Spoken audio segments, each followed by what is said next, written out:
Well, hello there, you spectacular specimens of humankind, and welcome on into the Indie Horror Emporium. Oh, yes, we're doing something a little bit different today. I haven't made the place spooky yet, but I will make the place spooky. Oh, yes. Ooh. But before we do that, let me get this brand new mirror out. Brand new mirror that I haven't written all the names on. I haven't caught up. But if I do all of the names from today, then I'll know which names I'm missing out, you know. Ptolemy, you cheeky little devil, you. Coming in here at tier 2. So the first name's actually going to be in the black ink. Here's me getting the wrong bloody pen. If I can find the right pen, that would be wonderful. Here it is, here it is, here it is, here it is. Ptolemy, I shall now inscribe your name on the mirror vein in the black tier 2 ink.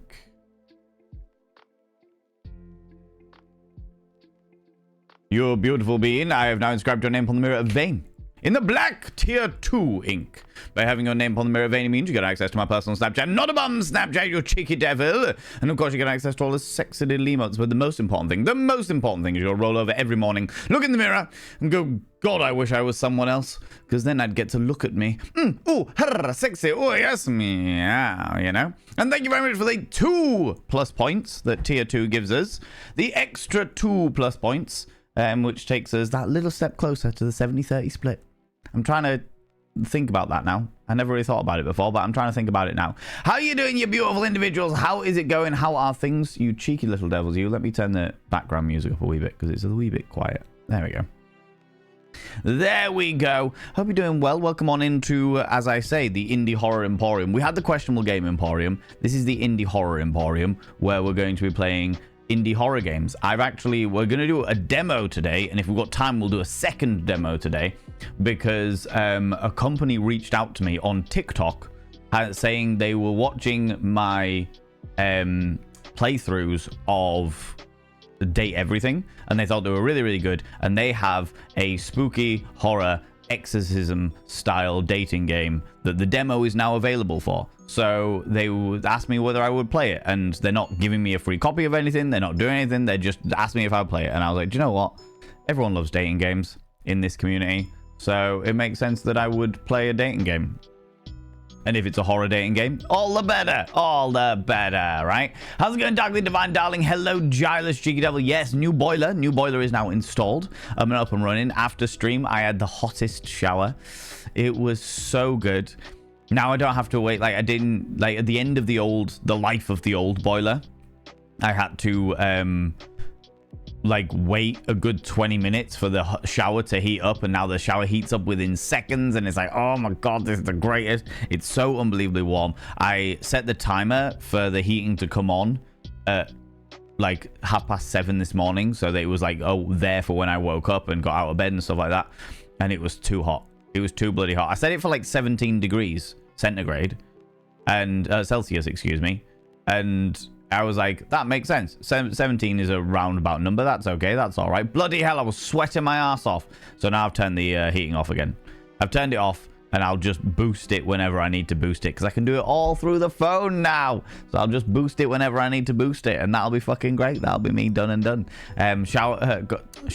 Chunk had a shower last night, and he said he loved it. And I'm really excited, because now I've got like a 10-year warranty on a new boiler, and I'm not going to have to worry about central heating or hot water for the next 10 years, which is fucking ace.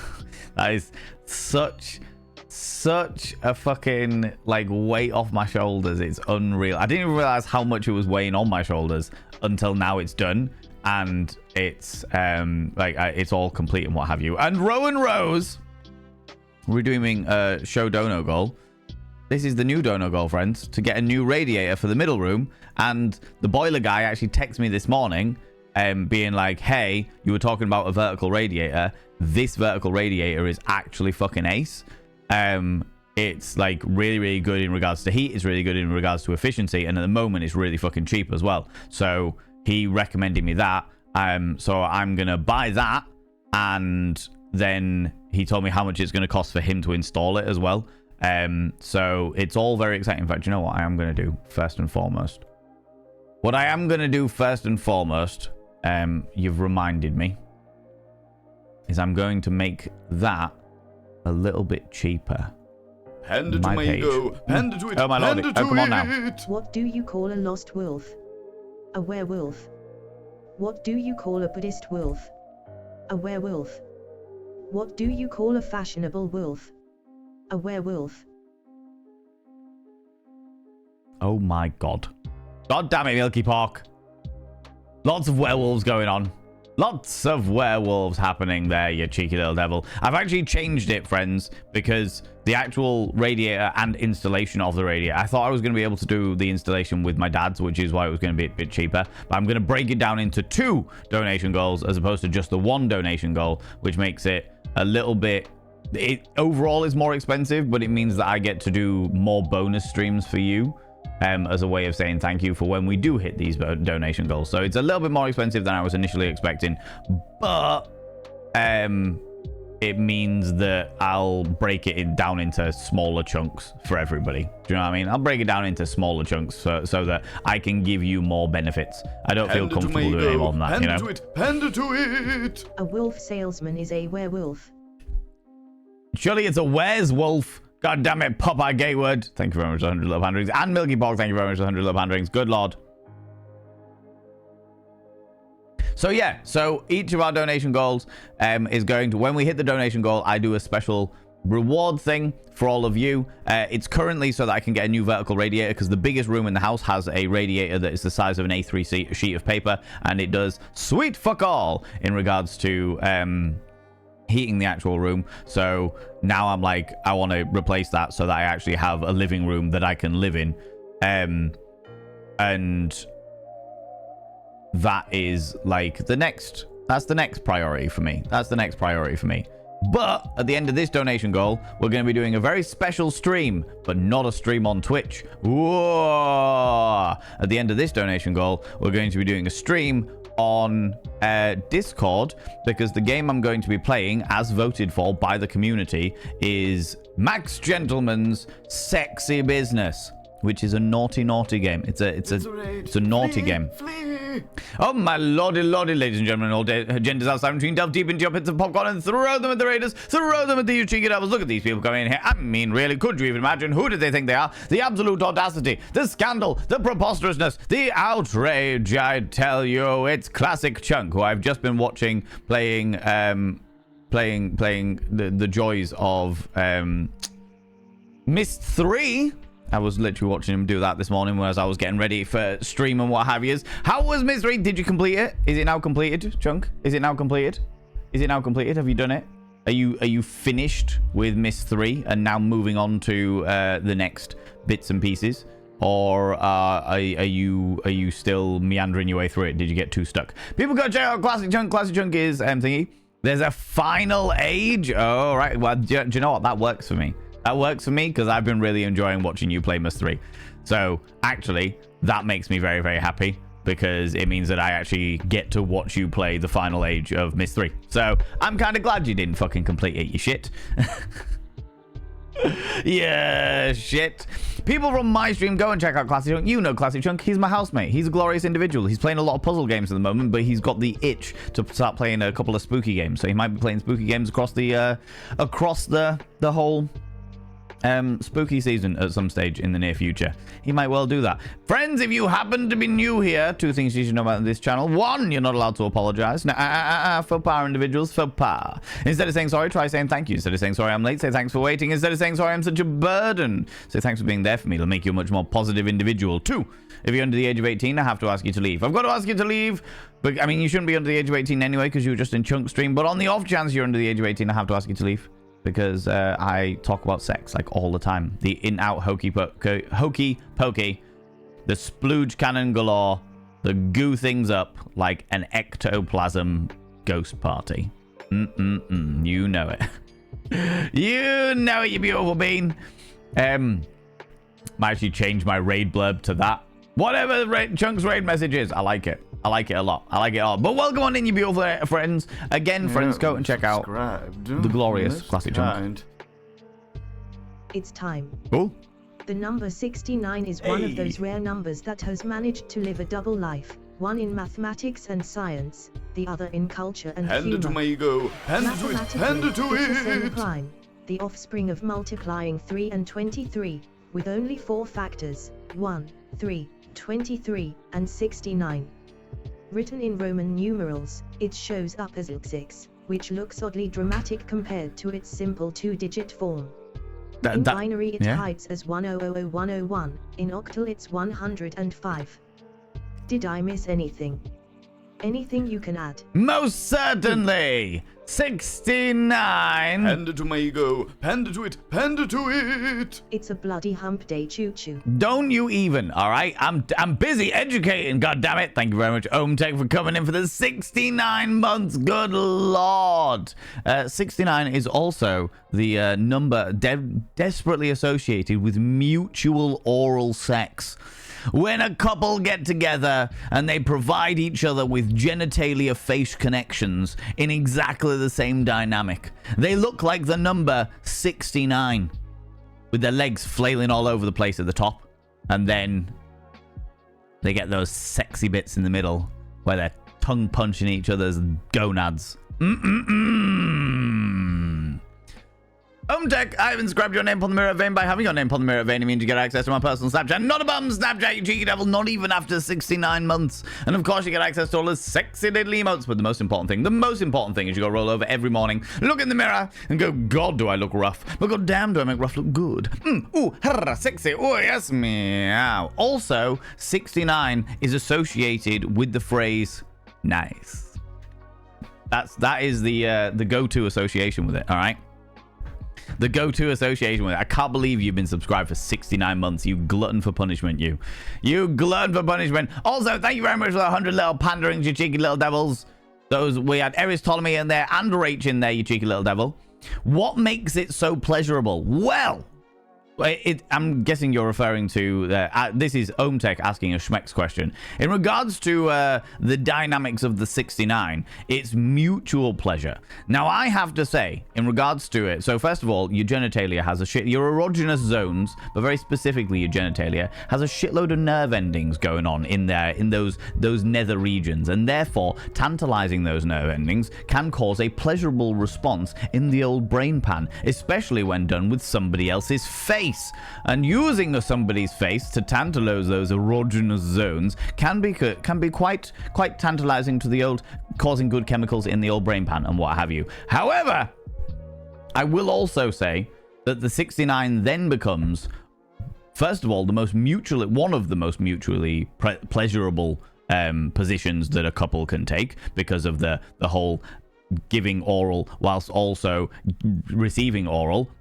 Tasty, all fun and games. But also, it can be one of the most distracting of positions, because when you are receiving a certain amount of pleasure through the medium of oral sex, it can be very distracting as to remembering what you're doing with your own mouth while giving oral sex. So, as much as it does seem to be one of the most 69 nice kind of Panda to my ego. Panda to it. Panda to it. Chew. No, there is no chew. Don't know what you're talking about. It's a lie. It's a lie. A big boy did it and ran away. Don't you even. How's it going, Sappy Pie? How you doing? Yeah, as much as it can be a very pleasurable one, it can also be very distracting. Panda to it. Panda to it. The sex position formerly known as 69 is now called 96. Due to the economy, the cost of eating out has gone up. What? But that means two people are sleeping back to back, top and tail, but back to back. That is the worst 69 going. All right, that is the worst 69, or the worst 96. That just not okay. God damn it! Thank you very much, Stupedia. Bloody cost of eating out going up. I will chow down that shit. All right. God damn it! 69% of a level 1 hype train. That's hilarious. No, 68%. You haven't done it. In honor of OMTech, I don't know whether you can even do it. I don't even know what you would need in order to get it up 1%. Wow, my timing joining a channel is getting better everywhere as I come into your genitalia. Your genitalia? What more would you need? What more would you need? Ah, you ruined it though, Astra. You ruined it. That's it. The 69 is gone. It's gone. Ah, never mind. We're going to have to ignore all... No. Panda to it. Chew. We're ignoring the hype train. It's done. 5, 4, 3, 2, 1. See you later, hype train. Bye. Bye. Didn't even fill the first carriage. Oh, what shucks. Shucks.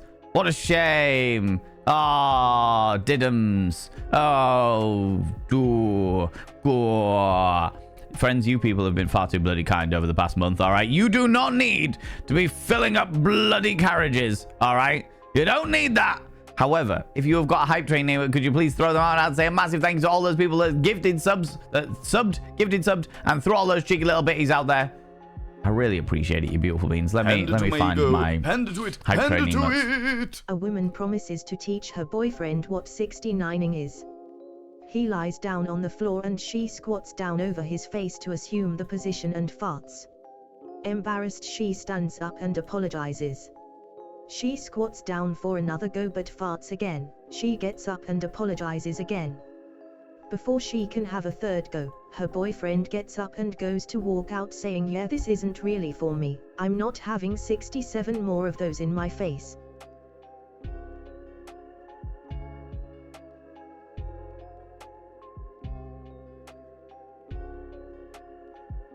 Don't laugh. Don't encourage that. That was awful. That was awful. That was god awful. And it took so long to explain. It was awful. Do not encourage this. Do not enable this bullshit behavior. God damn it.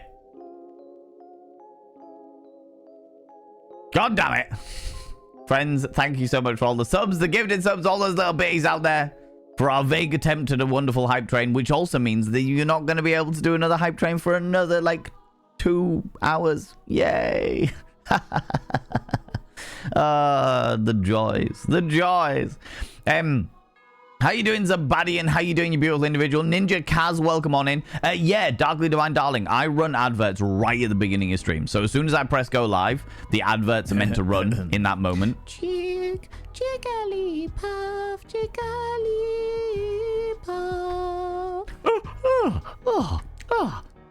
Slippy, slippy. We're all slippy now. Everyone's a slip. Thank you very much to 139. Jester Fraud, excuse me. Yeah, Darkly Divine Darling, I run ads literally as soon as we start stream so that they get them out of the way, because during the starting soon screen, I'm not doing anything anyway, so nobody's missing out on stuff. Do you know what I mean? You subscribed. Most kind. What? Yeah, you subscribed. Most kind. What? Jester Fraud, what? 5? Yeah, you subscribed. And another one from Valorant? Kind. I thought the Valorant thing had finished. I thought that had all finished. Yeah, you subscribed. Oh, good lord, it's going to do that fucking thing again. Yeah, you subscribed. There it is. There it is. Oh, wait. I think there's one more. One more. Yeah, yeah, there we go. That's good. That's all right. Kind. Are we good? Is that it? Is that enough? Yeah, that's enough. All right. Jester Fraud, thank you very much for gifting 5 subs and then getting Valorant to contribute an extra sub onto the list there. I thought the Valorant thing had finished now. I thought that had well and truly done and dusted. Also, how dare you do this when you've already missed the train? The train choo-chooed the fuck out of here. It went. It disappeared off. What are you talking about? What's going on here? The first one. The second one. The third one.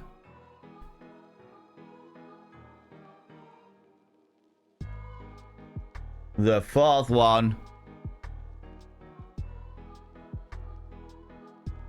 The fifth one. And then finally, the Valorant one.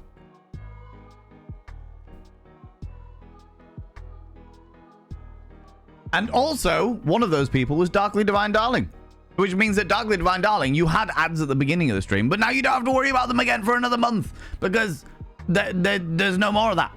You've been gifted a sub. Look at that. I've inscribed all of those names upon the Mirror of Vein. By having their names upon the Mirror of Vein, it means to get access to my personal Snapchat. Not a bum Snapchat, you cheeky devils. And of course, you get access to all those sexy little emotes. But the most important thing is you got to roll over every morning, look in the mirror, and go, God, I look rough. But god damn, do I make rough look good. Ooh, sexy. Oh, yes, meow, you know? You know, you cheeky little devils. God damn it, Jester Fraud, that's so fucking kind of you. Thank you so much. Thank you so much, you little git. You little git, you. Gosh darn it. Milky Park, how you doing? Rona Rose, JM Beard. I'm trying to catch up with chat. I haven't even said hello to everybody yet. Aylin Zana, how you doing? I've just sent in my stall blurb. Some product photos for the craft stall in 10 days time. That sounds very, very exciting, Rona Rose. I hope that all goes well. Is it in like your hometown? Is it in the hometown? Rasotter coming in with the 7 streams in a row you've been streaking through here. And Gilas coming in with the 125 streams in a row. I feel like you people are exploiting my central heating now, all right? Just Panda because... Panda to it, panda to it! What is the difference between 69 and a ballot paper? In 69 you have to look at only one asshole. I like that. That was a good one. It's very, very, very rare. It's very rare that I ever compliment you on your jokes, Stupedia. But that was a good one. I like that. I actually prefer looking at an asshole in 69 as well. As I have to say. Yeah, I feel like you're exploiting my central heating here. People that are streaking all over the place, running around all nagified. Okay. B Nation, how's it going? Good thing it's a nice day for all this. Yeah, it's all right. So, well, it's a bit miserable here where I am in the world, but that's okay. That's all right. I'm nice and warm, looking all debonair and shit because this is the Indie Horror Emporium. I'm starting a new thing. I've just decided for October we're going to do the Indie Horror Emporium. We're playing different horror games for different indie horror games every Wednesday. Doing all right. Thank you very much, Darkly Divine Darling. How are you? Is that mirror big enough? Probably not. Probably not Zabadian, but this was one that I found in my wardrobe that hadn't been used yet. So I was like, ooh, I can use this one. That's great. That's all right, which means that will be the 58th mirror. I'm going to have to count them again, aren't I? I'm going to have to fucking count them again. 1, 2, 3, 4, 5, 6, 7, 8, 9, 10, 11, 12, 13, 14, 15, 16, 17, 18, 19, 20, 21, 22, 23, 24, 25, 26, 27, 28, 29. Chick. Don't you even? Jigglypuff, Hey. Jigglypuff. I'm counting. 30, 31, 32, 33, 34, 35, 36, 37, 38, 39, 40, 41, 42, 43, 45.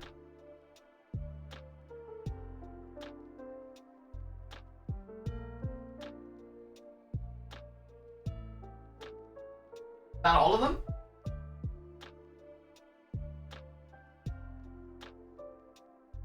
Oh no.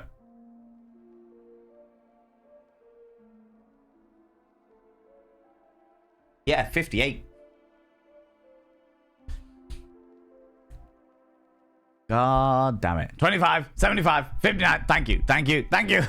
Throwing me off. And Jester Fraud, thank you very much for the 139, you cheeky little devil, you. You cheeky devil.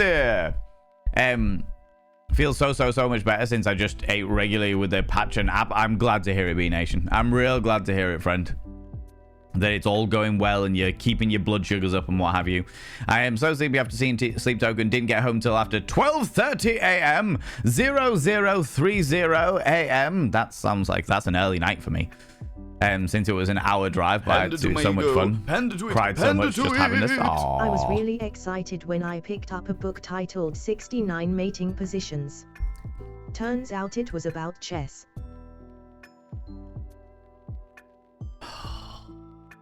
No, you're straight back down to being shit. You're straight back down to shit ones. You had one good one, you let it get to your head, and that was it. Done. Thrown out the window. Gone. God damn it. I like this. No, it was bad. That was bad. It was bad. Panda to it. Panda to it. What do you call a motorcycle gang made up of ancient bisexual Norse monarchs? The Vikings.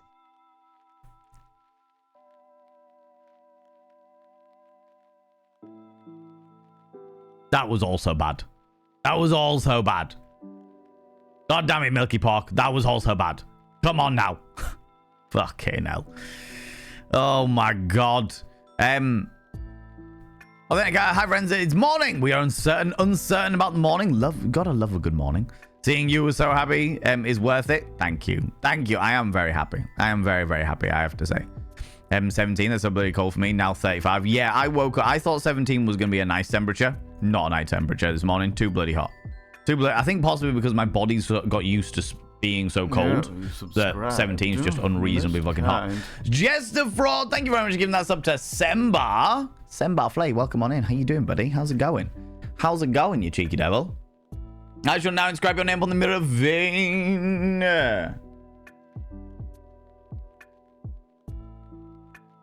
By having your name on the mirror vein means you get access to my personal Snapchat, not a bum Snapchat, you cheeky devil. And of course, you get access to all those sexy little emotes. But the most important thing is you got to roll over every morning, look in the mirror, and go, God, do I look rough? But God damn, do I make rough look good? Ooh, sexy. Oh, yes, meow, you know?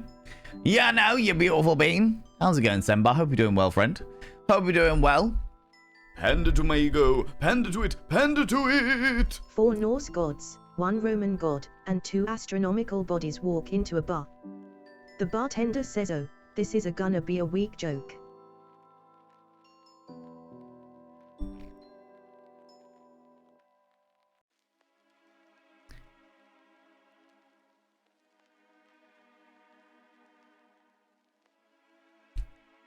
I hate that. I hate it. I hate even more that I actually took a moment to try and work it out.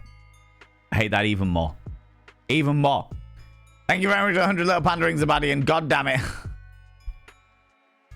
Why do ghosts always get invited to parties? Because they always bring the booze. Oh my god, those are weak. Good lord. From a room of big giant face Chunk's place or something. I didn't copy the raid message. It was just like, that's fair. That is entirely fair. That is entirely fair. Right, let me whip down past Chunk saying, Safi Pie, can I get a shout out for Safi Pie, please? I would very much appreciate that. Panda to it, panda to it. Why is 77 better than 69? Because you get 8 more. Oh, come on. That just hurts me. That just hurts me. Friends, go and check out my dear friend Safi Pie. They're glorious and wonderful. And they came to see me in a show, and it was great to see them. I was surprised by their existence and was like, oh my god. Oh, hello. How you doing? Very much like that. Very much like that, you know? How's the new boiler? Fucking excellent. Excellent, excellent, excellent. Having a hot shower in my own shower. Having a hot shower and not having to wait 20 minutes for it to get mildly tepid. Panda to go. Panda to it, panda to it. I think I have a logic fetish. I can't stop coming to conclusions.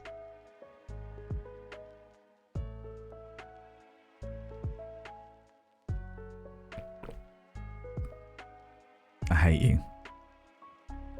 I hate you so much. This wounds me.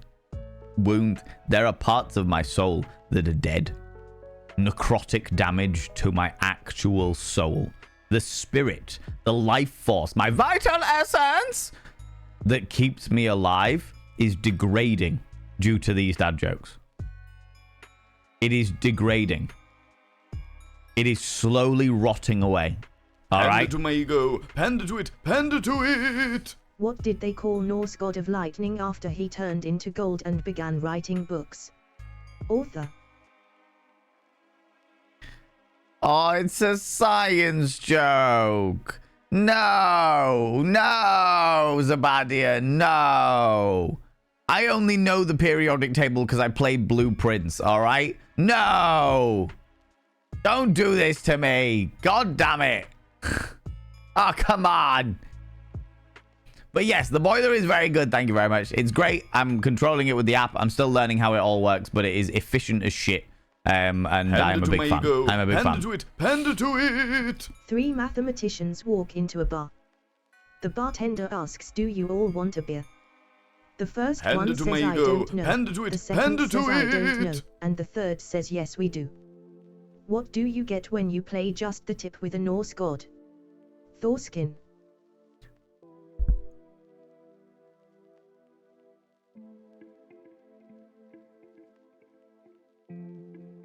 Oh, that upset me.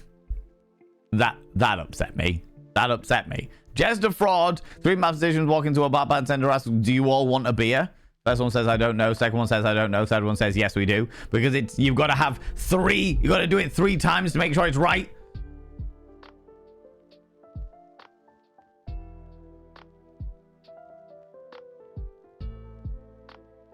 You all woke up and chose violence today, all right?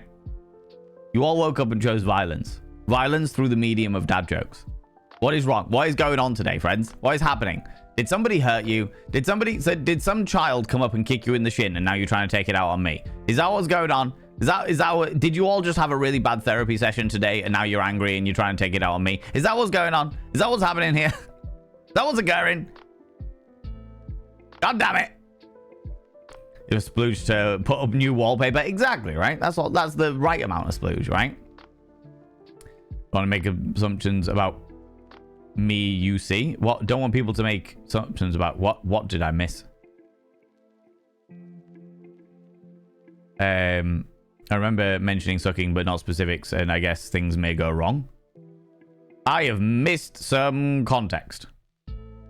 Oh, the classic chunk raid message. Yeah, it's this is not the greatest raid in the world. It's not even a tribute. We suck. Classic chunk raid. Woo! That's the classic chunk raid. That's the dynamic there, you know. No one touched train. Exactly. Train choo-chooed the fuck off. Thanks. Fuck. Right, I'm whipping down, friends, because I'm way fucking behind. I remember when I was younger, the FM station was popular with electric 96.9. When we would joke it was a great time interrupted by a period. 96.9. Yeah. Pander to my ego, pander to it, pander to it. However, did you hear that Jason Voorhees had got locked out of his house one day? He struggled to find his key.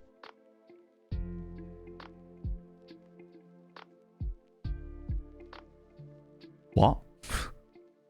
That one went real over my head, Eris, because I know that Jason Voorhees is the villain that wears a hockey mask, but that's all I know. That's literally all I know. I do not know a fucking anything about that. That is wasted on me. Absolutely wasted. However, I still appreciate the 100 little panderings. Wasted on me. Button not working. Which button? Pander to it, pander to it. Two people walk into a Norse bar and got told by the bartender that the establishment was low-key. Oh, good Lord, B Nation.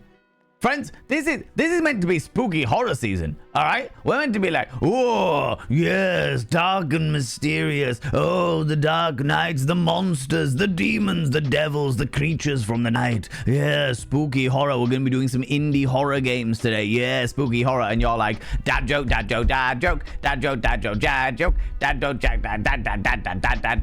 joke, dad joke. God damn it. Gosh damn it. Oh my lordy. Pander to my ego, pander to it, pander to it. Why can't zombies be arrested? Because you'll never take them alive.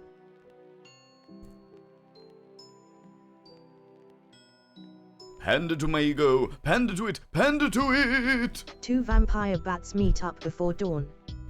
One is covered in blood. What happened? The other bat asks. Do you see that steeple over there? The other nods its head. Well, I didn't. Yeah, that one. I know that one. I know that one. Alec Wallace, you beautiful being. Thank you. Thank you coming in. Why do phlebotomists love Valen? Because of his veins. Do you know what? I was literally on the cusp of just saying, thank you so much, Alec Wallace, for saving me from this inane dad joke drivel. But no. You come in here with your tier 3, lulling me into a false sense of security. Oh my lordy, I should now inscribe your name on the tier 3 mirror vein. Alec Wallace! Your name is now inscribed on the tier 3 mirror of vein. By having your name upon the tier 3 mirror of vein means you get access to my personal Snapchat, not a bum Snapchat, you cheeky devil. And of course you get access to all the sexy little emotes, including the tier 2 Pokemon emotes with my face on them, and the tier 3 cursed emotes. Pander to it. That subscription almost drove Valen to tears. No, Jester. Come on, Jester Fraud. Come on. Oh, come on. Oh, good lord. I was in the middle of my flow and everything. But the most important thing, Alec, is you got to roll over every morning. Look in your tiny little tier 3 mirror. Where are you? There you are. And go. God, I wish they'd bring around cloning.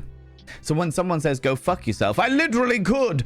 Ooh, sexy. Ooh, yes, meow, you know. Also, thank you very much for the 6+ points towards the next level of plus things where I get 70 split. I really appreciate that. A single zombie is scary, but a row of zombies forms something even scarier. A deadline. Oh, come on. Oh, come on. Oh, good lord.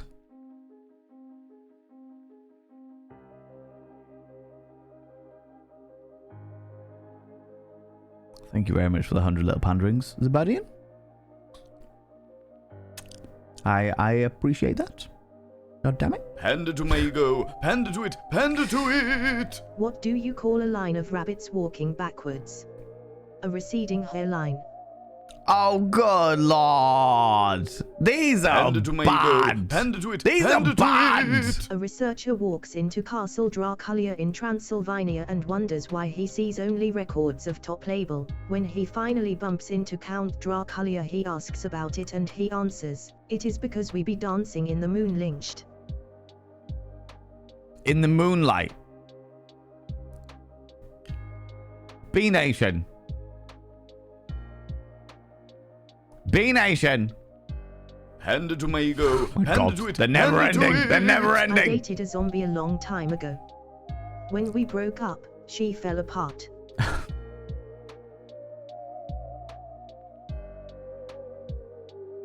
It's not the way you meant to break up with somebody, all right, Zabadian? That's not the way you meant to break up with somebody, okay? Breakup doesn't mean literally break them apart, okay? That is not the way it's meant to go, okay? God damn it. Oh my God, my soul can't take this. Thank you all so very much for your little bitties. I really appreciate that you throwing all your little bitties at me. And that's it. I don't appreciate any of the rest of it. Just the biddies. just the biddies. God damn it. Panda to my Oh, ego. no, not Panda more. to it. Panda to it. Something a bit different. Oh. She was only the road mender's daughter, but she liked to get her asphalt.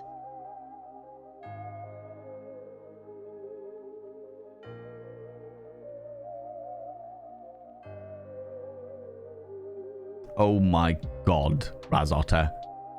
Oh, come on. Oh, come on. God damn it. Thank you very much for the 100 little panderings. Jesus. Darling moderators, if I have somebody available, could I please get Panda to a... my oh ego. my God, no Panda more. to it. Panda to it. She was only the aviary keeper's daughter, but she loved a cockatoo.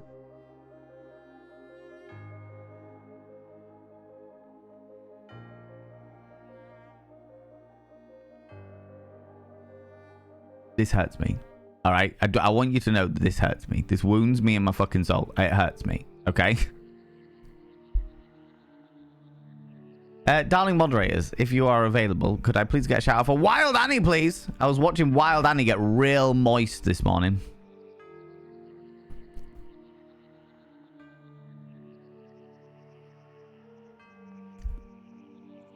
It's true. It's true. I'm not going to explain it, Wild Annie. I'm not going to explain it, okay? It's all right, mods. I've got it. I got it. People go check out Wild Annie. Panda to my ego. Panda to it. Panda to it. Why don't zombies like pirates? They're too salty. How do you know if a zombie likes someone? They ask for seconds. What happens if you don't pay the exorcist on time? You get repossessed. Why are graveyards so noisy? Because of all the coffin. Why do vampires not want to become investment bankers? They hate stakeholders. Oh my God. Oh my God. Panda to my ego. Panda to it. Panda to it. What's a vampire's favorite drink? Bloodweiser. Bloodvisor. Bloodvise. Hand it to my ego. Hand it to it. Hand it to it. Why don't cannibals eat clowns? Because they taste funny.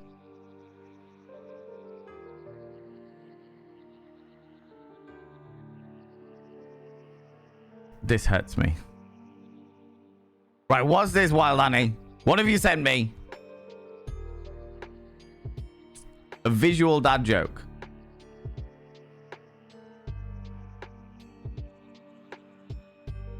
Well, we've got a Shakespeare.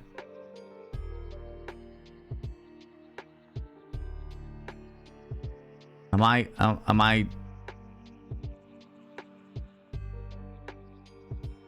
Oh, wait a minute. What is going on? What is going on? It's not happening yet. Don't give a shit. Don't care. It's past the point of no return. That's not the whole picture. The complete walks of Shakespeare.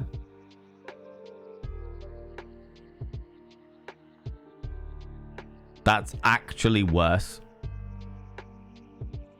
That's actually... I thought it was some kind of riddle. But that's actually worse at the fact that I didn't even realize there was a caption.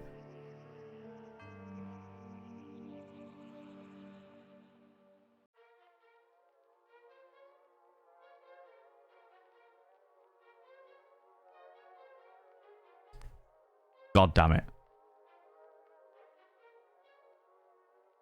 This upsets me. Right, what have I fucking done here? Okay, yeah, press the incorrect button. That's fine. I managed to sort it. Managed to fix it all now. Right, you bastards. Friends, I have whipped down in chat because I was so fucking far behind because of all of your chaos and shenanigans. So if I've missed something vitally important, please by all means copy and paste it into chat or retype it out or what have you. If it's something that you really want me to know, you really want me to hear or what have you, read, please copy and paste it into chat. I will happily go through it and what have yous. But I have skipped down because I was so far behind in chat that I couldn't justify it. Do you know what I mean? What do you get when you drop a jack-o'-lantern squash? There's your Halloween dad joke. Why do you join in on this one truckable? What?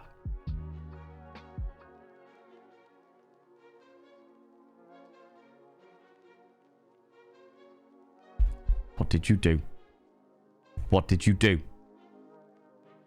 What did you do? Jester fraud. People, can we please get some hypes in chat, some egos in chat? Say a massive, massive thank you to Jester Fraud for the cheeky little donation.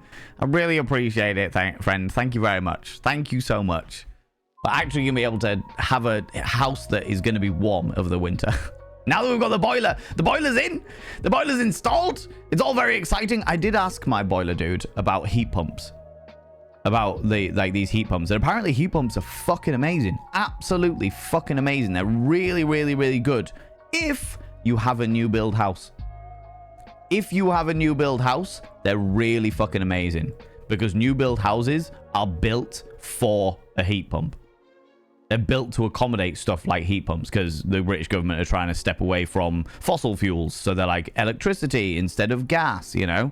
They're really, really good if you've got a new build. If you haven't got a new build, you end up having to spend like 10k on doing things to your house to make sure that it's insulated properly and getting all under the floorboards and doing all kinds of bits and pieces. I was just like, oh shit. And he was like, yeah. He was like, if you had a new build house, I would recommend a heat pump. Completely and utterly, every single time. Panda to my ego. Panda to it. Panda to it. Did you hear about the evil hen? It lays deviled eggs.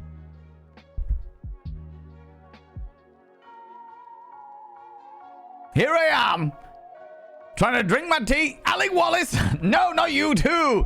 Not you too. God, you're jumping in on this as well. Oh my lordy. Oh my lordy. Thank you very much for the 100 little panderings. Good lord. I thought I was safe with you. I thought I was safe. Should have known better.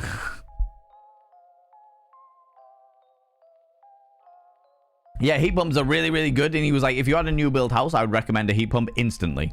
But because you don't have a new build house, the amount it would help you is non-existent until you do all of the other renovations in order to make sure a heat pump is worthwhile. And I was like, fucking hell, right, okay. Fair enough. Fair enough, I suppose. That eventual scroll down just made it so much better. I thought it was some kind of riddle, all right? I was looking at the picture being like, okay, so I see some things that there was one that looks like a wok there. And there's like, okay, the pans maybe, or bowls. The bowls of Shakespeare. Is there something to do with the fact that Shakespeare's got a skullet? Is that what? No. The complete woks of Shakespeare.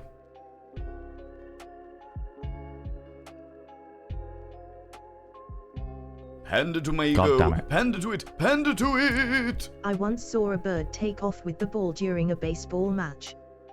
The umpire called it a foul. Hand it to my ego. Hand it to it. Come hand on. it to it. Why did the toilet paper roll down the hill? To get to the bottom. That's so bad. That's so bad. Milky Park. I think you even knew that one was so bad because you donated an extra 100 biddies. Thank you very much for the 100 little panderings, Jester Fraud. And thank you very much for the 200 panderings, Milky Pork, that you definitely paid purely because of the fact that you knew that it was that bad. I know. I get it. God damn it. So that sly grin on the side of your mouth. How dare you?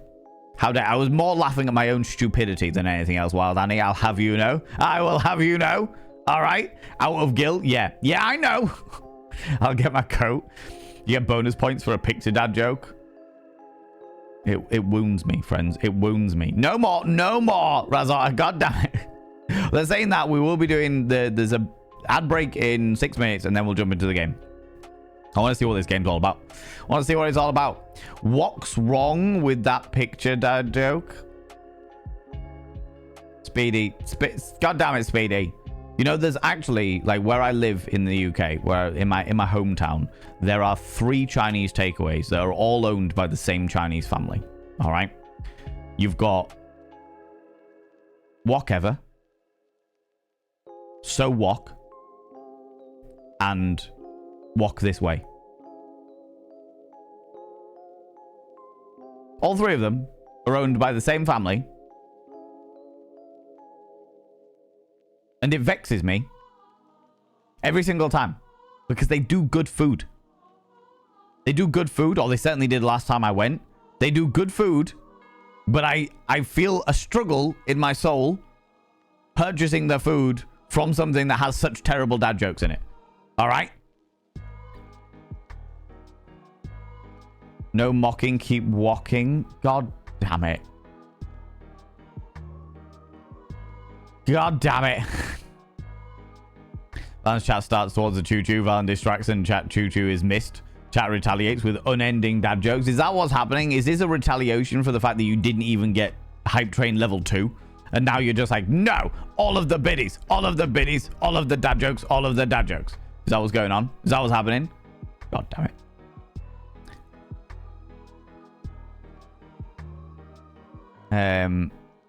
You thrive on shenanigans. You know this about me. I do know this about you, Wanter Cripple. I do. I should know better, realistically speaking. Yeah, it didn't get to the nice number. It didn't. It was 6. Well, it was at 68%. And then it went to 75% because someone was too enthusiastic. Someone got too excited. Do you know what I mean? Don't have class until the afternoon. I have the men working on the building next to mine. All I can hear is the sound of hammers. Hand it to my ego. My first thought was... Hand it to it. Why does Ken feel so hot? He's waiting in a barbecue.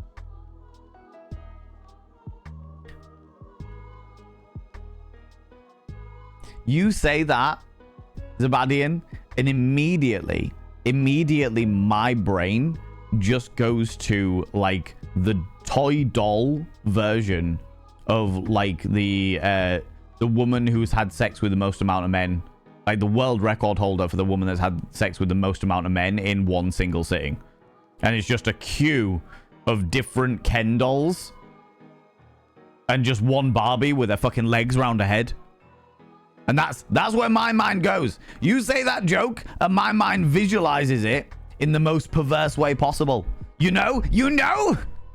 You lulled me into this. You shit. God damn it. That's where my mind went to. Yep, that's exactly where my mind went. I was like, okay. What is it? Bonnie Blue is attempting to break that record or something like that. And I'm like, all right, more fool you. But sure, all right. Okay, fair enough. Don't have class until the afternoon. I have men working on the building next to mine, and all I can hear is the sound of hammers. So my first thought was, I wish someone would slam me like that. I'm jealous of hammers slamming into drywall. I should call him. Do it. Call him. Give him a buzz and be like, hey, how's it going? Want to give me a good riding? A good slamming into drywall? Mm-hmm. Yeah. Mm-hmm. Let's do it. I enable and encourage this behavior. The building has to be set up for them to work, otherwise it's not so good. Seems to be the case. Although not many of them have been good anyway, Astra. Good lord. They're coming along. All the newer ones coming that will work better for the older homes to see what happens in the next 10 years should improve. Yeah, we'll see what happens. We'll see what happens in the next 10 years. From what I understand, like the water pumps, heat pumps. Yeah, the water pumps things, the heat watery pump things are absolutely amazing in regards to energy efficiency as well. You get like 300% energy out of them, whereas even the best, even like I've got a fucking amazing boiler now, thanks to the kindness that you people all threw out at me. I've got an amazing boiler now, which is fantastic, but even that's like 92% efficient, so I'm still always losing like 8% of the energy putting in versus the energy getting out, which is fine, which is all right. The real downside, from what I was speaking to the boiler guy about, the real downside is the fact that electricity is so much more expensive than gas at the moment, which means that it actually equates the amount of money that I pay for the gas in my boiler is going to equate the amount of money that people would put into like a heat pump. However, the heat pump itself would end up being more expensive because of the fact that this building isn't equipped to have a heat pump. Do you know what I mean? So yeah, very interesting conversation. Very interesting conversation about physics and shit and the way that heat moves. Heating is like a rabbit hole I've been lost in for a while. Yeah. I'd say sorry, but I can't. I wouldn't mean it anyway. Exactly, Wild Annie. Don't apologize for shit you don't mean. God damn it. Seems funny, Valve, that my social renting home company says they like their re-enters. Oh, they like their renters, excuse me, to improve the homes to make them more environmentally friendly at low cost, because the moment I came up with a complete plan of insulating and stuff got shot down like a werewolf. Honestly, B-Nation, that doesn't surprise me. I think what they mean by that, B-Nation, what they mean by that is they love their renters to make their own home improvements that are more environmentally friendly. They are perfectly happy for you to make your place more environmentally friendly by like getting those big cushions that you put under the doors that keep the heat in, making sure that you get like curtains that are double lined so you can keep the heat in that way. You are perfectly happy, or they are perfectly happy for you to spend the money on getting stuff done and what have you. However, they're not happy for it to go ahead. Are you willing to pay for the whole thing, but it's a no-go? Interesting. That's different. That's surprising. I would have thought they would have been well up for it. Complete plan of insulation. Was it the insulation foam? Because if it's insulation, you know, the spray foam that they use, that's actually really, really fucking bad for a building. So that might be one of the reasons. But if it wasn't, if it was just like actually insulating the entire place, then that's odd to me. That is very, very strange to me. Lily is starting October off right with a new spooky themed collar and bell. She had a pretty purple collar with a white spider web on it and a Jack Skellington belt. I love that. I love that, Rowan Rose. That's so fucking good. Why is milk always white? Because the cow scared it with its boo. God damn it. God, that's so weak, B-Nation. So weak. Family with a great sense of humor. I love it. They are, from what I've seen of them, they're a very nice family. They're a very, very nice family. But good lord. Good lord. Walk this way? Yeah. Walk this way.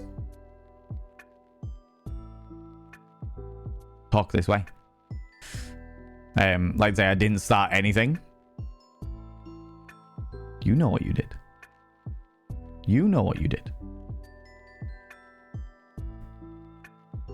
Walk the foe would be a good one. That would be a good one. Walk the foe. That's actually quite a genius one. Popeye Gatewood, I like that.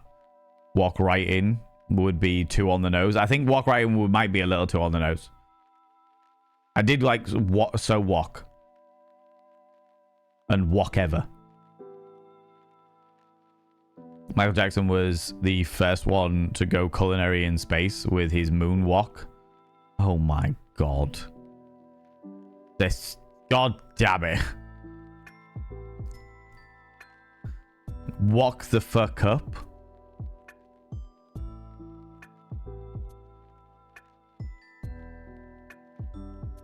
God damn it.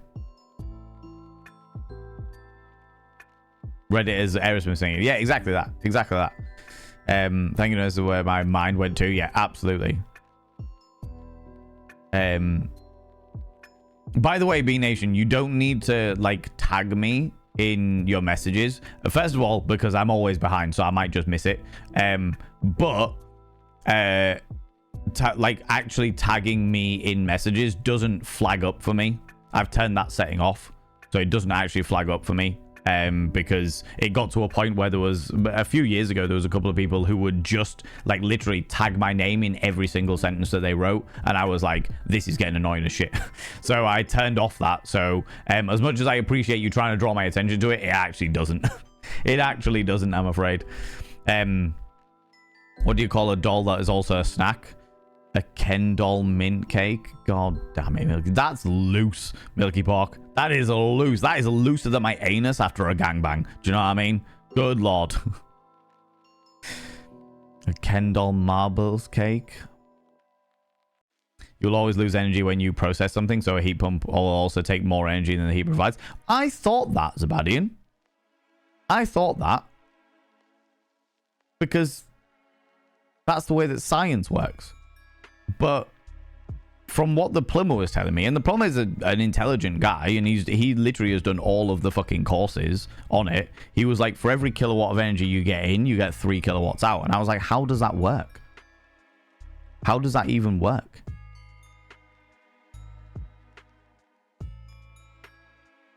But he was adamant about it. I was like, I don't understand it.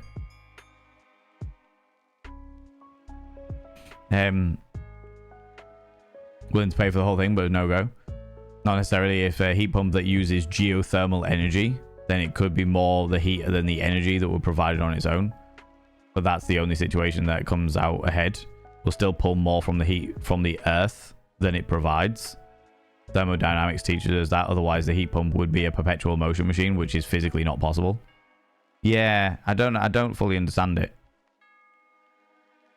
It might well be that you put in a kilowatt of electrical energy for it to draw thermal energy, so it kicks out 3 times as much thermal energy as the electrical energy that it costs to run. So it's still drawing equal or less, more than the amount of thingy. So it's like, here's a kilowatt of electrical energy that pulls 3 kilowatts worth of that produces 3 kilowatts of thermal energy because of the fact that it draws up that much thermal energy, something like that. So what you're paying for is a kilowatt of electrical energy, but what you're getting out of it is 3 kilowatts of thermal energy, which I can kind of understand. That makes more sense in my brain. Exactly that. Okay. All right. I say. Heat, yes. Electricity to power, no. Heat pulls will heat the house because you aren't generating heat. Right. Okay. I got you. Okay. That makes more sense in my brain. Just hit a deadline over here for rental properties. They have to be up to a certain standard of insulation, heating, and ventilation. Good. Do you know what they should also be a certain standard of? Fire safety. We found that out a few years ago in the UK. Walk the dinosaur, walking on the moon. Oh my god. No, we don't need more enabling this. That family will sit in my stream and be like, these are great ideas for new restaurants. Let's go. Environmental friendly foam plates for the attic. New drywall with cork and rock wool insulation. They actually improve the soundproofing of the house. And you're willing to pay for it and they still say no? That's surprising. That is surprising. Did they give you a reason as to why, B Nation? Heat pumps are getting better. Their COP, the coefficient of performance, is getting better each year. So it's a good with 4 plus COP is equal to a gaslit gas prices a boiler would use. And while the UK gas electric prices are linked, electric can't come down.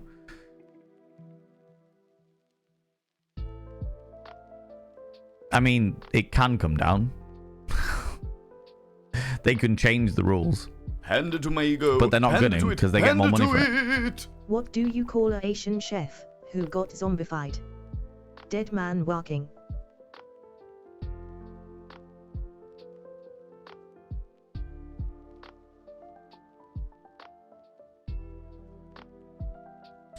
Good Lord, Zbadian. Good Lord. However, before I realized that was on the line for me, before we go any further, I just want to make sure that everyone's aware that I do not like jokes around race. Even if they're tasteful jokes, even if they're jokes that are all fun and games and all shits and giggles and what have you. For me, any joke, me as a cisgender white man, any joke that starts focusing towards any kind of ethnicity makes me deeply uncomfortable. So let's just make sure we draw the line there, okay? I know that wasn't what you were intending at all, Zabadi, but I'm drawing the line before people get carried away, okay? Oh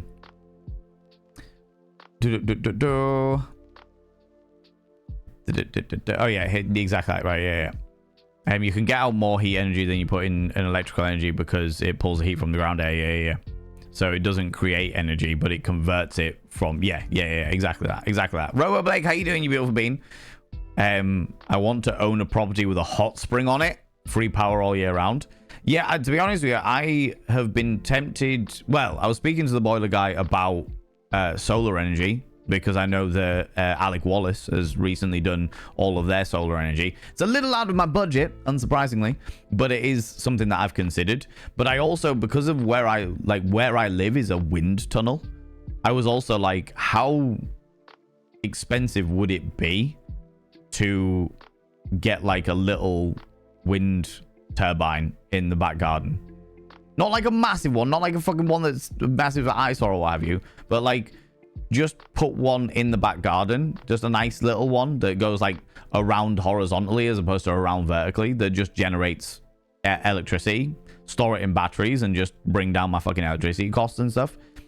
It's occurred to me. It's because it is a right little wind tunnel down here, so it's I've thought about it, you know? I've thought about it.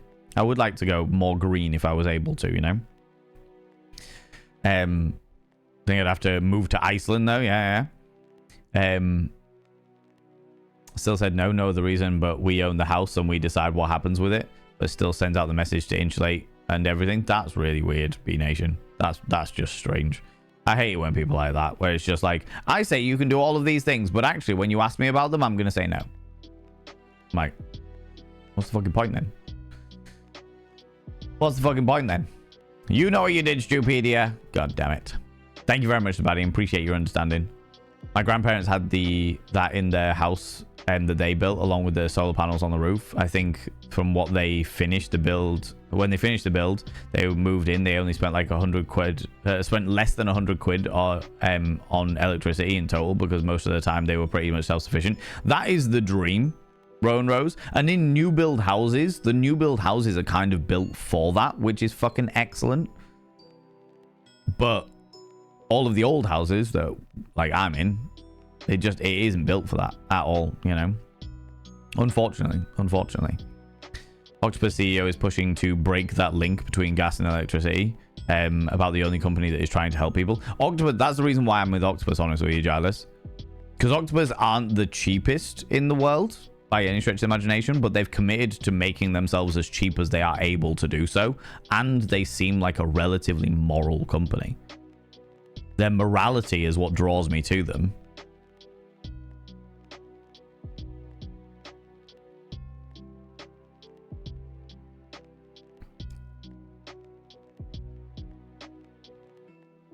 B Nation, and again with the dad jokes. Panda to my ego, panda to it, panda to it! A fact that Valen is very familiar with. Having indoor fish is great for your overall mood due to the endorphins.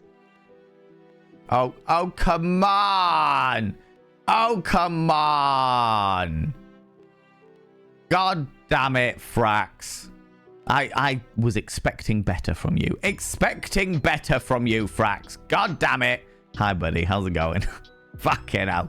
Can I just say, friends, with the dad jokes, and I realized that we've done a lot of dad jokes, and the thing is, can we please stay away from dad? I've just said about staying away from dad jokes that revolve around any other ethnicities, because I am a cisgender white man, and they make me feel deeply uncomfortable, generally speaking. But also, can we also stay away from dad jokes that are around illnesses and mental health, please? Because I don't like dad jokes that punch down. I don't like any jokes that punch down. So can we please stay away from all dad jokes that ever punch down, that talk about ethnicities, that talk about mental health, that talk about gender, that talk about, like, let's just make sure we draw that fucking line, because I don't find them funny. I don't find them funny. You want to talk about how fucking shit billionaires are? I'm all for it. But yeah, we don't punch down. We don't punch down.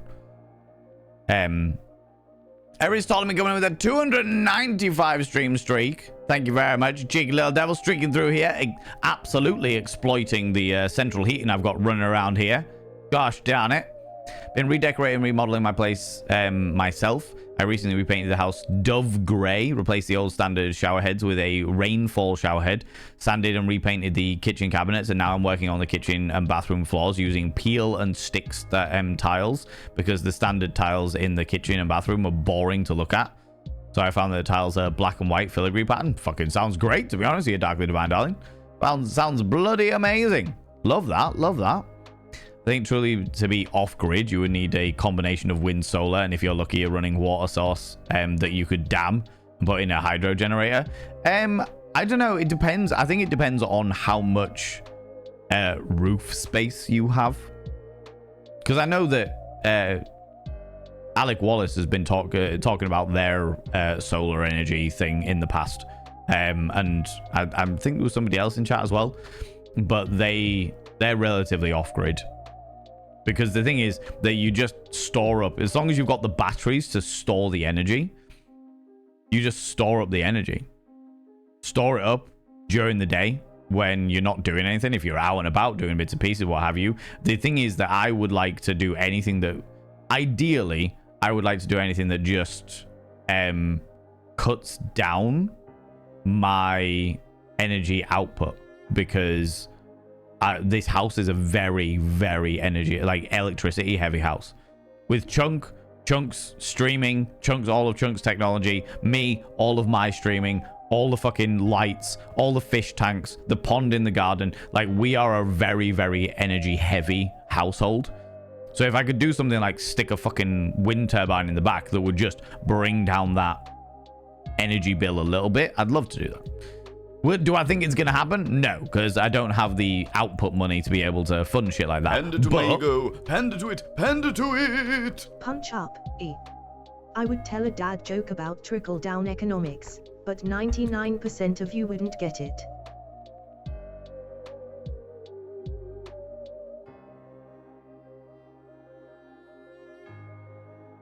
Oh my god. God damn it, Popeye Gatewood. That wounded me. That hurt me, not in a cringe way, just in a realization of the existence of reality way. You shit. You fucking shit. God damn it. Existential crisis right now. God damn it. Oh, my lordy. My lordy.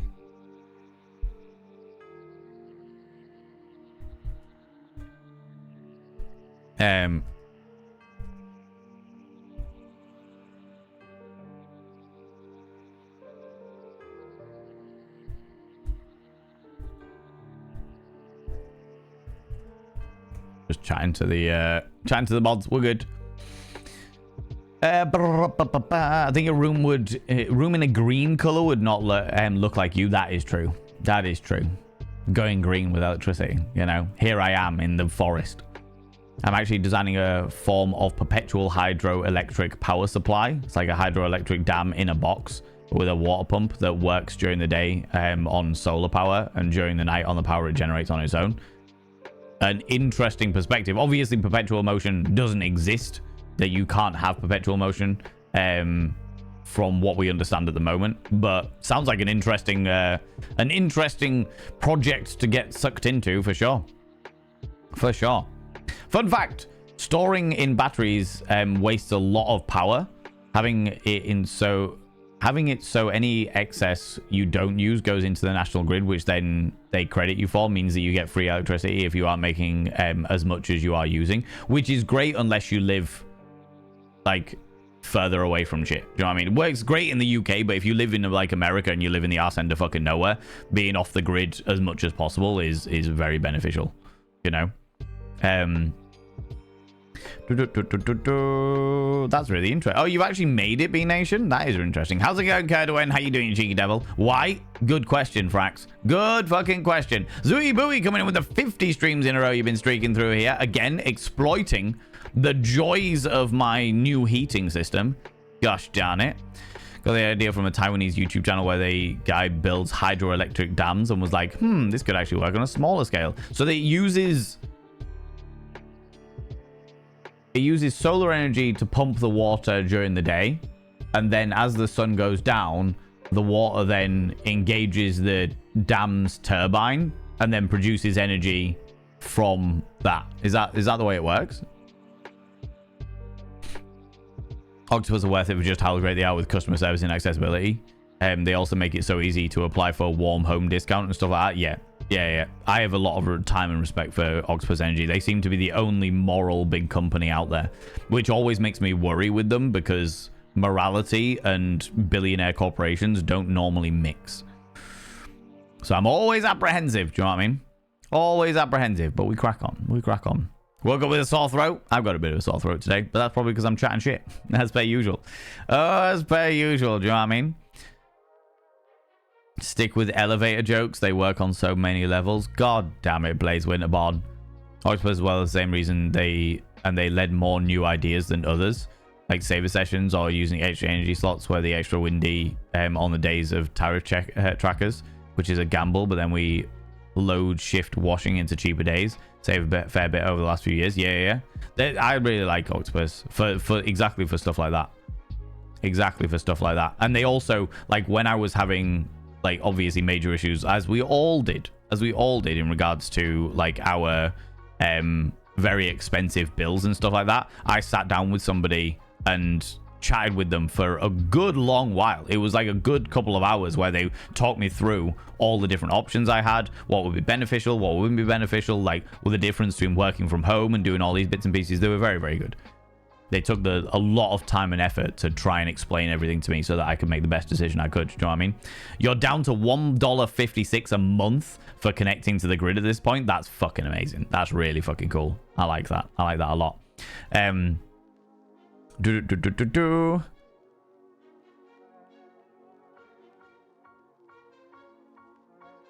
missed the thing.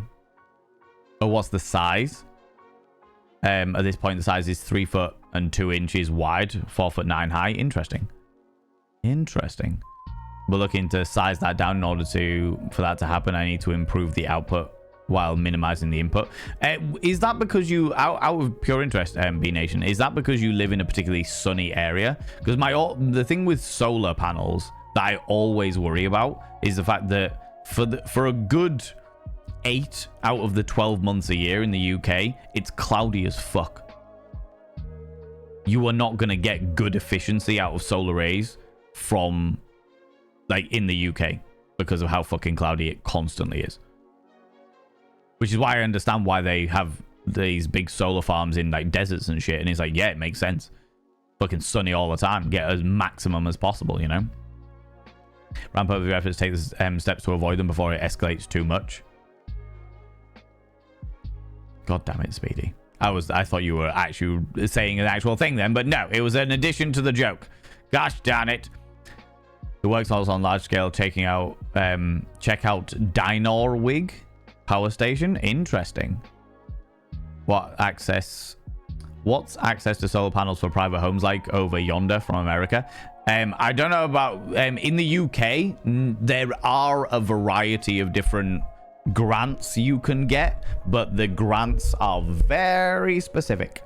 It's a classic scenario of there are grants that you can get to put solar panels in because the UK government have got this whole go green thing, but the prerequisites for those grants are very niche, very niche, and it's like the government shut down here, so you ain't getting jack. Yeah, that is true. Oh, how's it going, Brentley? How you doing? Yeah. Over there, it's pretty fucking wild. Pretty fucking wild. And they're also very key as, again, not getting into politics, but I am aware that many people in power, especially in America at the moment, are key for the oil industry to keep flourishing, despite the fact that it is dying on its ass because we're running out of fossil fuels, and it's also ridiculously bad for the environment. But they don't give a shit because they only care about the monies. The monies. Whereas the other issue that we've got in the UK at the moment is everyone's like, go green, but at the same time, we want to control everything you do ever. Not a dad joke. Have you ever looked at the color codes for the bisexuality flag? I have not, Pix. I have not. Also, how are you doing? How's it going? Dad jokes about politicians are okay. Yeah, dad jokes about politicians are okay, but just let's be careful about me spiraling because you know what I'm like when it comes to politics. Because dad jokes about politicians are punching up. Do you know what I mean? That's all right. That's okay. I don't mind punching up dad jokes, but yeah. At the same point, you uses at this point an aquarium pump on solar energy to pump the water up and then cascades it through a small water turbine being pumped back up. That's really interesting. I would be interested in something like that purely on my own pond. Like get a solar panel to pump the water, then pour it down through a filter into my pond, because I've got a 4-ton pond in the background. Do you know what I mean? Pump all the water up during the day. Then all the water gets cascaded through the turbine, through the filter, back into... Or to be fair, you could probably make the reservoir that it pumps. So it uses solar energy to pump all the water up, make that into a fucking filter, make the entire reservoir into a filter, so that the water that gets pumped back down over the turbine is clean water for the fish.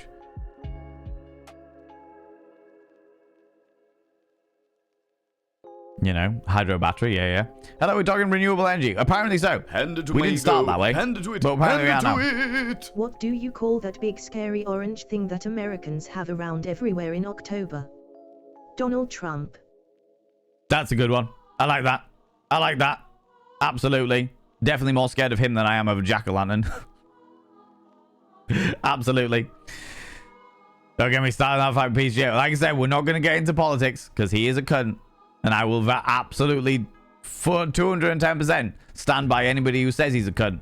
But we're not getting into politics. Because I've got a game to play. I want to play this game. Also doesn't work in the Netherlands because we don't have the infra to move all that electricity yet. Yeah. I heard that in... is it Sweden? I think it's Sweden that the... Swedish people are so like their power factory. This was about 10 years ago, so it might have changed now. But I heard they all of the Swedish power plants run off burning rubbish, but the Swedish people are so efficient at recycling that they have to import other countries' waste in order to burn to keep their power plants going, which I thought was a really interesting, just like little tidbit of how green you can make things, you know.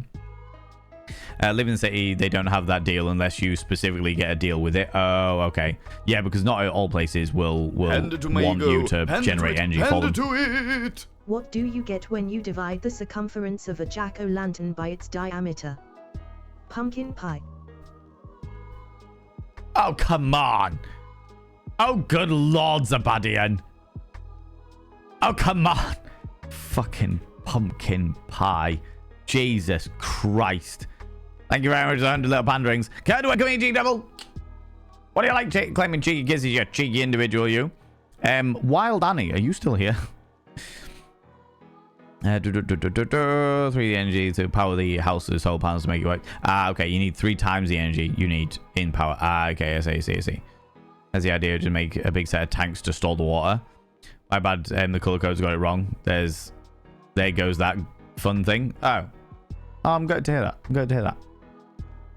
Started seeing my energy costs go up yesterday. Shows how we are getting less sunlight. Yes. Yeah, very much so.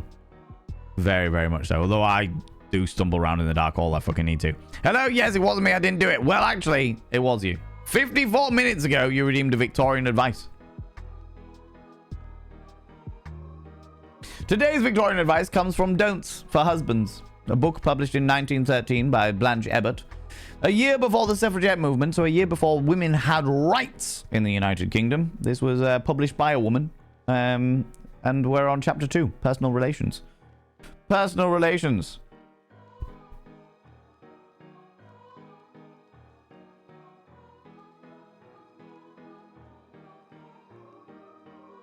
Don't expect your wife to wait on you hand and foot. She is good for other things than to fetch and carry for you. If you don't exact it, it will give her pleasure to wait on you to a reasonable extent. As in, don't expect your wife to be a servant, or don't expect your partner, in current things, to be a servant. They are not your servant. You are an equal part in that relationship, and if you treat each other with respect and with love and appreciation, and you do enough for them, then they will also do things for you. Most of the time. Sometimes you have to have good conversations and be like, hey, I'm pulling my weight. Why the fuck are you not pulling your weight? This is a household between the two of us. Let's fucking do this shit. Right? But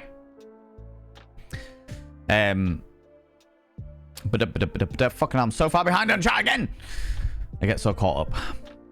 Every time I was across the pond, the weather was always gloomy and wet. Brentley, it always is. We get maybe a month of like sunshine in the summer, and then it gets miserable again. And usually that month is broken up over about 3 months, where it's like a few days here, miserable as shit. A couple of days, miserable as shit. Maybe even a week, miserable as shit. Like there's no middle ground. It's always like that. It's always like that. We don't have any time to acclimatize at all. The reason I use solar panel because the heat uses less power than the hydro turbines provide. Okay, that makes sense. Considering I live in the same city as you, Val, solar panels, I can confirm my energy bill is approximately £50 a month year round. Mine is significantly more. But then my energy usage is significantly more than Usway. My energy bills across summer were like 90 quid a month, 90 to 110 quid a month. But then I have got all of these lights. I've got a light here, the light behind there, this light, that light, the camera, 3 screens, a computer, my Go XLR, my Stream Deck, all of this stuff. And that's just running for hours and hours and hours and hours on end to throw out there. Telling you bills the effect of solar panels I have on them. Oh, right, okay. Do you have solar panels? I'm sure you told me about this before. I'm sure you told me about you getting solar panels. But that's pretty awesome. You have had for a few years. Awesome. That's pretty awesome. I could do with energy usage. Although saying that, I still think mine would still be pretty fucked. What were they before you got solar panels in? As a point of perspective, because obviously bills have gone up at the moment, but trying to gauge sort of guesstimations and stuff. UV solar panels absorb UV regardless of clouds. Okay, all right. Okay, that's good. So cloud cover will only make somewhat of a difference. 120 to 150. Okay, so it has actually brought it down quite significantly then. Interesting. Interesting. It would be interesting to know what mine has, but I will say that I don't have a spare 3.5, 4 grand to get solar panels installed. So it's kind of superfluous. It's nice to dream though, isn't it? It's nice to dream. So yeah.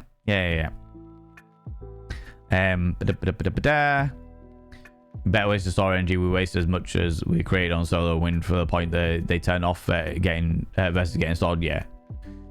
Yeah, but I'm not going to get into that whole debate because I do actually have an entire game that I want to play today. You know. Yes, that reminded in chat regarding politics. Yeah. Have you looked into compressor storage? Yeah, interesting bits and pieces, stuff and things. So much more on energy. I had to get a new AC heating setup this summer, and my light bill is cutting in half. I'm happy. Wow, that's interesting. That is genuinely very, very interesting that you like just an upgrade. I'm really excited, Brentley, because I've just had a new boiler put in. So I've just had a new central heating system put in and also had my old central heating system purged throughout the house. So I'm genuinely really interested to see what difference that makes in regards to like my bills in the upcoming winter months. Really, really interesting because this is meant to be significantly more efficient. Unfortunately, my old boiler was too good. Even though it was literally dying on me, it was still too good to get in one of the government grants. I did try. Another option is thermal batteries. Yeah. Want to design an end product water power turbine about the C340. Just flick the solar panel switch, then it runs. That's pretty awesome. That would be really, really cool if it works, B Nation, and I hope it does for you. I genuinely do. I'd be interested to know more about it when you get more information on it. Do you know what I mean? Or when as you can complete your experiments and stuff. Do you know what I mean? Forgot about the book. Keep forgetting about the book. What book? From the book? Rowan Rose. I have evidently also forgotten about it. Not sure what book, but yes, that book.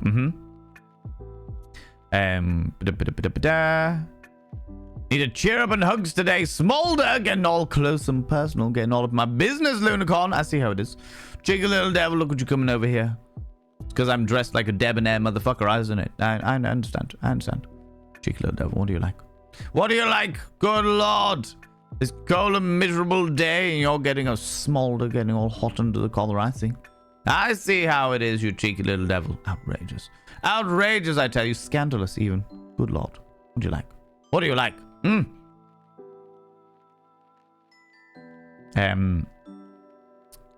You've had it for years, 128. Outfit your fish with treadmills. If only I could. If only I could outfish my fish with treadmills. That would be wonderful. That would be glorious. I'd like that a lot. Designing end products, water, power. I'm not going to read those details now because they will melt my brain. But very cool, and I like the fact that you're speaking with other people who also are in the whole energy saving dynamics and working out what works for them and stuff. Every day is a learning day, most certainly. That's for one person back in the day too. Yeah, my energy bills are ridiculous because of how much energy I use. I mean, fucking hell, I've got fish tanks running all the time. I've got a pond running all the time. And then obviously I stream for multiple hours a day. Electric bill is $127 a month for a 2-bedroom apartment because I keep the central heating AC on all year round. Yeah, we don't have AC in the UK, and I don't think I would be able to be doing that either. Do you know what I mean? There's a government grant that supports people getting solar panels depending on circumstances to try and make green energy more accessible. Yes, Safi, we were just talking about that. We were literally just talking about that. But the government grant, because I've looked into it. I certainly looked into it a few years ago. I don't know if it's changed recently, but the prerequisites to be able to access that grant were like very, very niche. Classic scenario of, we've got this grant, we can give you money to be able to do these things, and the solar panel companies want you to do that because they are the ones that get the government grant, and they are more than happy. It's kind of like in the hometown, my hometown of Hull, where they got all these new fiber optic companies popped out of nowhere because all the money actually was installing the fiber optics, not in actually giving people fiber optic. But that's another thing entirely. But yeah, all these solar panel companies want you to get the government grants because they want the government's money to be able to do all that shit. But the government prerequisites were like super fucking niche.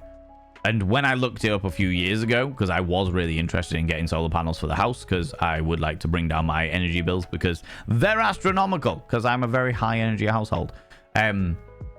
They was too niche. I wasn't allowed to because of like the type of house that I lived in and where I lived in the city and shit like that. And it was like, for fuck's sake. What a ridiculous fucking concept. What a ridiculous fucking concept, you know?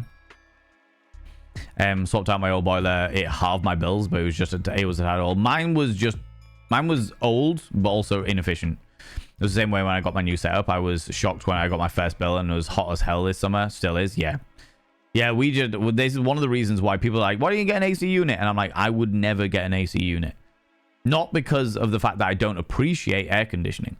I do very much appreciate air conditioning. I fucking love air conditioning, but purely because of the fact that it would be like me getting, say if I got like a donation goal to get an air conditioning unit, I'd be like, oh my God, friends, we've got it. We've done it. We're fantastic. We've got an air conditioning unit. Finally, I can use an air conditioning unit. Oh, look, my fucking bills have gone through the fucking roof because the air conditioning is great and it helps me out in the summer months.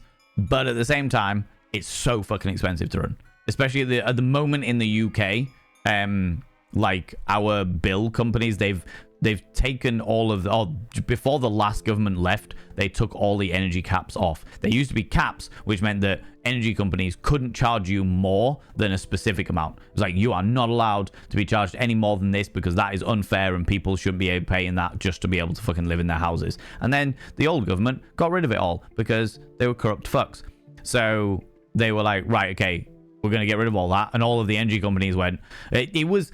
What I'll say is it was a very interesting coincidence how they got rid of the energy caps and all of the energy companies had record-breaking profits that year.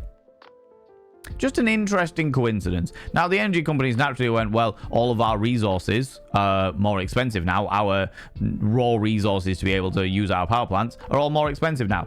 But it was like, then if that's the case, if you're just passing on fees that because your raw materials are more expensive, then why the fuck are you reporting record-breaking profits? Because the whole system is corrupt as fuck. Corrupt as fuck. The ones I have to send to you. Ah, yes. Okay. Cool. Rowan Rose. The books. They're running a CAD through 3D. Oh, right. Okay. Yeah. More stuff to do with your power thing, which is very exciting for people, but I need to go on. Having a mental health day. That sounds wonderful. I will warn everybody that the game we're about to jump into is definitely a horror game. It's a horror dating game where it's something to do with exorcisms and dating. So please be aware that it could get quite unhinged. So just be aware of that. The grant used to be that you have to have a boiler over 20 years old and get a full house conversion to electric, I believe. So when I was looking at the boiler grants for the boiler, they were like, what is your boiler? And the boiler, it was like, you have to have had a boiler that is over, I think it was 10 years old. And mine was like 9.5 years old. And they were like, tough cookies. And I was like, so the fact that my boiler is literally falling apart doesn't count? And they were like, nope. Can't do anything about it, I'm afraid. And I was like, fuck's sake. Carbon converter, which I'm not sure is unethical. Basically, that's how big companies claim zero carbon footprint because they buy energy from people like me. Okay. That's I'm not going to get into that because I don't know enough about it. When the requirements are so niche, it makes me think that they're made to get someone specific a win because that's their body. Oh, absolutely. A very specific niche of people. Not necessarily that it's like they want to help a very specific type of person. It's like there was a grant that was going around for arts companies in my hometown, and it was like, we want to help independent artists and independent art industries and self-employed like art industries in the city of Hull. We would love that to be the case. That's absolutely fantastic. Here are all the things that we can do for you. Here are all the ways that we can benefit you. Here are all the things that will absolutely make your life a million times easier. Oh, one of the prerequisites is the fact that you've got to have 2 full-time employees. And we were like, 2 full-time employees? If you are in the arts industry and you are full-time employing 2 other people, you are doing well enough to not need a fucking government grant to be kicking things off. Do you know what I mean? What about all of the independent artists like myself who would be like, really use that money well? We'd put it all into the business and make sure that that money went towards benefiting the business and pushing the business and doing bits of it, or even money towards employing somebody else to push our business. And it was like, no, you got to have 2 full-time employees. They wangled it a little bit where it was like, if you employ a contractor to the equivalent of full-time hours, then they'll accept that. Yeah. I'm glad that they bent the rules, but the rules were fucked in the first place. The rules were very specifically designed to benefit people that are already established. And everybody, I literally saw them do that, and I looked around the room at everybody else that was in the room, because it was a big fucking, like, open conversation or what have you. And there was a good 100 people in the room, all from different companies to looking at different dynamics and what have you. And I would say a good 2/3 to 3/4 of them, a good 75% of them all heard that and went, oh, this is pointless. Go, leave now. If you can afford 2 full-time employees, you don't need the grant. I agree. Especially as the grant, I mean, I'd understand it if it was like a grant that was like a continuation of a growth of business or what have you, but it wasn't. The way that they marketed it was for new things, or trying to take your business to the next level if you are a small independent company that's just sort of started out or what have you. And it was just like, what the fuck's the point?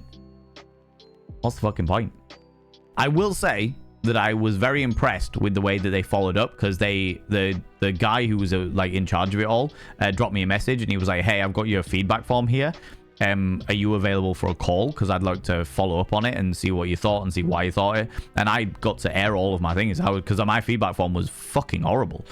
It was a punishing feedback form where I was like, this is cruel. This is cruel and disgusting that you would try and sell to us a dream of something only to shit all over us again, you know? Dabacox is coming in with the 3 streams in a row you've been streaking through here. Sea Viking, how you doing? How's it going, you beautiful? That's the same everywhere. Mendiza, welcome on in. How you doing? 2 weeks of summer AC seems like a great idea, and the cold rain comes back, and then you're like, I would have been total waste.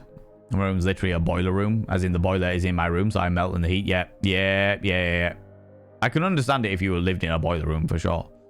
Can imply one person don't need the grant. Yeah, if you can employ one person, I would say you don't. If you are at a position where your company is successful enough to be employing other people full time, you are doing well enough to not need a grant.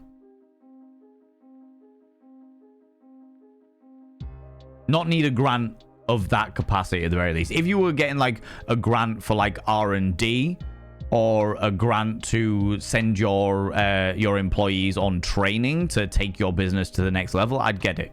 But you don't need a startup grant if you are employing 2 full-time people. You don't need that. My employees are myself and my inner child. I hate grants like that. Helping independent artists who are already set up with their own brick and mortar sites with employees. Yep. That's how it was definitely marketed. That's how it looked to me.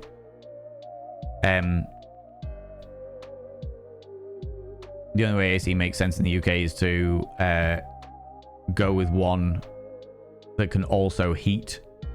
You just have hot water to work out the how to produce. Yeah, I don't know enough about ACs at all, because I've never needed to know about them, because I've always been like, they're gonna cost too much for me to ever use. So what's the point? You know what I mean? People streaking, come on, put some clothes on. It's because, Kurdoen, I've got a new boiler now, and now everyone's being like, well, now that you got central heating, the clothes come off. I understand the way it be. friends. Cheeky little devils. What do you like? Friends, before we jump into it, I realized there's like 15 minutes before I jump into the game. But I'm going to take an early break, and I'm going to run 3 minutes of adverts early. Because I really need to pee. I really need to pee. So we're going to do that early. And then we're going to come back and jump straight into the game. You know? This is a game that has been offered to me. It wasn't offered to me. I got a message from the development company on TikTok being like, hey, we saw your Date Everything streams. We've got a Exorcism style dating game and we feel like you would be really interested in it. Would you be interested in playing the demo? Which means that they haven't given me anything for free. They've just asked me if I'd be interested in playing the demo, which means I don't need the whole hashtag ad bullshit.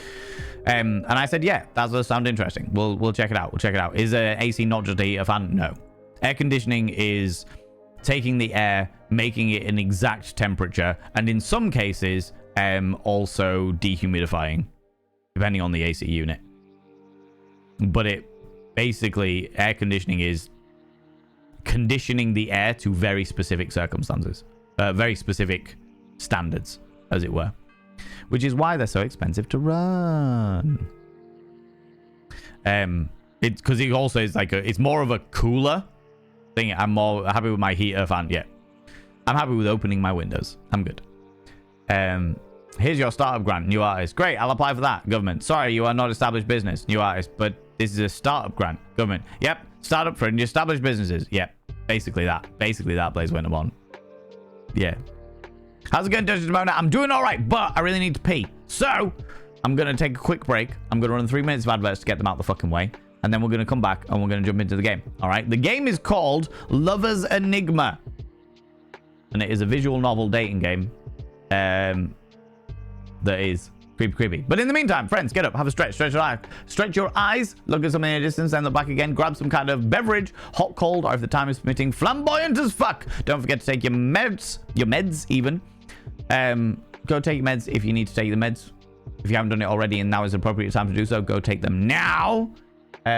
If you are wearing a binder, have a couple of deep breaths, stretch those lungs out, stretch those rib cages out. Don't forget to check the sell by date on your use by date on your condoms and lubricant, and go stick your sex toys on charge. I'll be back in 3 minutes where we will jump into the game, you cheeky little devils. I'll see you in a minute. See you in a minute. Okay. It was for the longest time. I know, right? What the fuck's going on there? Shouldn't have bloody been. But either way, we will endeavor to jump into the game. Let me pull up the game. Play Lover's Enigma. So this was a game that, like I said, I got sent a message on TikTok from the developers of the game saying, hey, we've noticed that you were playing Date Everything, and we love what you were doing with it. We love you were playing it. But we've got a spooky exorcism dating game, and we wondered whether you'd be interested in playing this as well. And I was like, ooh, interesting. And they were like, the demo's available. And I was like, how long does the demo take? And they were like, takes a couple of hours to do the demo. So if we finish the demo, then we may move on to another demo. Because I've got another one lined up that I'm quite keen to play. But this, as the fact they didn't give me a game for this, they didn't give me any money for this, they didn't do anything. It was literally just reached out and went, hey, we've got a demo, would you like to play it? I'm not doing the whole ad thing because this was purely my choice. This was me making a decision for myself. And I am not about that. Do you know what I mean?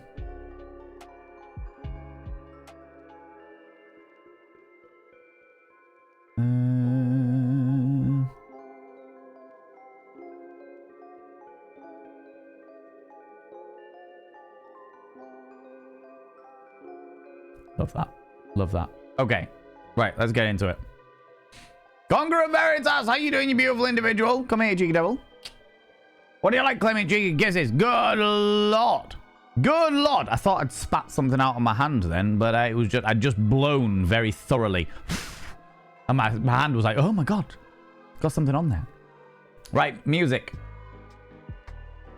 Shut the fuck up. Because... Hey, let's sound like a cheeky devil. What do you like, Clement Cheeky Kisses as well?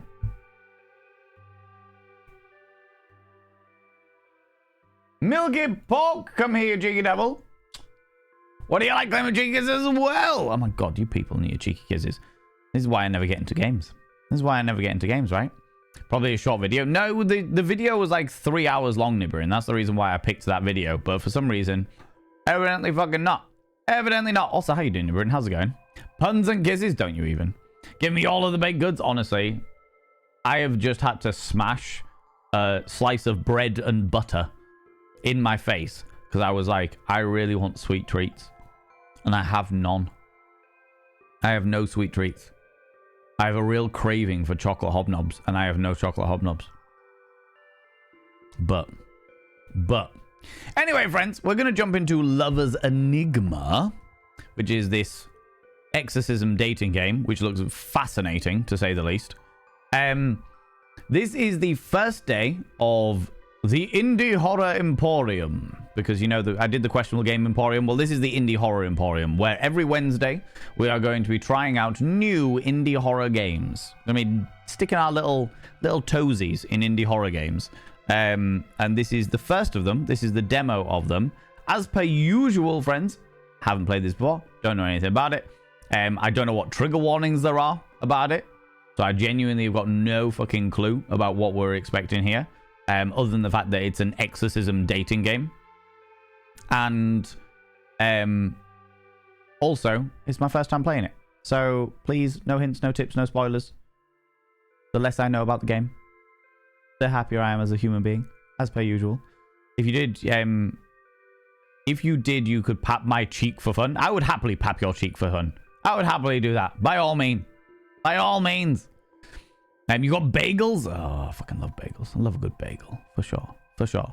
No sprinkles on the buttered bread? What? No. No, I have to say, I would never put sprinkles on buttered bread. That is not something. No. Yeah, I wouldn't do that. I wouldn't do that. Hobnobs are your sex language? I love that. I love that. Big fan of that. That's a good sex language to have. That is a good sex language to have, for sure. Okay, this is it. This is it. Let's have a look at the settings so we can have a look at exactly what we're... Okay, windowed, full screen.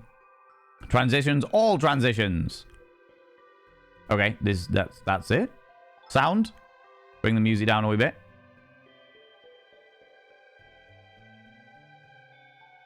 Music's a little too low. I'm gonna say now we're gonna pop it up here a little bit. Can you all hear the music? Love fairy bread? I've never even heard of fairy bread before. Just had a Bailey's Berliner, as in a donut style thing. I've heard that Berliners are like donuts. You can hear the music. Fantastic. That's good. Audio, SFX, voice is interesting. So there is going to be some vocals in there. Okay. And English, simplified Chinese, traditional Chinese, Japanese, Russian, and Spanish. What an interesting collection of things there. That sounds good to me. That works for me. Let's jump straight in. New. My name is Valen.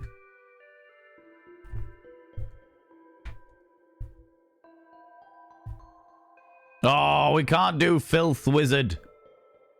We can't do Filth Wizard. We are going to have to do Valen. I tried, friends. I tried to do Valen. I tried to do Filth Wizard. Kind of. A filled donut without the hole. Yet, see, to me, Nibirin, a donut doesn't have the hole. Only American donuts have the hole. A normal donut in the UK is filled. It's got like, it's the doughy stuff, and then it's got some kind of filling on the inside, like custard or jam or something like that. Or some chocolatey spread or something. Like, that is a traditional donut here in the UK.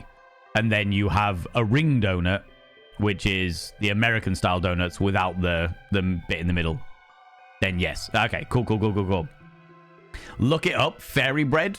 It's bread, butter, and like sugary sprinkles that you put on ice cream. Conquer Veritas. Donuts, but how do you eat them? Nom nom nom nom. Nom nom nom nom nom. I'm not fancy about it. Just stick it in my face. Enter. Valen, let's go.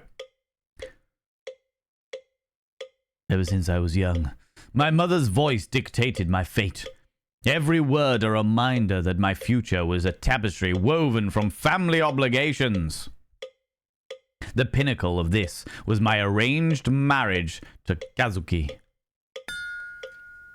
Hello. A budding journalist my mother had met in a coffee shop.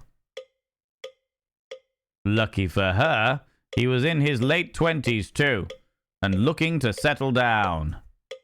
Reluctance gnawed at me, but I accepted, more to quieten my mother's persistence than out of any real desire. Okay, arranged marriages. I believe this is originally a Japanese game, so there may be some cultural differences that I always feel a little uncertain about. Arranged marriages make me feel deeply uncomfortable, but it's a different culture, you know? Hundreds and thousands? I know hundreds and thousands, but again, would never have them on bread and butter. That sounds wrong to me. But then I'm also a kind of person that doesn't have chocolate spread on bread and butter because chocolate doesn't go with bread in my head. Do you know what I mean? Nearly sent my completed assessments to my phone playlist. I need more coffee. Go get more coffee! Birthday tray cake, though? Oh, yeah. Yeah, but that's cake, Sway. Cake is not bread. Bread is not cake. So, I'm all for cake with sprinkles on. Oh, God, yes. Love for Kazuki never blossomed, yet his friendship became a comfortable presence. His kindness, a balm for my uncertain heart. Then,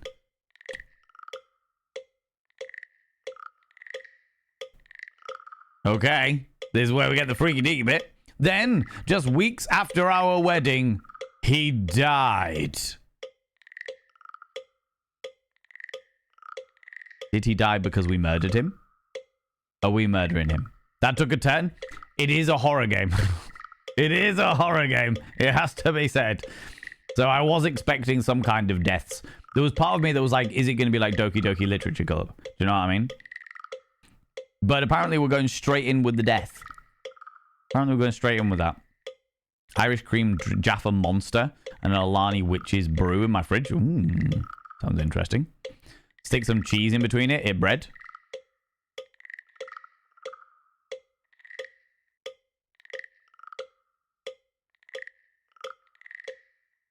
Sway, are you talking about getting some birthday, like the trays of birthday cake? Taking one bit of the tray of birthday cake, covering it in cheese, and putting more tray birthday cake on top.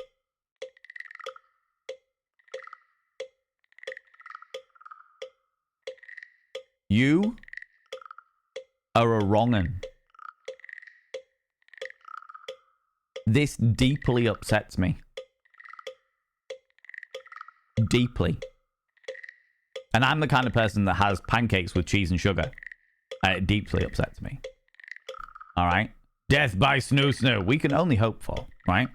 After our wedding, he died. Suicide, they said. Okay. Okay. Worth noting, there may be trigger warnings for suicide and potentially self-harm in this. As we said, it is a horror game around dating, so please be aware. I don't know what trigger warnings there are. I don't think that this game is old enough to be on Does the Dog Die?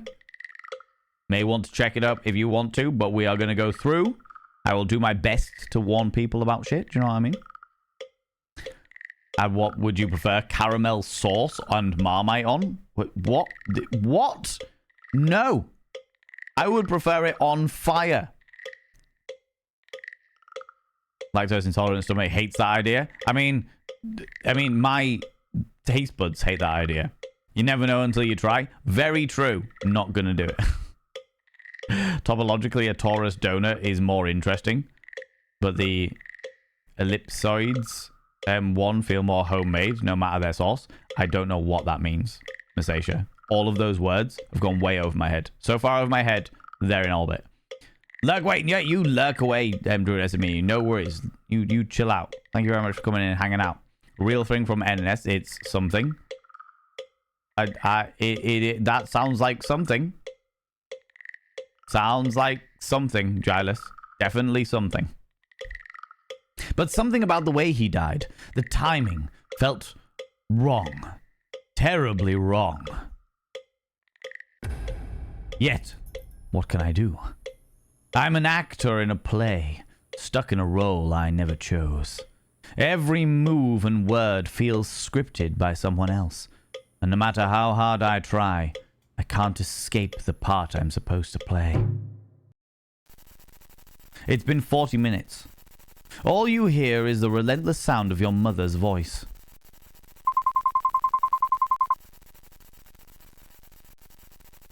Okay, already pretty unhinged. This feels like those old detective monologues. Does it feel that way because of the way it's written or because of the way I'm presenting it, potentially? Mendiza, like where you people been. Appreciate you being here. Mum, I really don't think I'm ready for this. Nonsense, dear.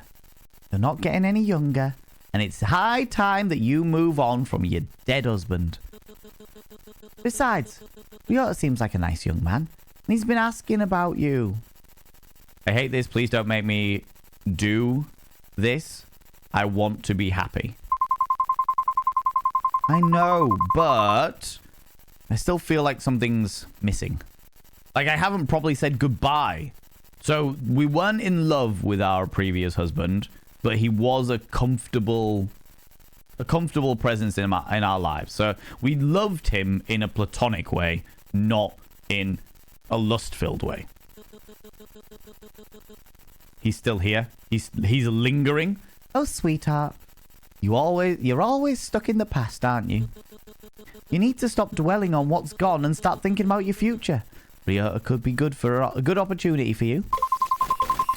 She doesn't know. It's not just about Ryota, Mom. There's something off about Kazuki's death. I can feel it. Did he not just die? I don't know how much time has passed between him dying and this all going ahead. It does feel very close, though. It was like weeks after the marriage, he died from suicide. And we're like, by the way, there's a new guy on the block. Let's go. Here we go again with your wild theories. The police investigated and they found nothing. There's something wrong. There's something wrong. Mother! Exactly. You need to accept reality, Valen, and stop living in this fantasy world. But what if there's more to it than what they found? What if Kazuki's death wasn't an accident? This is like one of those deaths where it's like, it was a complete suicide. And they shot themselves in the back 40 times. And you're like, what? How? Well, it was definitely a suicide. There was no one else there, so it must have been a suicide. And it's like, they shot themselves in the back 40 times. Enough. I won't entertain your delusions anymore. You need to focus on being a proper wife and a daughter, not chasing ghosts. He was poisoned by lead, maybe, Mr. Cow. Maybe. From all of the lead he was drinking. Yes, Mom. Bitch. See, this is an interesting one. Because in the UK, there's a good chance that she'd be told to fuck herself. But because this is like Japanese culture and there's a lot more about respect for your elders and stuff like that, there's a lot more of this. Okay, I will bow down to your wisdom, you know, respecting your elders, complying with the family, the matriarch of the family, as it were, you know. Vibes, the perfect murder isn't a murder. It's an accident. She wants grandchildren real bad. Maybe, to be honest with you, Nibirin. Maybe. That is definitely a possibility. Because I know that is a thing in many of the more eastern countries, for sure. Bury him in the garden. He'll be good for the roses. Well, we could bury our old husband in the garden, you know. That is a culture thing. Yeah. Wanting to prolong the family. I want to see my grandkids. I had an old colleague from China who was a little bit older than me, and she was constantly, like, every single time her parents visited, she was perfectly happy woman. She was by herself. She was doing all bits and pieces. She'd go on holiday like every weekend. She was in a very well-paid job. She was just living her life, but she dreaded her parents coming to visit because every single time they came to visit from China, she would always get, when are you getting married? You're getting old now. How are you going to have a marriage and kids? How are you going to, you need to settle down and have kids. And she was like, I'm just living my life. And he was like, no, come on. We want grandchildren. You need to, you're getting older. And she was like, what, 35 at the time, 36 at the time? I was like, you're getting old now. You need to settle down and have kids. Hurry up. I very much told her, I was like, hey, insert name here. I was like, if you want to pretend that I'm your fiance so it shuts them the fuck up, please do so. Because I can guarantee that after one weekend of meeting me, they would ask you to split up with me and never get with anyone ever again. All right? You'd be left alone to do what you want. And she was like, I'm tempted by that, Fallon. I'm tempted. But I'll leave it for now. I'm like, okay. Fell into the knife 10 times. Yeah, exactly. Master plan, right? My bestie at school got baby trapped by a Chinese guy who tried to send the baby back to China for his parents. Extreme, yes. Extreme, yes, but big culture. Interesting. That seems like such an interesting, an awful, absolutely horrific dynamic, but an interesting dynamic to try and negotiate. Jesus Christ. Got the toaster in the toe. I'm so clumsy. Yeah. Well, that's the reason why they have like little labels on them now that say do not make toast in the bathroom and stuff like that. Do not use your hairdryer in the shower. You know? The opposite of wingman. Yeah. Yes, Mom. Good. Now, I'll talk to you later. And remember to keep yourself together. We can't have any more embarrassing incidents like last time. So I've already brought shame to the family through some description of embarrassing incident. Perhaps because we saw a ghost. Perhaps. I can imagine your outfit you'd wear to impress your fake in-laws. Oh, it'd be great. I'd be there in some description of delightful harness and posing pouch. I'd be like, hey, how's it going? Me and your daughter are engaged. You should see my engagement ring. Actually, no, I've been told I'm not allowed to show you that part of my anatomy. Maybe one's going to be a blast. Yeah, right. You sigh and stare at the phone for a moment before glancing around the room. Your gaze wanders over to the shrine in the corner, its eerie presence casting a shadow over the otherwise mundane surroundings. Maybe Mom's right. Maybe I'm just seeing things. But I can't shake this feeling that something's not right. Shut up. I can't hear myself think. He's here. Shut up. Stop talking. Don't say anything. Leave me alone. You approach the shrine, a mixture of fear and determination coursing through your veins. It'll be fine. As you reach out to touch his death photo, a chill runs down your spine. And you can't shake the feeling that you're being watched. It's fine. Day 1. Click to continue. Witness my codpiece. Exactly, right? The whole, yeah, she calls me daddy. Didn't want some sort of feather and or studs. It would be disappointing. Oh, there'd definitely be feathers and studs. For sure, right? So far, it's giving cool OCD vibes. Interesting. It's also just a parent thing sometimes. Parents. So when are we having grandkids? Me. Remember when I was 6 and I said I didn't want kids? And then when I was 10, I said I didn't want kids. And then I was 16 and 20 and 30. I said I didn't want kids. Yeah, that. Parents, but you're running out of time. You've got to get out of this phase. Me, I'm 40. It's not a phase. Not happening. No. Yeah. It's definitely a generational thing. It's more a generational thing in the Western world. It's definitely more a cultural thing in the Eastern world, to my knowledge. In regards to prolonging the family. However, in the Eastern world at the moment, there is a big movement of women who are point blank refusing to date, to get married, to have any kind of intimate relationship with any man ever. There's a whole movement of them where they're literally like, the culture of these, I think it started in South Korea and has spread out across China into certain parts of Japan, excuse me. There's a culture over there of, you are a woman, you can be educated, go get a good job, do all the bits and pieces until you get married. As soon as you get married, you are going to be fired and you will then be the wife and the mother, and you will be a baby making machine that is there to be a wife and a mother while your husband does all of the work. And they're sick of it. They're effectively sick of it. And they're just like, no, not doing this. Fuck this noise. I am going to never get married. I'm going to never date anybody. I'm just going to carry on, live my life to the fullest and have a good time. And just focus on work and what have you. And there's a real problem that, to the point where some sociological experts have said that there is a chance that within the next 20 to 30 years, the population of South Korea will decrease to a point where there is no going back, and effectively they will have just bred themselves out as a race, as it were, or as a cultural. Yeah, you know what I mean. You know what I mean. My mom learned that to stop pestering me and accepted that she has a grand kitty. Yeah, I made it to the game time. So I would make it out of the meeting. I wouldn't miss this. Oh, you're good. I appreciate that on his wife, but welcome on in. How can you imagine me procreating with any of the men that I've brought home? Okay, pipe down. Yeah, like it. The 4B, is that what they call it, Masasha? Is that what they're calling it? The movement? Similar thing when I finally told my parents that I'm waiting on my appointment for tube tying. Yeah. My family really doesn't need to be prolonged.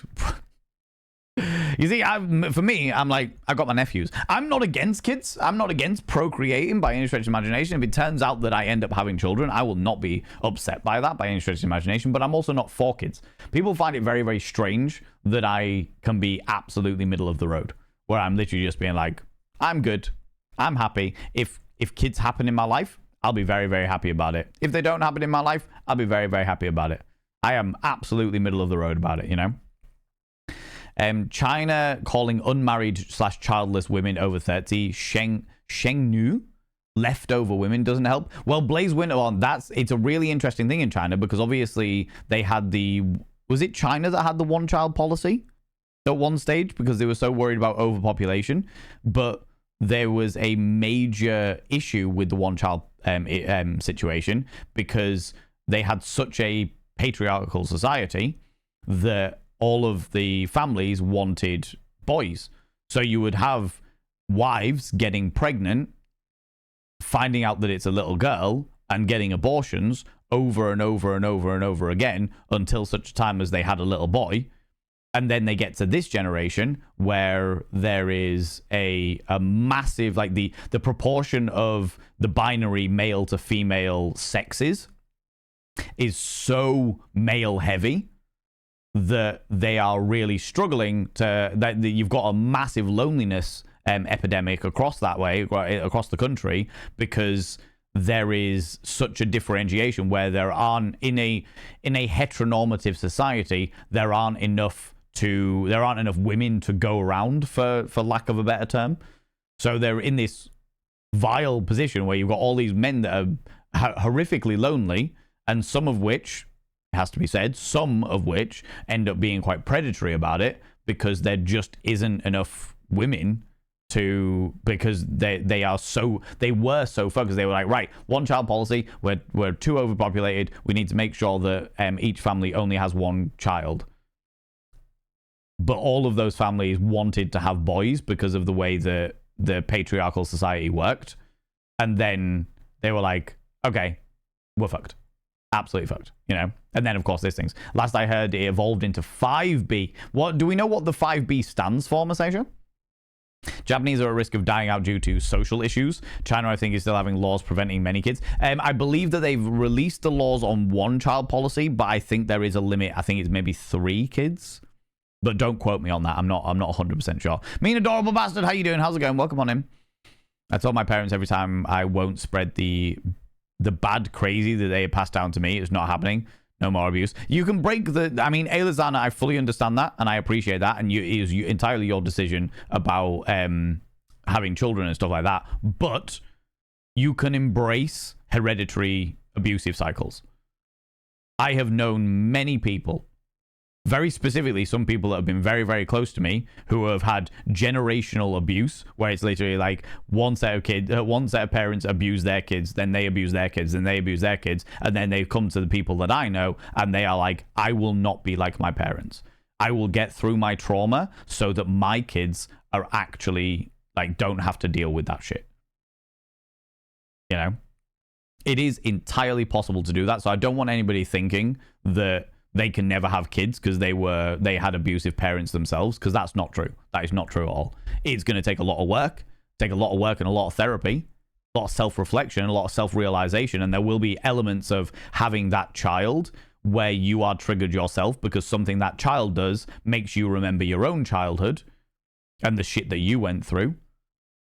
But it is possible to break the cycle. Absolutely. China had the one-child policy and people wanted boys, so now there's a big imbalance. Yet, literally never been interested in relationships or sex, so I'm happily single and child-free. That's just what's right for me. Perfect. Absolutely perfect. 42 last week, vasectomy referral appointment tomorrow. Never wanted them, never will. Entirely fair. And there's nothing wrong with that. Absolutely nothing wrong with that. But there's also nothing wrong with wanting kids either. You know? 4B, 4 Korean words all start with the letter B that translate to no sex, no dating, no marriage, no children. Interesting. So the solution would be to promote men transitioning. I mean, no, mean adorable bastard. And we're not going to go down that route.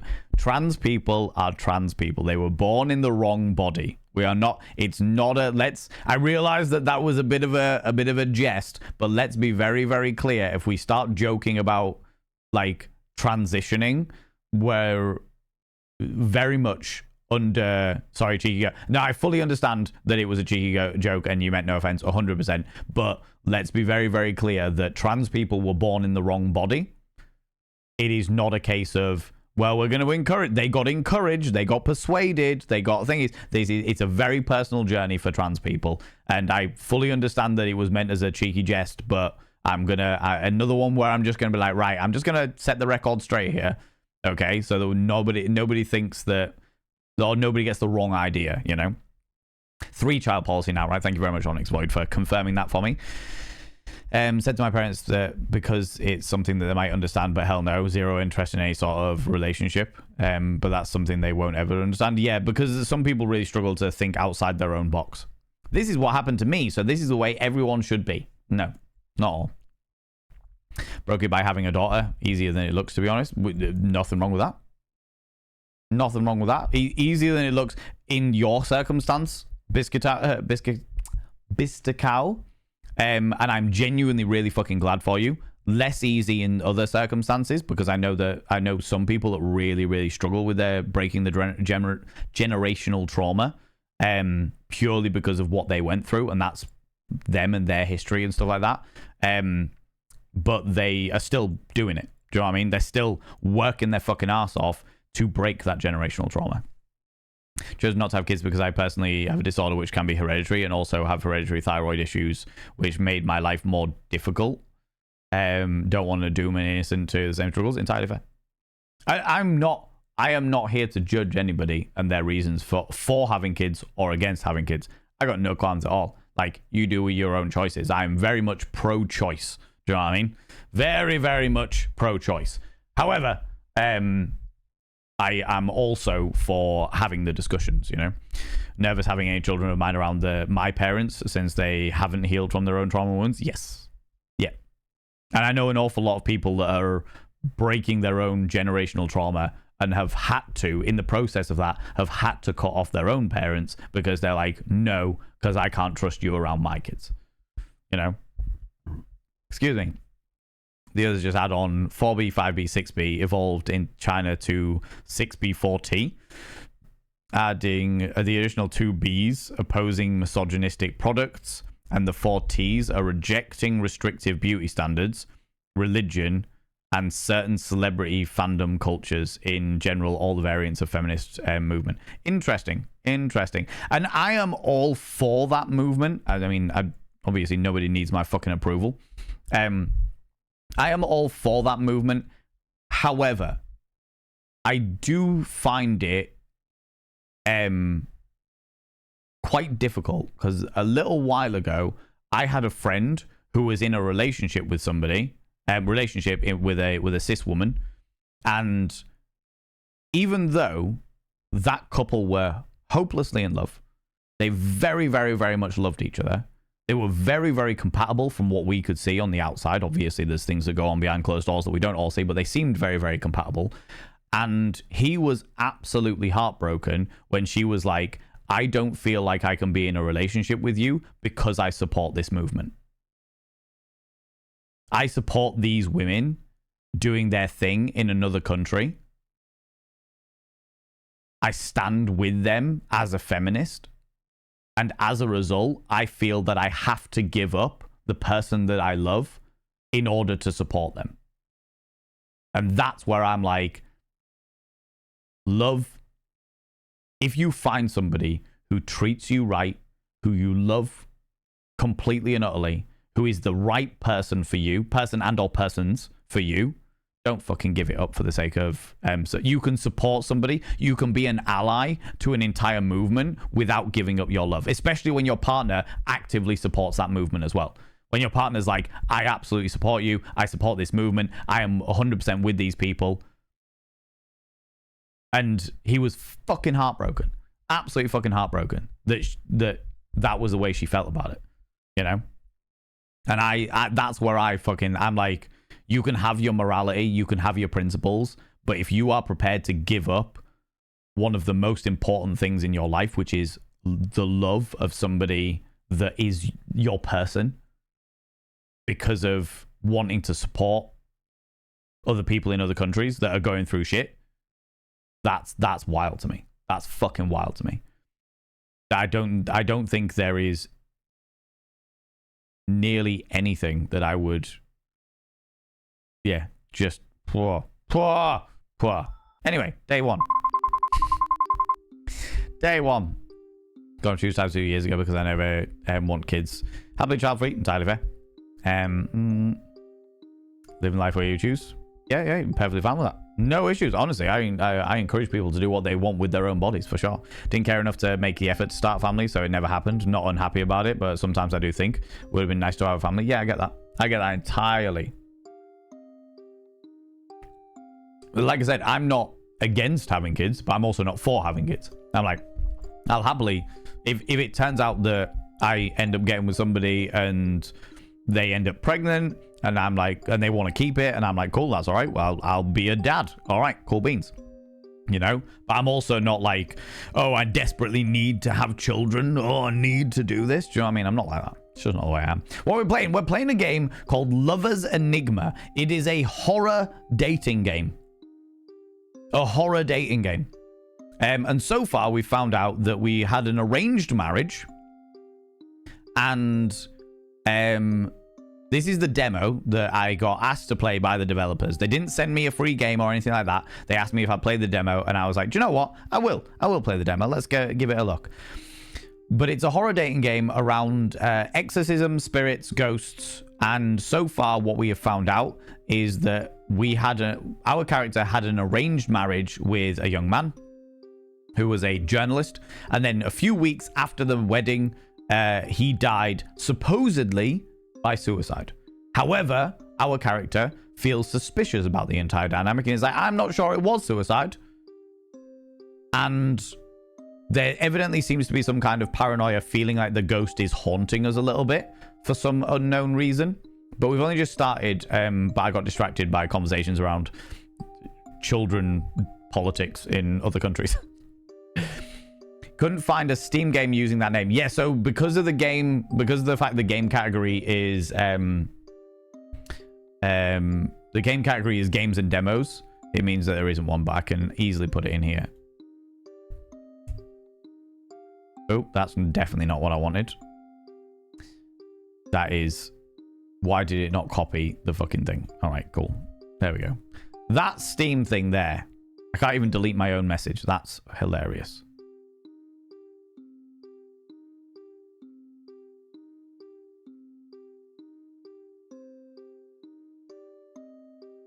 Why can I not delete my own message on my own stream?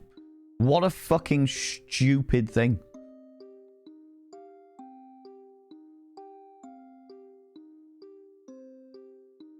That was my go live message. All right, whatever. You've got it. You've got the fucking link there. All right. Anyway, you don't have to walk me back home every day. It's no big deal. But still, going out of your way like this? I know you said you're okay with the whole still testing the waters kind of arrangement, but I can't help but feel bad about it. You hesitate for a moment, trying not to sound too patronizing. Your word is law, apparently fucking so. It's weird that I can't delete my own message. That's surprising. That's the bit that's really surprising, you know? Anyways, thank you. I should head back. I don't want to take up any more of your time. Ryota's expression is still as unchanging as ever. So this is Ryota who's dead inside. However, I do quite like his jacket. I said it's fine. It's not a bother, really. I'm just making sure you go home safely. Oh. Well, in that case, Ryota's chuckle feels forced. As I look at him, I notice his smile doesn't reach his eyes. Great. So, same time tomorrow? All right. Thank you. Ryota looks at you and gives you the same unreadable smile before waving goodbye. You can't help but feel a pang of guilt and uncertainty as you watch him walk away. He probably doesn't want to get too involved with me anyways. I know he's just trying to be nice, but he's better off with someone with less baggage. Oh, our character's that kind of person. He's better off with someone with less baggage. Bullshit. I don't know a single adult person that doesn't have baggage. We all have baggage. Every single one of us has baggage. It's called life experience. And the way that we fucking process it. We all have baggage. The difference is whether we make it somebody else's problem or not. All right? Trolleys and trolleys of them. Yeah, exactly. We've all got baggage, and there's nothing wrong with having baggage. Okay? Someone with less baggage, especially with everything that happened with Kazuki. No take backsies. That sums up today's society. Dead inside, but a gorgeous jacket. Certainly sums up some of my life. It has to be said. Like restaurant kitchens. I don't have baggage. I have failed villain origin stories. I love that. That's a great way of putting it. You sigh softly, feeling the weight of your own problems. Maybe I should talk to Mom about easing up on her matchmaking. The free roaming section of the game begins now. You can explore the town from 8 p.m. to 11 p.m.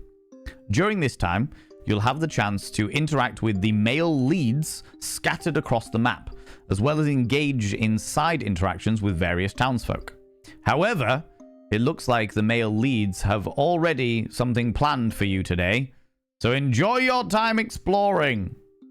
I will also remind everybody that I don't know what the trigger warnings are for this game.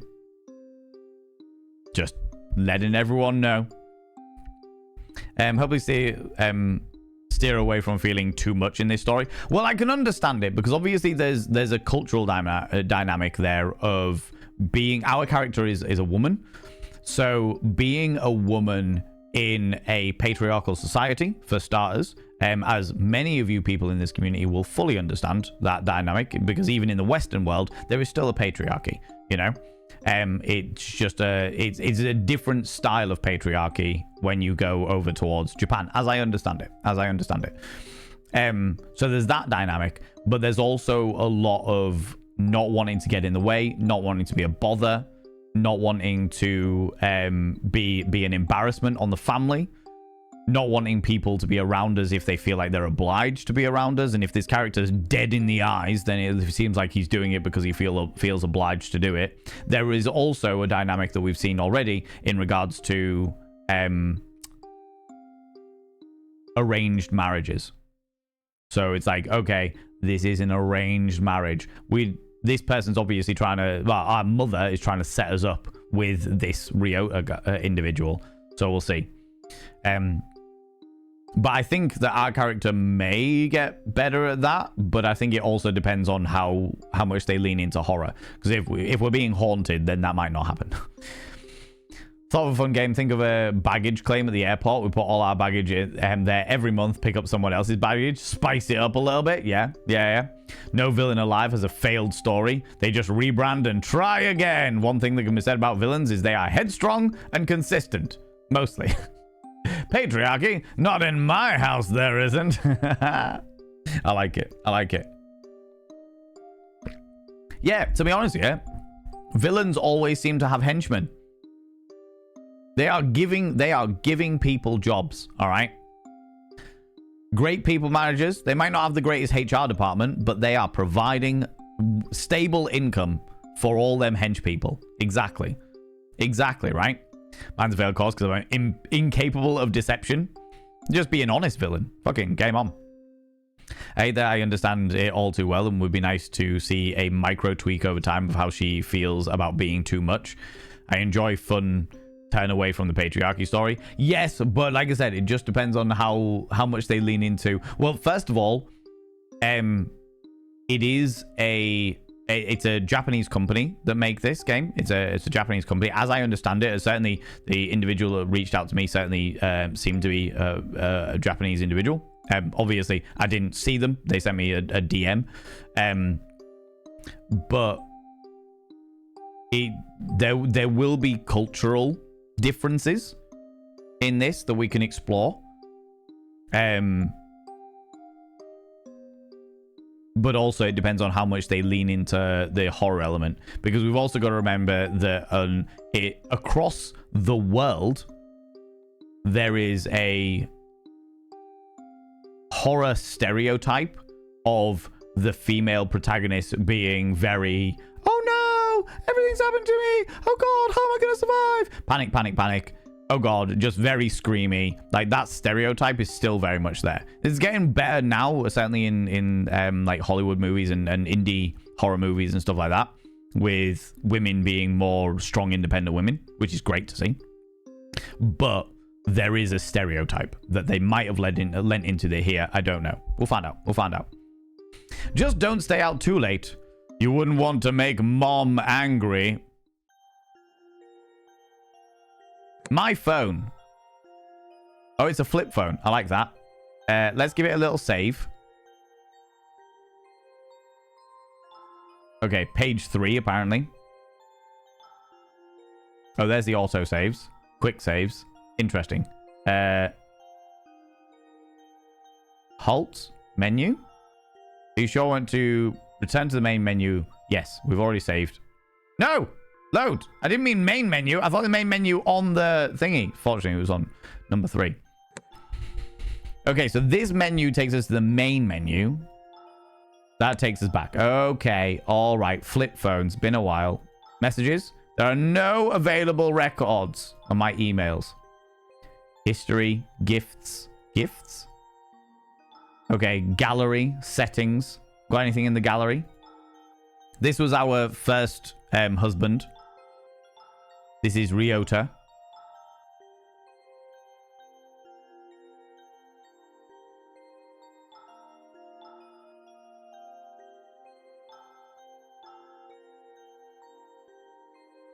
This is our gimp. I don't know who this is.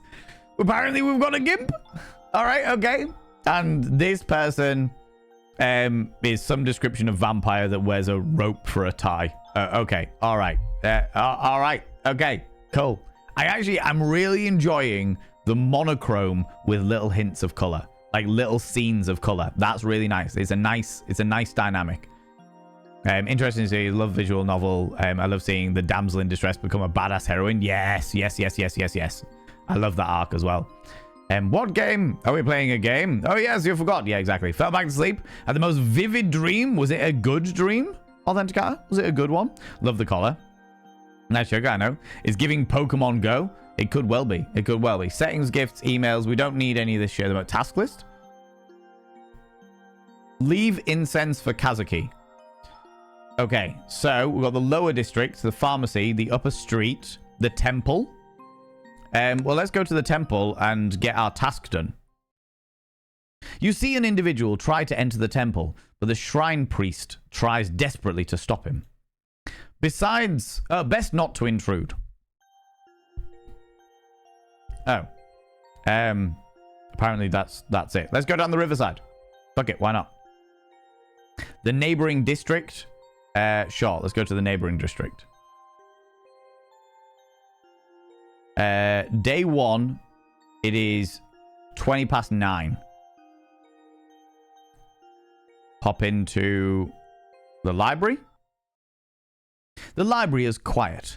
There's a book you can read about the city's past. Triple X town in Triple X prefecture used to be under the feudal lord by the name of Unintelligible. It's a great name for a feudal lord. I am the feudal lord, Unintelligible. The family was influential in the political sphere during the Meiji era. But the sudden death of the young master caused the family to fall into ruin. No worries, you take it easy, mean adorable bastard. Appreciate you. Thanks so much for stopping by and lurking. Some say his death was no accident, while others say there were supernatural things at play. Well, that's enough reading for today. Okay, so that I spent half an hour reading. We don't have much time, so I don't want to go to the cinema too much. However, there is a big part of me. That genuinely is like, I want to make Mum angry just to see what happens. Just to see what happens, you know? Ah, yes, the great Emperor Unintelligible. Such a great leader. Very much so. Very, very much so. We saw Julia Roberts working on a TV show as a teacher, trying to investigate and stop Leave It to Beaver, 50's father, known as the principal, who may or may not be a demon. Oh my god, there used to be a TV show called The Demon Headmaster. Let's go in the alley! This can only go well. The alleyway looks dark and musty. There's a cat. There's a cat. There's a cat. Oh, look, I've just realized that our character is by our mouse. Let's stroke the cat. Hello, cat! There's a strange cat here. Pet the cat. Affection with Miyabi increased. It's really late. I better head home before Mom gives me a mouthful.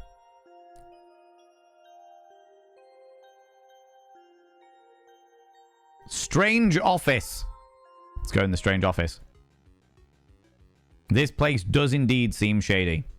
She may have been haunted by her dead husband who was trying to help. This is what is happening in this game right now. And there's a faint music playing from beyond the door. It's really late. I better head home before Mom gives me a mouthful. That requires me to know where home is. The convenience store.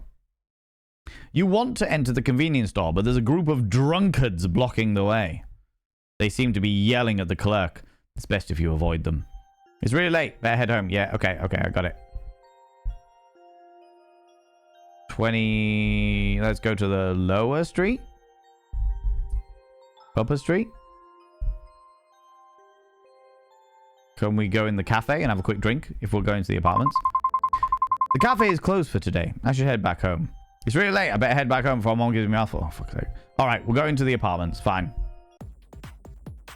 You walk down the corridor to your apartment, listening to powerful rave music.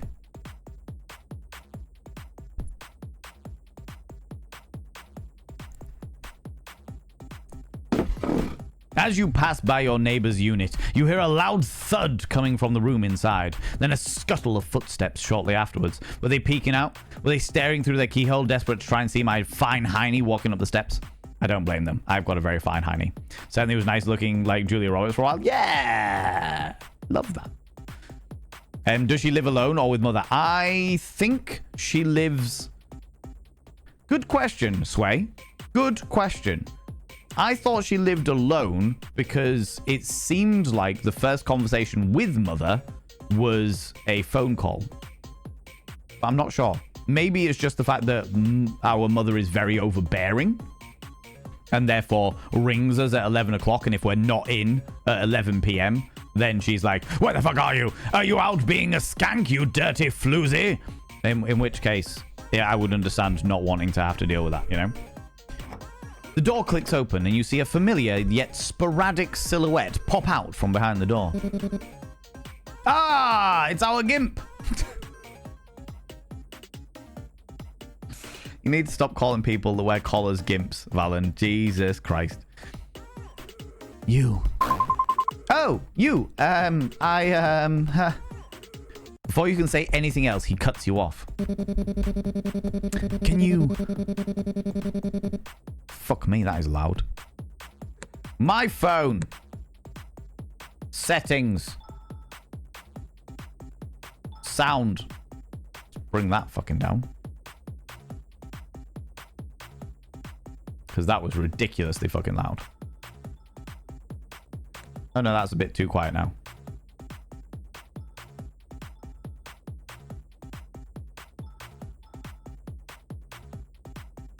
I think voice might be the text thingy, so we can take that right down. That's all right. Can you stop leaving your trash outside? And when you leave the house during the day, you're always so noisy. I know you have nothing better to do, but some people have things to do, you know, like furiously finger blast your own piss hole. He gives you that stupid look on his face, reminiscent of a certain 2008 anime. Okay, friends, we're playing that game. Name that anime. You're so happy to have a gimp? Yes, I am. Yes. This is my gimp. If that's the case, we could pick up the phone with Mum and then leave afterwards. We could do. Yeah, that's true. That's true. Oh my God, we have the same hair. I have this thing when I dream where some parts of my brain is aware of things that are happening in my body and they get put in the dreams. This time my arthritis pain needs to go to the bathroom. Oh my God. That is interesting though. It's interesting that your unconscious brain can tune into the needs of your body. A lucid dream. Is that the official term for it? I've definitely had lucid dreams in like a different context, of which is being in a dream but being aware of the fact that it is a dream inside my dream. You want to yell at him and call him a stupid naggy bastard. But you're an adult. And even though he's short and rude, he should be able to reason like one. I'm sorry. I'll try not to be too loud next time. You expect him to continue berating you, but his expression softens. Seems as though he too was expecting some sort of resistance from you. Oh, he wanted it. He wanted to argue with me. He's one of those people that likes to inappropriately touch themselves to arguments, you know? He likes conflict. Gets aroused by conflict. I was 7 in 2008, so if there's a reference, I have no idea. Does that qualify lucid dream? Because I've had other dreams that fit Valen's definition. Lucid dreams are when you can control the dream and you are aware of dreaming. Although I can understand why it would fit into, like, Masasha's definition of lucid. It would fit into the spectrum of lucid dreaming if your body was aware of certain bodily needs, like going to the toilet, like having arthritis pain, that kind of thing. Yeah, that would make sense. Maybe not the psychology subfield of oneurology. A lucid dream is a type of dream where the dreamer realizes that they are dreaming during their dream, but you just got the effects and not the control. Okay. Lucid dream sometimes where I'm aware that I'm dreaming. Yeah, bit off a bit. But it makes sense that would be in the spectrum of it, Masasha, so I can understand where you were going with that. This is more body needs something than that pulls you out of REM. Or in some cases, doesn't pull you out of REM, but you know your body needs something. There he is. Yeah, you'd better. Ren looks at you for a moment. A hint of defensiveness in his gaze. I wonder if the gallery that we looked at earlier was because we're playing the demo. Like, this would be an unlockable if we were playing the main game. But because we're playing the demo, it's just all freely available for us. Before reluctantly nodding his head and closing the door behind him. What a strange guy. I barely see him, and when I do, he lectures me. Whatever. Can't let some weirdo ruin my day. The neighbor's door. Go home. It is 23 o'clock. You finally enter your apartment. A groan escapes from your lips as you're finally able to kick off your shoes and collapse exhausted onto the couch. Can we also make a point of the fact that that conversation we had with our really weird neighbor, who thoroughly thrives off conflict, lasted 40 minutes. I got back at like 20 past 10. It's now 11 o'clock. What's going on there? What's going on there? I think not 100% sure that lucid just means aware. Yeah, so lucid as a word means aware, but lucid dreaming is like an actual terminology used by like scientists that study sleep. It makes sense. Very non sequitur, even with dream logic. Wasn't a nightmare, so I'm happy. Perfect. Perfect. A groan escapes your lips as you finally are able to kick off your shoes and collapse exhausted onto the couch. Why do I always have to deal with weirdos after a long day of work? Oh, it's already starting. It's already starting. Shut up.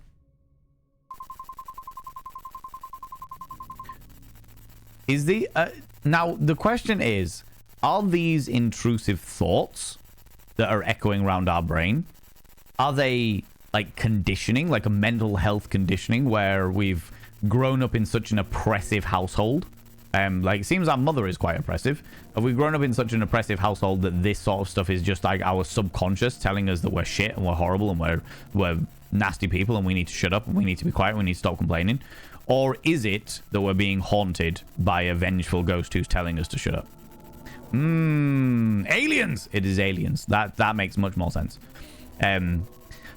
Speaking of work, I can't deal with it anymore. There's just too much going on. Shut up, I'll hurt you. Shut up, stop talking. You're no better. Don't want your pity. Everyone looks at me with that same pitiful yet annoyed expression. They gossip about me behind my back. Yet every time they see me, they offer some unnecessary advice. It'll be so much easier if they just told me straight to my face that I'm weak. Yeah, this feels like that this is all just like our own conscious stream of negativity. The shit that puts us down when we're feeling really depressed and shit, you know? You know? Garden gnomes. Ones with little fishing rods. Mods. It might well be the mods. This is exactly what my mods say to me. Especially the bitch one. You know? Especially that one. A burden? I'm not a burden. I'm fucking glorious. And Ryota. He's definitely not happy about this arrangement. And Kazuki. His death. You're fine, you're fine, you're fine, you're fine. I just need to keep it together. Somehow. And then I'll be fine. Sounds like our character needs a lot of therapy. I can't fall apart now. Not yet. Not with anyone waiting for me to fall. Maybe they're right. Maybe I am weak. Maybe I deserve their looks, their gossip. Maybe I deserve all of it. No! No! No! No! Not again. Oh. I thought that was me just nipping my own negativity in the bud there. Kazuki? It's him. Please let it be him. Please let it be him. So our character actually wants it to be him. No. That one's real. Sound effects. Shit, shit, shit is happening again. It's real. Or it's not. What is... No. Please. Not again. Oh, it's the doorbell. Hello? Anyone home? Yes, coming. You rush over to the door, opening it frantically in hopes of ignoring the strange noises coming from your apartment. Again. Hello. Sorry for the noise. What? No. Who is it? Hello. Your eyes widen in surprise at this weirdo's sudden dramatic entrance. A mix of confusion and skepticism across your face. I'm guessing with the prayer beads that I think he's holding, that he is the exorcist. What can I help you with? The vibes from your home are not immaculate. I can already sense the bad spirits squirming around your abode. But no matter. I am Satome. Is it Satome?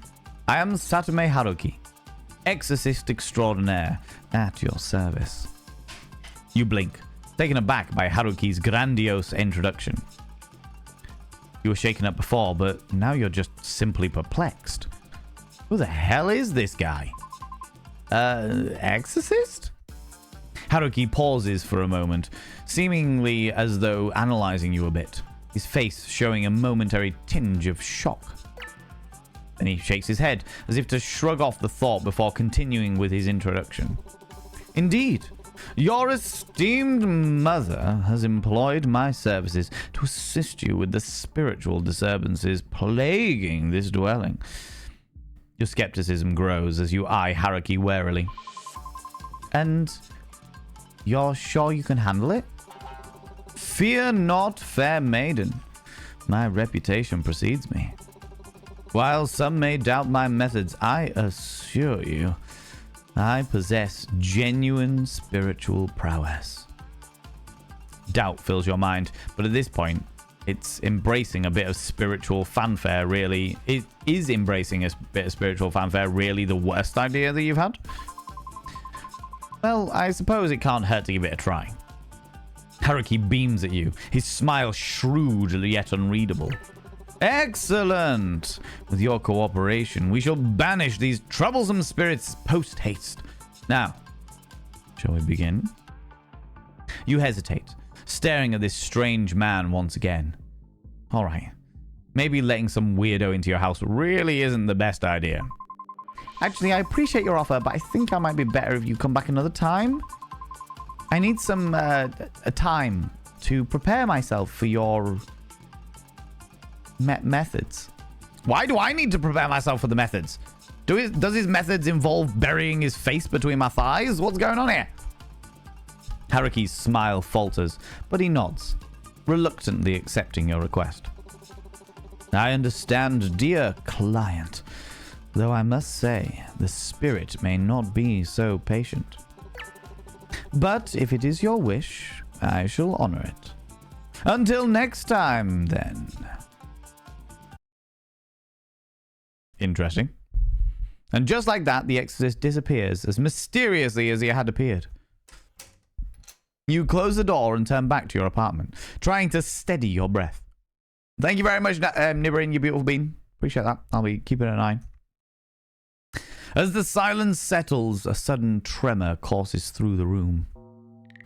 Furniture rattles, and that unsettling croaking noise fills the air again, sending a shiver down your spine. That sound is the sound of one of those frogs. Sea frogs, yeah. It's one of the, you know, the wooden frogs that are like hollow and you run the stick over their spine. I have seen Ruby Churu use that many times in doing ASMR. So I know exactly what that sound is. Spiritual frogs. I thought it would be gone by now, but it's still happening. No. It's a raid. What was it? Flee! Flee! Oh my lordy lordy. Let's just snooze these adverts straight away because, ladies and gentlemen, all genders outside in between, delve deep into your bins of popcorn and throw them at the raiders. Throw them at these cheeky devils. Look at these people coming in here. I mean, really, could you even imagine? Who do they think they are? Kind. Good Lord! Good Lord! 62 and a happy ween to you.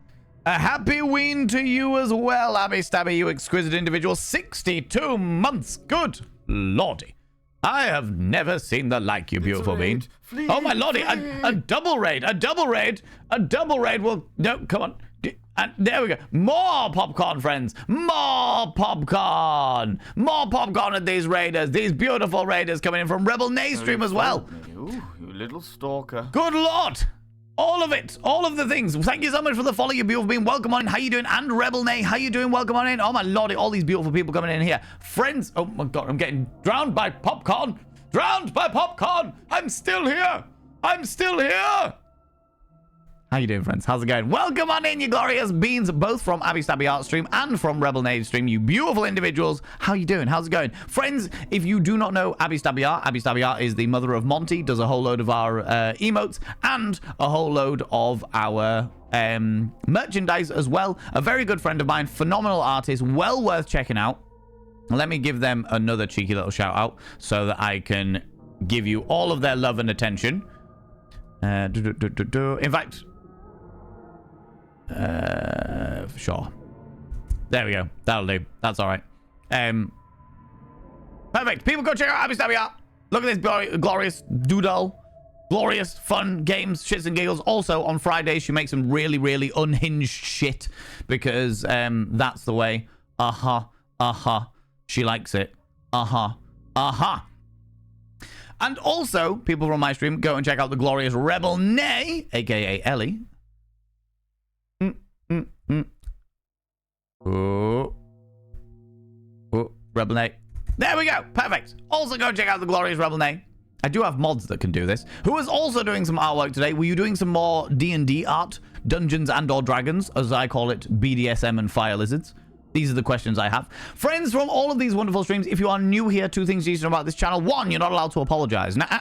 For par, individuals, for par. Instead of saying sorry, try saying thank you. Instead of saying sorry, I'm late, say thanks for waiting. Instead of saying sorry, I'm such a burden, say thanks for being there for me. It'll make you a much more positive individual. Two, if you're under the age of 18, I have to ask you to leave. I've got to ask you to leave, for I am a colossal filth wizard, and don't be corrupting the ears of the young. No, it's not what I'm about. Sure, do it one-handed. I was going to ask you, Nibberin, and then I completely forgot because I got caught up in my own brain pan. I got caught up in my own brain. Thanks, Nibberin. Thank you for that. Yeah, that's great. Thank you for that. God damn it. You are painting D&D minis, a cat, and a sexy vampire. Ooh, very interesting. Well, today, friends, we are playing a dating game where it's an exorcism dating game. I was reached out to by a company who went, hey, we saw you were playing Date Everything, and we have got a horror dating game. Would you be interested in playing the demo? So that's what we're doing today. Woo! Had some stream lag at the end out of nowhere, but we went well otherwise. Ended up drawing Norman as Bram Stoker's Dracula, Bram Stoker's Dracula Renfield for fun. It's in your Discord DMs. Thank you very much. I will check that out now.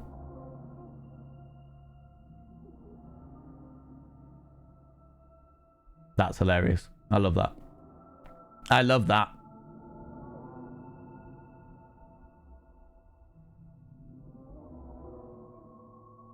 Let me show you all that. That's amazing. Love that, Abby Stabby. Love this. It's so versatile, most certainly. This also looks like just one of my, like, boudoir outfits. You know? Sometimes you just gotta have a cheeky little boudoir outfit. You know how it be. How's it going, Moby? How you doing? So how does one get banned here? Getting banned Ellie's is harder. She never lets us mods be banned. Being banned here is pretty bloody hot. I am very much more likely to toy with my food than anything else. Trolls come in here and I'm just like, no, hello, how's it going? Welcome on in. How you doing? How's it going? Playing more D&Ds, playing a cat and a sexy vampire. A cat and a sexy vampire? I mean, I'm all for sexy vampires, but a cat? What? Although saying that sounds exactly the kind of things you would find in a D&D party, you know? Abby Stabby Art for the 62nd month. I am inscribing your name upon the mirror vein. By having your name upon the mirror vein, it means you get access to my personal Snapchat. Not a bum Snapchat, you cheeky devil. And of course, you get access to all the sexy little emotes. But the most important thing is you'll roll over every morning, look in the mirror, and go, God, I look rough. But God damn, do I make rough look good. Ooh, sexy. Oh, yes, me. Yeah, you know? So yes, friends, today we are playing a game called Lover's Enigma, which is a Japanese horror dating game. Because why wouldn't we want that? The story so far, prepare yourselves, get yourself settled in. Our character is a young Japanese lady who had an arranged marriage with a young man called Kazuki, who was very, very nice. We didn't love him, but we kind of like loved him platonically. It was like we weren't in love with him, but we loved him platonically. However, a few weeks after we got married, he died. We think it might have been from suicide, but Everyone else thinks it was suicide. Our character is like, no, there's something suspicious about this. Since then, our mother has set us up with another individual called Ryota, who is dead behind the eyes, has got no personality, and basically it hangs around us because he feels obliged to do so. We also know that there is a creepy guy who lives in the same apartment block than us that definitely is into BDSM, latex, and collars and other such shenanigans. But he thrives off confrontation. And we've just met an exorcist who is very vampire coded, who basically is all about, like, he's turned up at our door being like, the spirits, the evil spirits are here. Your mother employed me to get rid of your old stuff. Our mother also is just like, get over your dead husband and start shagging other people. Come on. I want grandbabies. I want fucking grandbabies. Give me the grandbabies. All right. So I don't know anything about the trigger warnings of this game. If you need to disappear off, if you need to go grab a snaffly treat, that goes for both Abby Stabby and Ellie, aka Rebel Nay, and all of your wonderful communities. If you need to go grab a snaffly treat, go grab some kind of delightful beverage, please go do so. Please look after yourselves. I don't know what the trigger warnings are. This, obviously, we've talked about suicide briefly. And we're also interested in, like, the cultural dynamics of what, like, there are certain cultural dynamics we've already noted in regards to the gameplay so far and what we're used to in our Western world, as it were. Cat, booby vamp lady, same thing. Yeah, right, that's fine. It's all right. The cat is an old grumpy cat with a backpack. He looks a little bit like an Ewok. That's hilarious. That is hilarious. That probably makes him all the more adorable to you, doesn't it, really? Doesn't it? Is my name on the mirror from the other day? Not yet, Kurdowen, because I literally grabbed that 2 minutes before I started stream. But I know which names I need to fill in. So they will be on the mirror of Vane at some point in the near future, for sure. See, Val plays games. Why don't you? Remind me again what I did on Monday. Yeah, exactly. No idea. Probably got distracted a lot. That does happen with Rebel Nay, to be sure. Right. Well, oh yeah, stuff is happening in our apartment where the furniture is moving, but we are not entirely sure whether we're having a complete mental breakdown or whether we're being haunted. So we're kind of like in this place where we're like, no, the sofa isn't floating. It's fine. It's all right. It's okay. It's all right. It's okay. Also, we found out that the entire land used to be owned by the great Emperor Unintelligible. As you do. You know what I mean?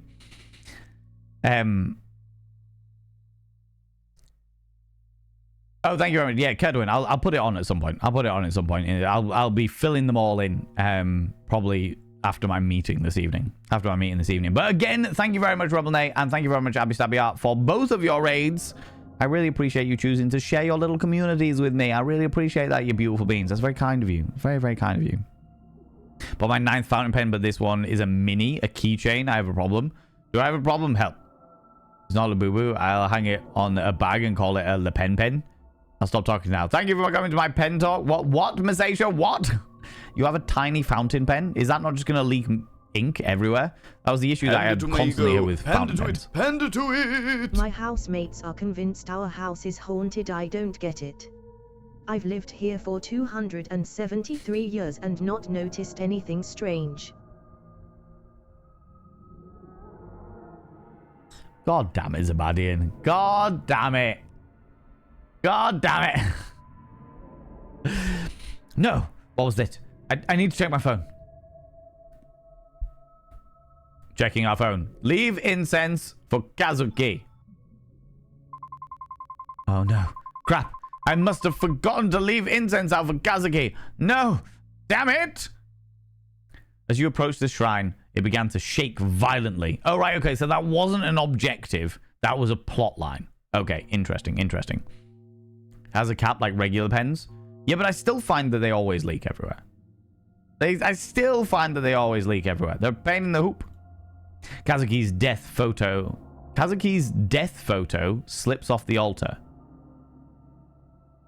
Have we just got a random picture of him dead? Oh, no. It's, am I right in remembering that in, like, the Japanese, like, shrines to the dead, they have, like, a photo of the person that's got, like, black ribbon across one corner or both corners? Panda to it. Panda to it. I saw a grave sweeper at the cemetery and asked him if the place was haunted.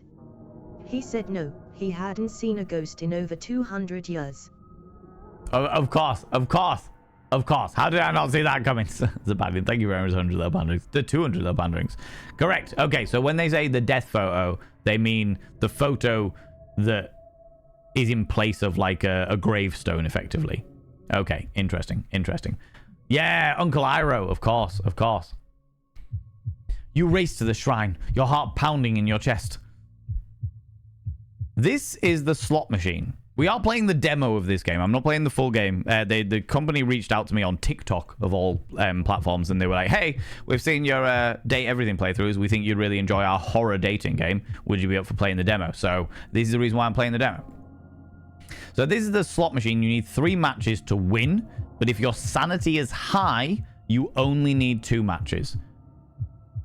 Press the space bar to start playing, or click on the lever. How do I know how high my thingy is? Click on the lever. Oh, it's a matchy thing.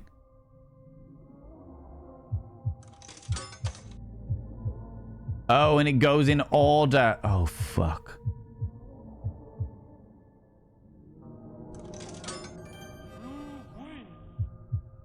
Okay. So it isn't a gamble scenario. It's a match them one at a time. Okay. Yay, we did it. Jackpot, says the strange creature. Enjoy your jokes very much. Authenticator! Zabadian does not need any encouraging. You need 3 matches. We destroyed your sanity with dad jokes. Honestly, today you have destroyed my sanity. Fortunately, Zabadian, this game's sanity does not run off my own. Fortunately. You managed to catch the photo just in time, clutching it tightly as you stare at it. Your heart still beating loudly in your chest. Surprised at your own reflexes, you gaze at the photo longingly, wondering if some divine intervention had guided your hand. Yes, that's me. I'm the divine intervention. You take a deep breath, trying to collect your scattered thoughts. Deep breath. With trembling hands, you carefully place the photo back on the mantle. Stepping back, you let your eyes linger on the image, your heart heavy with a mix of confusion and longing. The room feels eerily quiet. The silence amplifies the turmoil in your mind.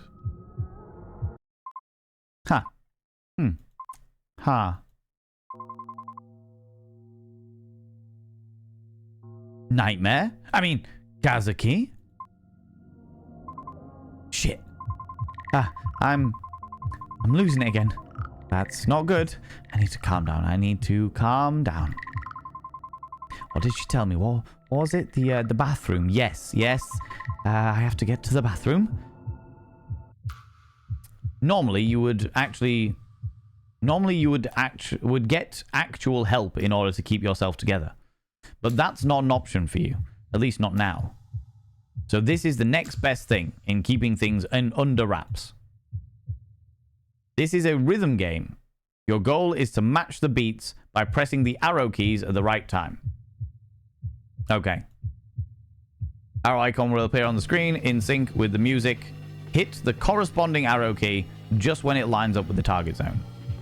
More accurate you hit the key, the higher your score. Keeping calm, steady your heartbeat. And remember, suppress it. Suppress it. 3, 2, 1.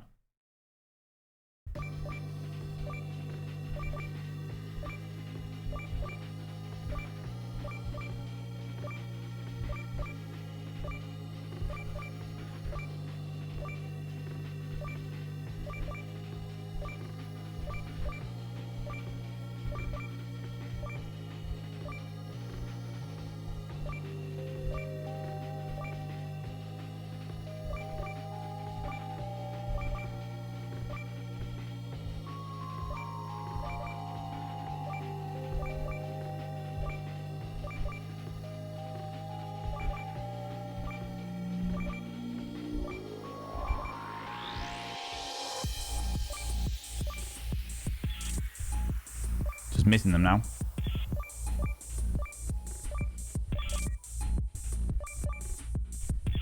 Oh my god. Yeah, I suppressed it. 75. That's a good score. That last bit got a bit chaotic there. That last bit got a bit chaotic. Or is that Shadow Lord? It could well be Shadow Lord. This is the rest of stream. It might well be. Me just doing that over again. Okay, I'm fine. I'm good. It's under control. My head hurts. I should go to bed. Let's go to the shrine. Kazuki's shrine. You try to tend to it every day. But today, you can't bring yourself to touch it for some reason. Your stomach turns as you gaze at his death photo. He looks the same as he did the morning he left. You take a final look before turning away. Today's been so much already. We'll go to the window. Gaze out the window. You open the window to let in some fresh air. But all you're met with is the unfortunate smell of sewage. Sewage! Shut the window again. You close the window, disappointedly. To the bathroom. Wasn't the door? You think that strange man is still outside. Well, it'd be best not to leave the house now. Oh yeah, the exorcist. Normally, you would want to spend the rest of the night either crying in the shower or taking a normal shower. One of the two. Those are your options. Taking a normal shower or crying in the shower. Neither of the above. However, tonight isn't one of those nights. Tonight is the night that we go straight to the bedroom. Is there anything else we can interact with while we're here? No little cats or anything? Excuse me. Them's was the days, crying in the shower for hours on end. As you enter your bedroom, you fumble for the light switch in the dark. Your hand brushes against a sharp edge on your nightstand, and you feel a sudden stinging pain. You pull your hand back quickly, but it's too late. A small, deep cut begins to bleed. Neon pink blood. Neon pink.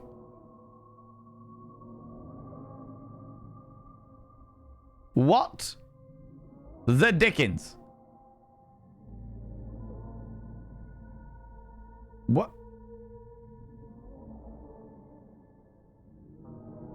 Why am I bleeding the liquid form of millions? Why am I bleeding raspberry sauce? Had too much Gatorade? Maybe. Maybe. 64 months, Dr. K. 64, that's a computer number. It is? And it's 8 carat 2. Uh-huh. And 2 carat 6. Yes, lots of carrots. All of those carrots. That's the, yeah, those are the ones. Dr. K. Ross, you beautiful bean. I shall now describe your name upon the mirror vein. By having your name on the mirror vein, it means you get access to my personal Snapchat, not a bum Snapchat, you cheeky devil. And of course, you get access to all the sexy little notes. But the most important thing is you got to roll over every morning, look in the mirror, and go, God, do I look rough? But goddamn, do I make rough look good? Ooh, harra, sexy. Ooh, yes, meow. And thank you very much for taking us 1+ point closer to getting that 70-30 split. I appreciate that. I appreciate that very much, you cheeky little devil. How you doing? How's it going? You've come in as we're bleeding raspberry sauce everywhere. You know, like you do. Shit. You grab a nearby towel and wrap it around your hand, pressing deep into the cut, trying to stop the bleeding. Your vision blurs a little as you wince from the pain. I have gained myself a... Oh no, that's the towel. So the towel, that's the color of some of your hair. I love that. I love that. So the towel, in the process of us mopping up the blood, we have made Sauron's asshole. Aye. But you swear you see a weird symbol form amidst the blood splatter. Yeah, it looks like an eyeball. Boyfriends, husbands, exorcists, even this stupid apartment. Seriously, I wish Mom would stop meddling with my business and make me do all of this for her. Just as you say that, your phone buzzes. On the glow of your screen, you read the words, 3 unread messages from Mom. So yes, we do live alone. but we are accountable to our mother. I'm exhausted. I need to sleep. I can't deal with anything anymore. As you lie on the bed, your head swirls with the afterthoughts of today. Mothers, ghosts, boyfriends, husbands, duty, sins, choice, and most importantly, my vibrator. You! Do your choices matter? You can't help but worry about yourself. You can sense that things are changing, and no matter what you do, you can't stop it. You don't want to sleep just yet. There's so many things to do.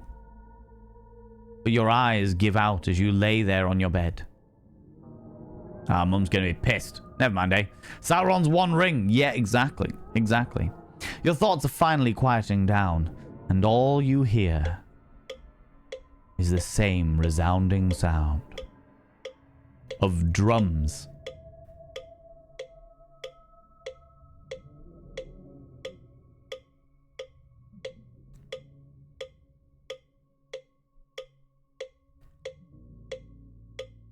That drum sounds a lot like a metronome. Or a very shit cowbell.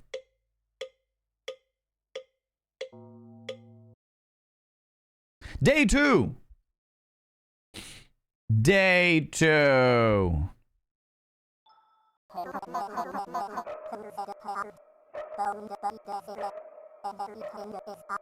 Everything is a curse. Cursed heart, bound by desire, everything is a curse. I can head home from here. I'd rather not take up much more of your time, Ryota.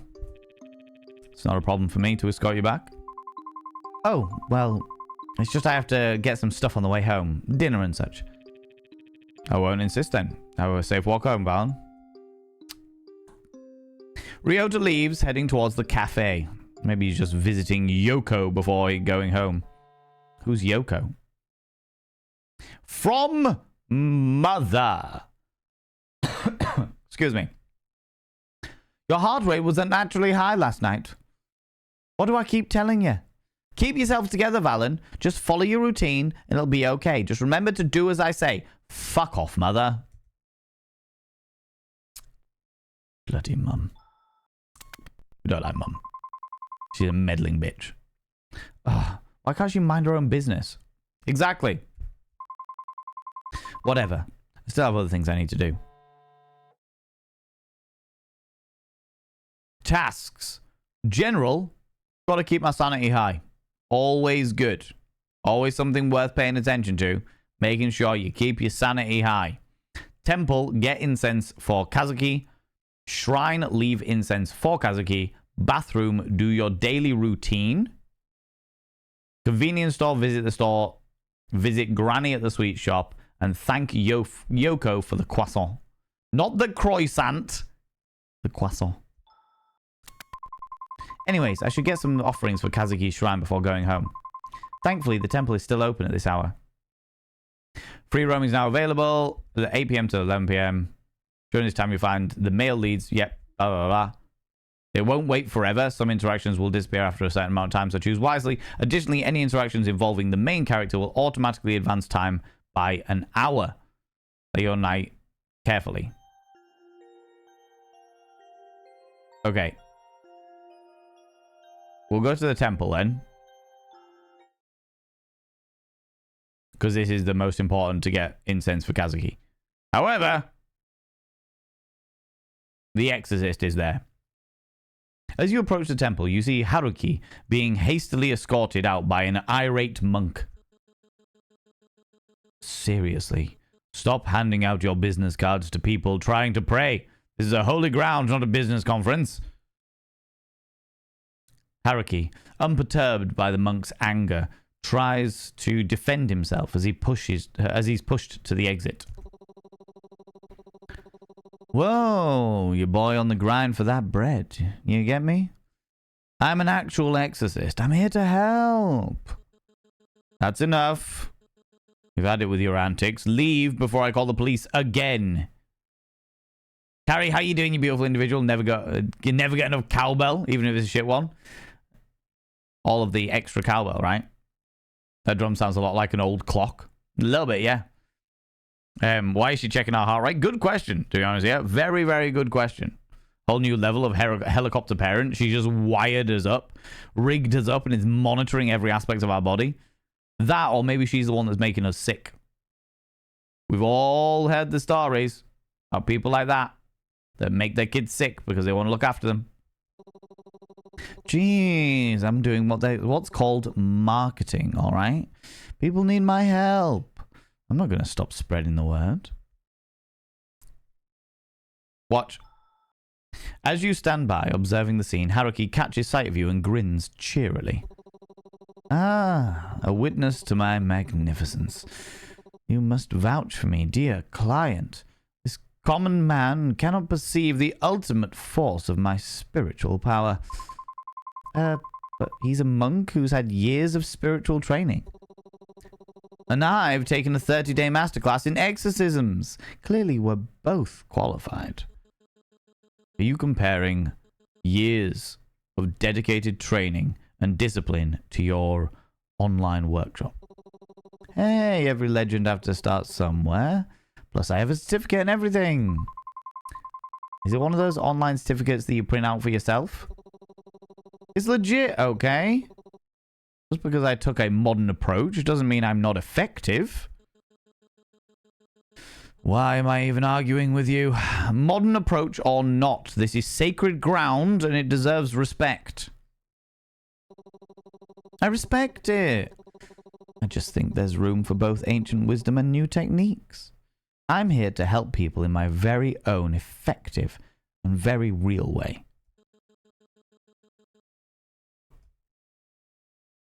Excuse me. Why am I even bothering with this? Just get out. Hey, I thought monks were supposed to be all about compassion and understanding. Come on, if I don't hustle and promote myself, who will? It's part of my charm. This is a place of tranquility, not a stage for your antics. Oops. Definitely pressed the button too early. All right. I'll dial it back. You have to admit, a bit of charisma can liven up even the most sacred places. The monk sighs and you swear he might just break his vow of non-violence, but he just ushers Haruki out of the temple grounds with an exasperated wave. How's it going, Sarah Gruth? How you doing, you beautiful individual? Redeem party dare. Squits. You want me to shit myself as a party dare? Depends how much vodka I drink. That might happen. Charismatic monk threatened my celibacy. I can imagine. What a glorious individual that is. Outside, Haruki waves you over with a cheeky grin. Well, that was something. You've got to admit, I really know how to stir things up. Yeah, you definitely made an impression, but maybe next time try not to get kicked out. Deal! But hey, it's all part of the adventure, right? Anyway, dear client, what brings you to this sacred ground? Surely you didn't come just to witness my flair? I came to get some stuff for Kazuki. I came to see you. Why do you care? I'll be honest. What a kind-hearted wife. How commendable. Though, I must add a little note.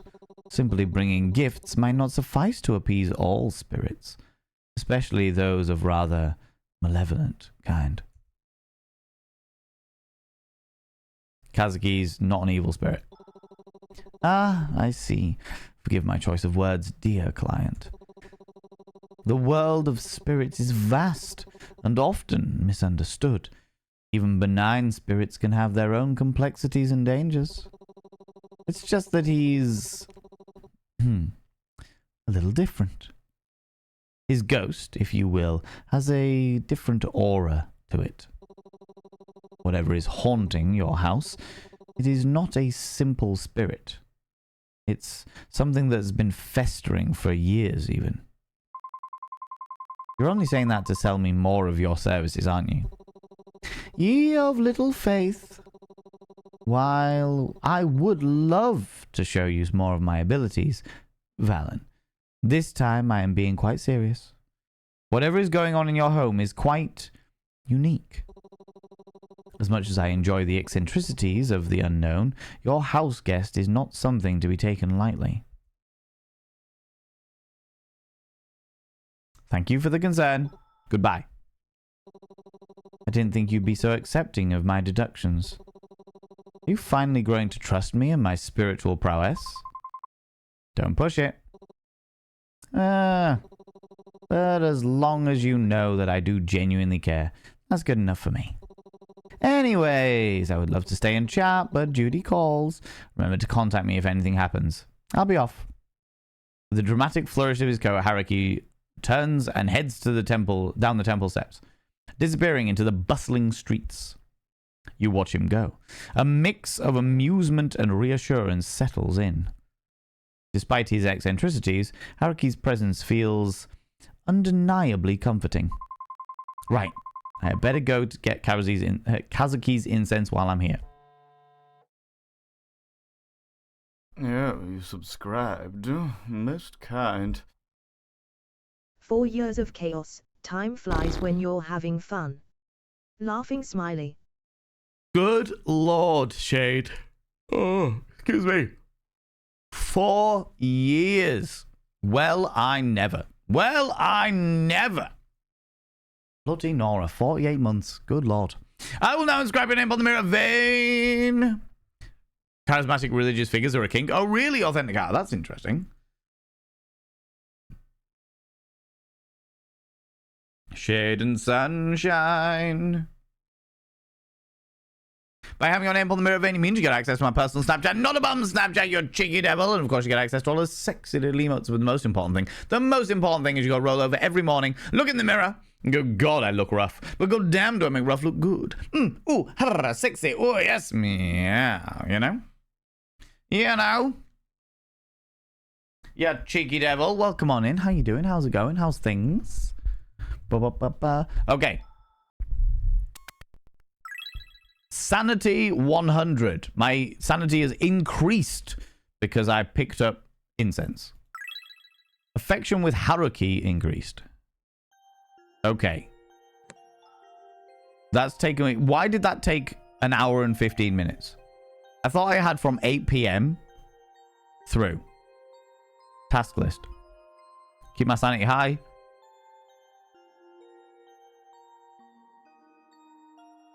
Okay. So I can go visit the store and then visit Granny and then see where we're at. Lower district. Convenience store. Oh, the gimp is working here. I've literally called him a gimp because he has a shiny top and he's wearing he usually wears a collar. Ren gives the door a blank look. Welcome. Oh. His face twists up in disgust. It's you. Look, just get what you need and go home. I don't need you to make a mess of my job too. I'm not a messy person. None of that is my fault. Ren rolls his eyes. Sure it isn't. Get what you want and get out. After picking up the items you need, you head back to the counter to purchase them. Ren begins to scan your items silently. He paused scanning and silently looks at the air freshener amongst your items and gives you an approving look. You look at him, confused at his actions. This isn't the worst thing you could have bought. Is he saying that we stink? Is this little shit saying that we stink? What a bastard! Growing up Catholic, purity culture twists you in some predictable ways. That is true. That is very true. This is not the enemies to lovers that we want. No, this is the whiny bitch to lovers that we apparently are getting. Whether we want it or not. Whether we want it or not. It's the brand I always get. He appears almost bashful at the admission, as if he'd shared a massive secret. Seemingly realizing the strangeness of his statement, he hastily scans the rest of your items without saying a word. He points at the cash register's display.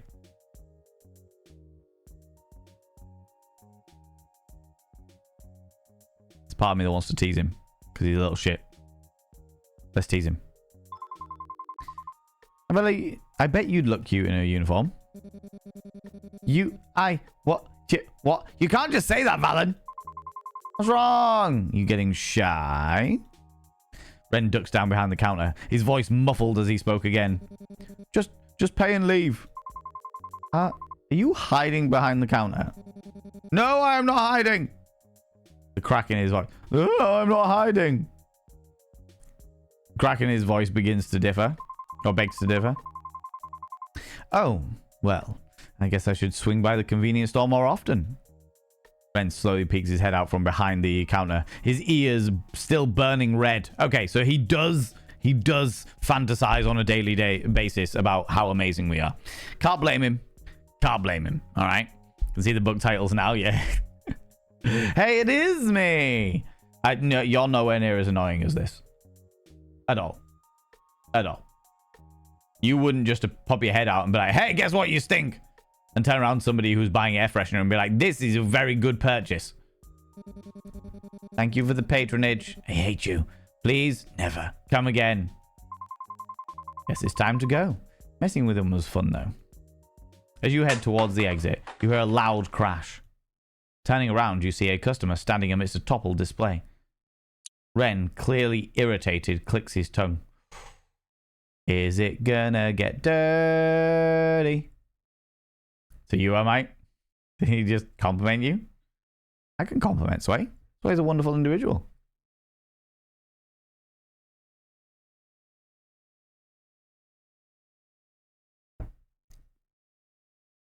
Ren, clearly irritated, clicks his tongue.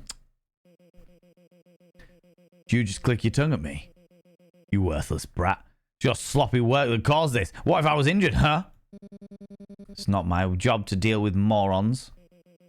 What do you say to me? I'll report you to your manager, you... Report away. I'll clean it up. I'm not wasting my time arguing. Keep being mouthy with me and I'll fucking slug you. The customer inches closer to Ren and points his finger in his face threateningly. Ren steps back but realizes he's backed against the wall as the customer corners him. Stand and watch. Defend Ren. Leave.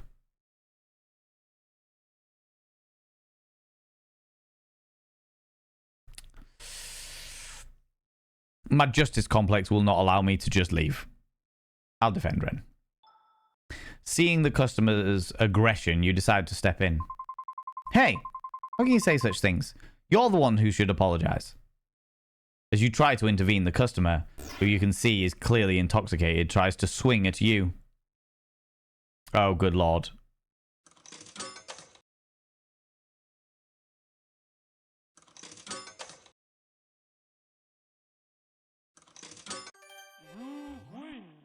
Jackpot, motherfuckers. Jackpot.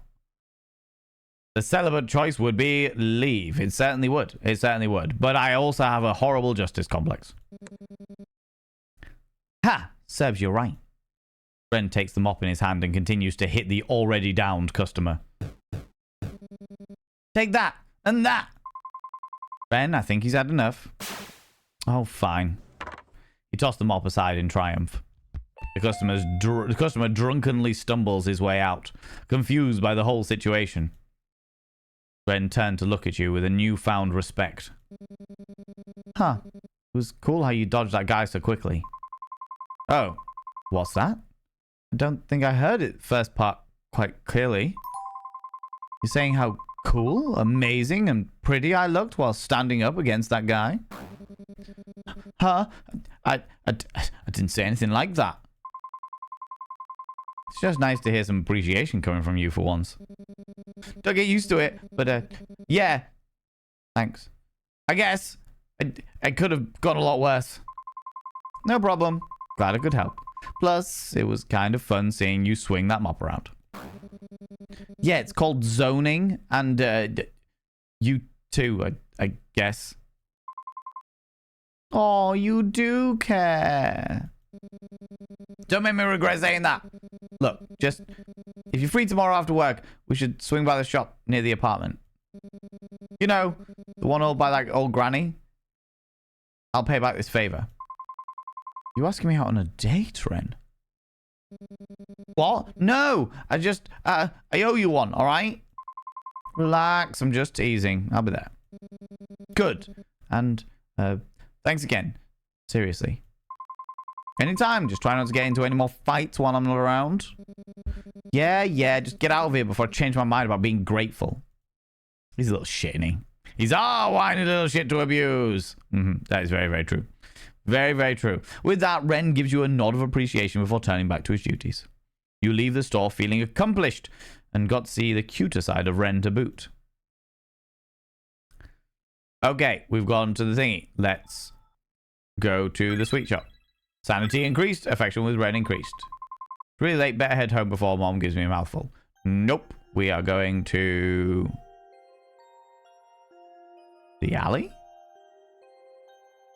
Pet the cat. Cat is at the same spot again, but this time he seems friendlier. Pet the cat. Cat seems satisfied at your pats.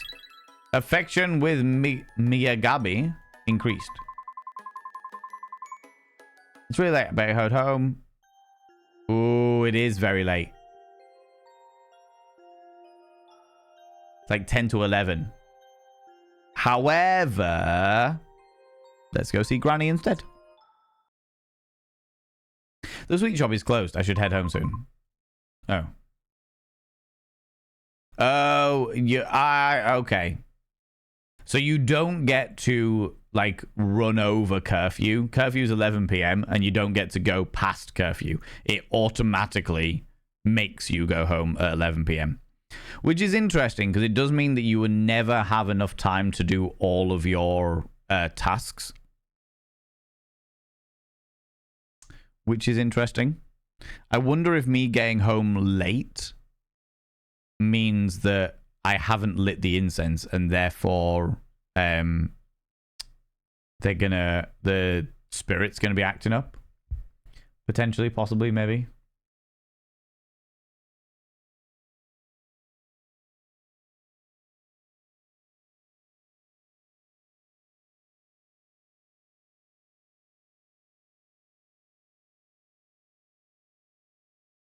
Okay, cool.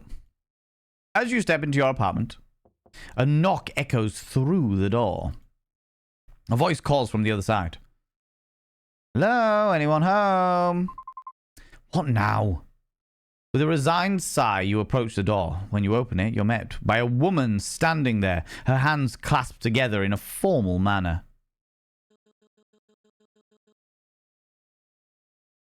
Well, you look unhinged already.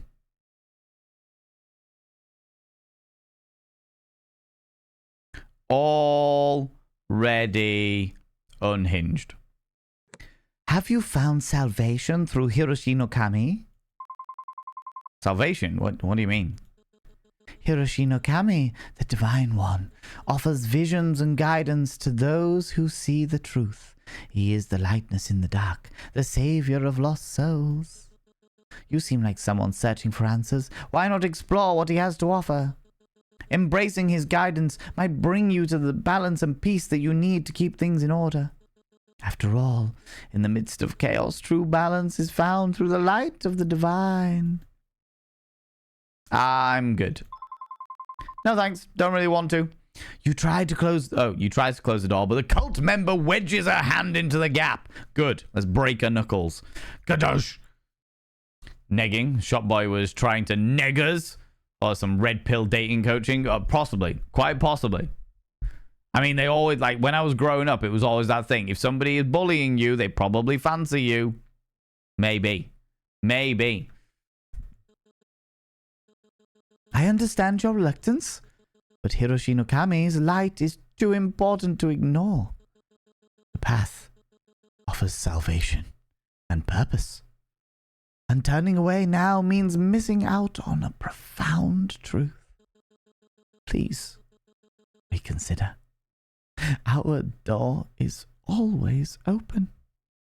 But the time to accept his guidance is now. I'm good.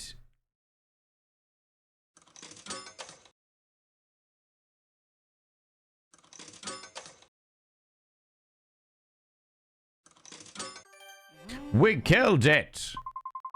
Appreciate your concern, but now is not really a good time. I'll definitely check it out again, though. I understand. It's not the best moment, but Hiroshi Nogami's guidance is essential. This opportunity to find balance and peace might not come again. Isn't your search for answers worth exploring? I'm really not interested right now. But think of the clarity and purpose that you might gain. Just a brief visit could make the world of difference. I said no. I need to focus on other things at the moment. I see. Well, I'll eventually respect your decision for now. I'll come back with more information if you're still unsure. Thank you for at least considering it. Remember, our doors are always open. The woman bows deeply and, with a final, lingering look, turns away, leaving you alone. Good. Fuck off. Right. Go to the shrine. Light the incense. After a long day, you decide to visit Kazuki's shrine. Compared to the day before, it's still relatively neat. I should take care of him first. I hope this keeps you at peace for tonight once again. Maybe it's my imagination, but the air around the shrine feels a little colder, and the feeling of gratitude settles in my bones even. You smile softly at the shrine. Good night, Kazuki. Tidy the shrine. Work was tiring today. I'm sorry, Kazuki, but I'll do what I can. There, all better. Affection with Kazuki increased.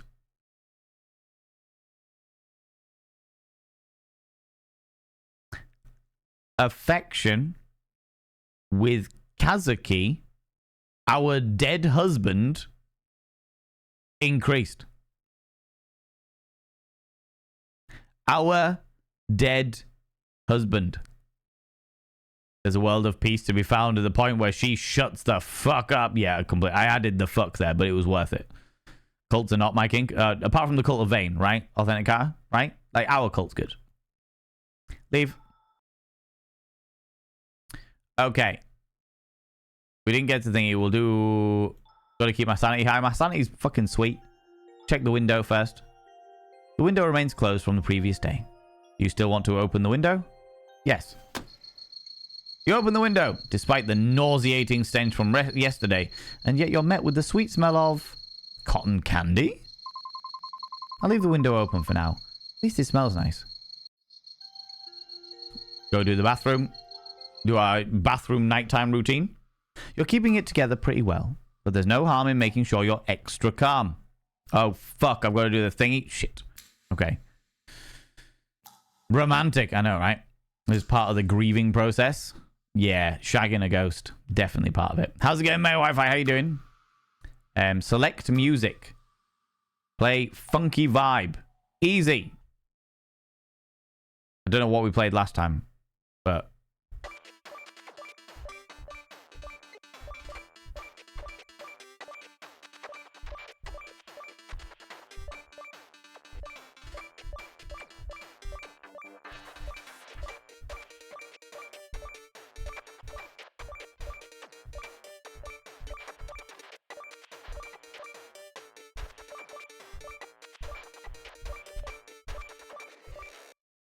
$51. That was not as good. Impressive. You have hit 94% of the total notes. Okay. Sanity increased. Well, I've already got 100% sanity, so that's not too much of a problem. But it's another task. It's another task. I'm doing my daily routine. Got to keep my sanity high. Didn't get a chance to do the other things. So I can't do anything up here. Click on our phone. History. Okay, so history gives us the thing. You can't really see this, so I'm going to do that for a minute. Gifts. No available gifts to record. Email. Mom. Don't really give a shit, Mom. Bye, Mom. I'll give it another save.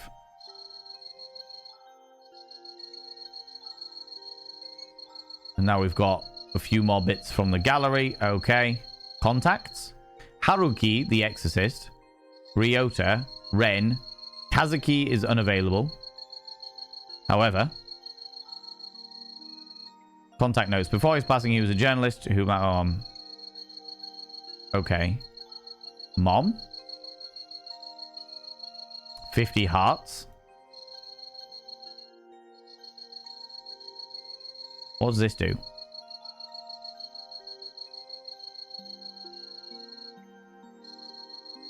Oh, it's 1 in the morning. If I just want to wait somewhere, if I just want to spend time,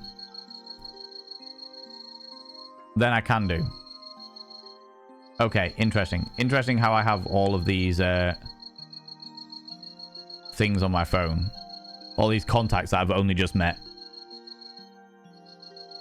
Bathroom. No, bedroom. You step inside and everything seems in place. The door clicks shut behind you.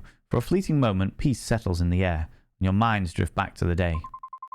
Whenever I'm with Haruki, his high energy makes me feel less tired, and he's surprisingly fun to be around. I don't know how Ren does it, but customer service is certainly not for the weak. I would get so tired after dealing with all those customers. And a soft, unexpected smile brushes your lips. Maybe things aren't so bad after all. Maybe not everything has to be difficult. But before the thought can settle, something stirs beneath your skin. Guilt, thick and alive, begins to bubble, crawling its way through your veins and towards your fingertips. Your hands tremble. You glance down. Was that a flicker? A slither beneath the surface? What the? You're no better than mother. You're really enjoying life, huh? You're fake bitch. Oh, okay. So on top of my other crushing self-doubt issues and my crushing lack of self-esteem, I also have survivor's guilt. Okay, interesting.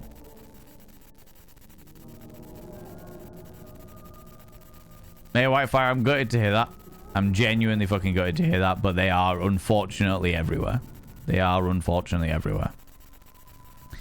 How can you still enjoy life when Kazuki's killer is still out there? You don't actually believe he committed suicide. Do you? The accusation lingers, sinking its claws in.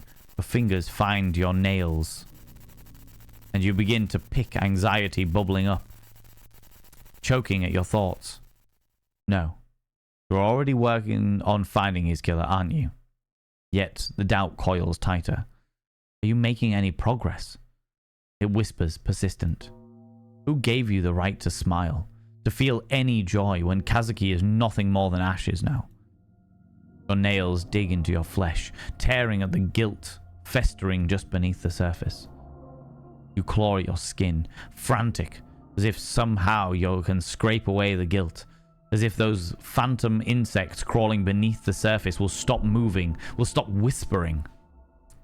The scar on your hand throbs sharply, biting, and suddenly the wound opens again. Fresh blood drips down your wrist. Your head pounds, a drumbeat of dread. A knock echoes from the door, soft but familiar. The cult again?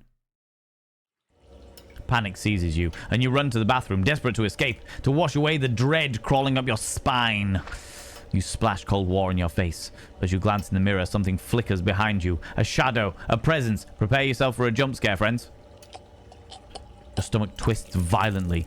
Bile rises, and you hurl the day's lunch into the sink.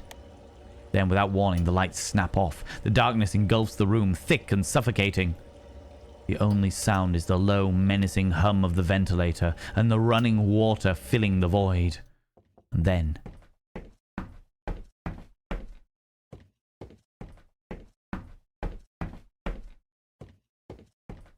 the looping sound of somebody on the travelator.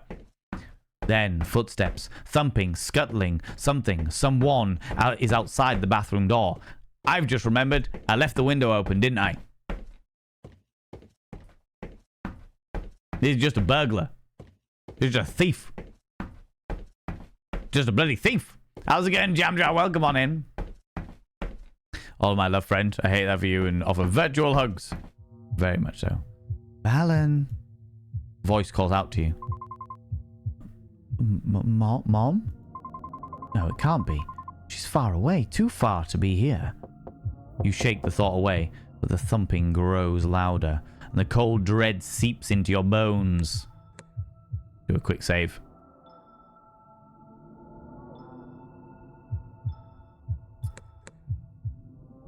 The wound on your hand bleeds more. The pain shoots up your arm.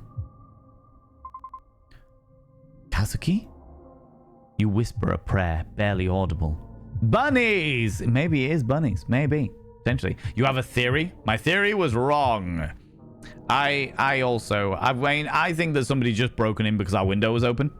The cotton candy individual. They call them the cotton candy killer because everywhere they go, they are smelling of cotton candy or sewage. Sewage on a Tuesday. I'm sorry. Please. I'll find your killer, I swear. Your phone buzzes in the dark, cutting through the tension. You thought the cat? Maybe. I mean, it could well be. It's all in our head. And the cat's just pottering around in giant boots. A notification flashes. It's from your mum. Remember to call if you need help. Your heart clenches, a bitter laugh slipping from your lips. Fuck that. I'm not calling that bitch. Too right. But then, a colder thought cuts through the fear. Who are you calling? Ooh.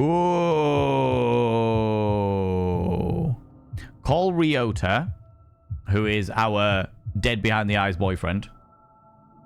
Call Haruki, who is the self-absorbed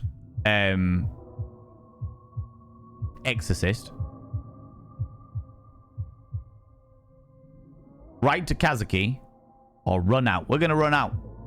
We're going to run out and confront them. I don't even give a shit. We're going to run out and confront them. Run out. Go. The ticking of the clock grows louder, each second a relentless drumbeat that seems to close in on you. Your hands fly to go up to cover your ears, but you fail to drown out the insistent noise. The room around you starts to spin, and a heavy sense of dread tightens in your chest. Something's wrong. Something... You don't pursue that thought. Instead, you yank your front door open and bolt into the corridor. Yeah! Oh.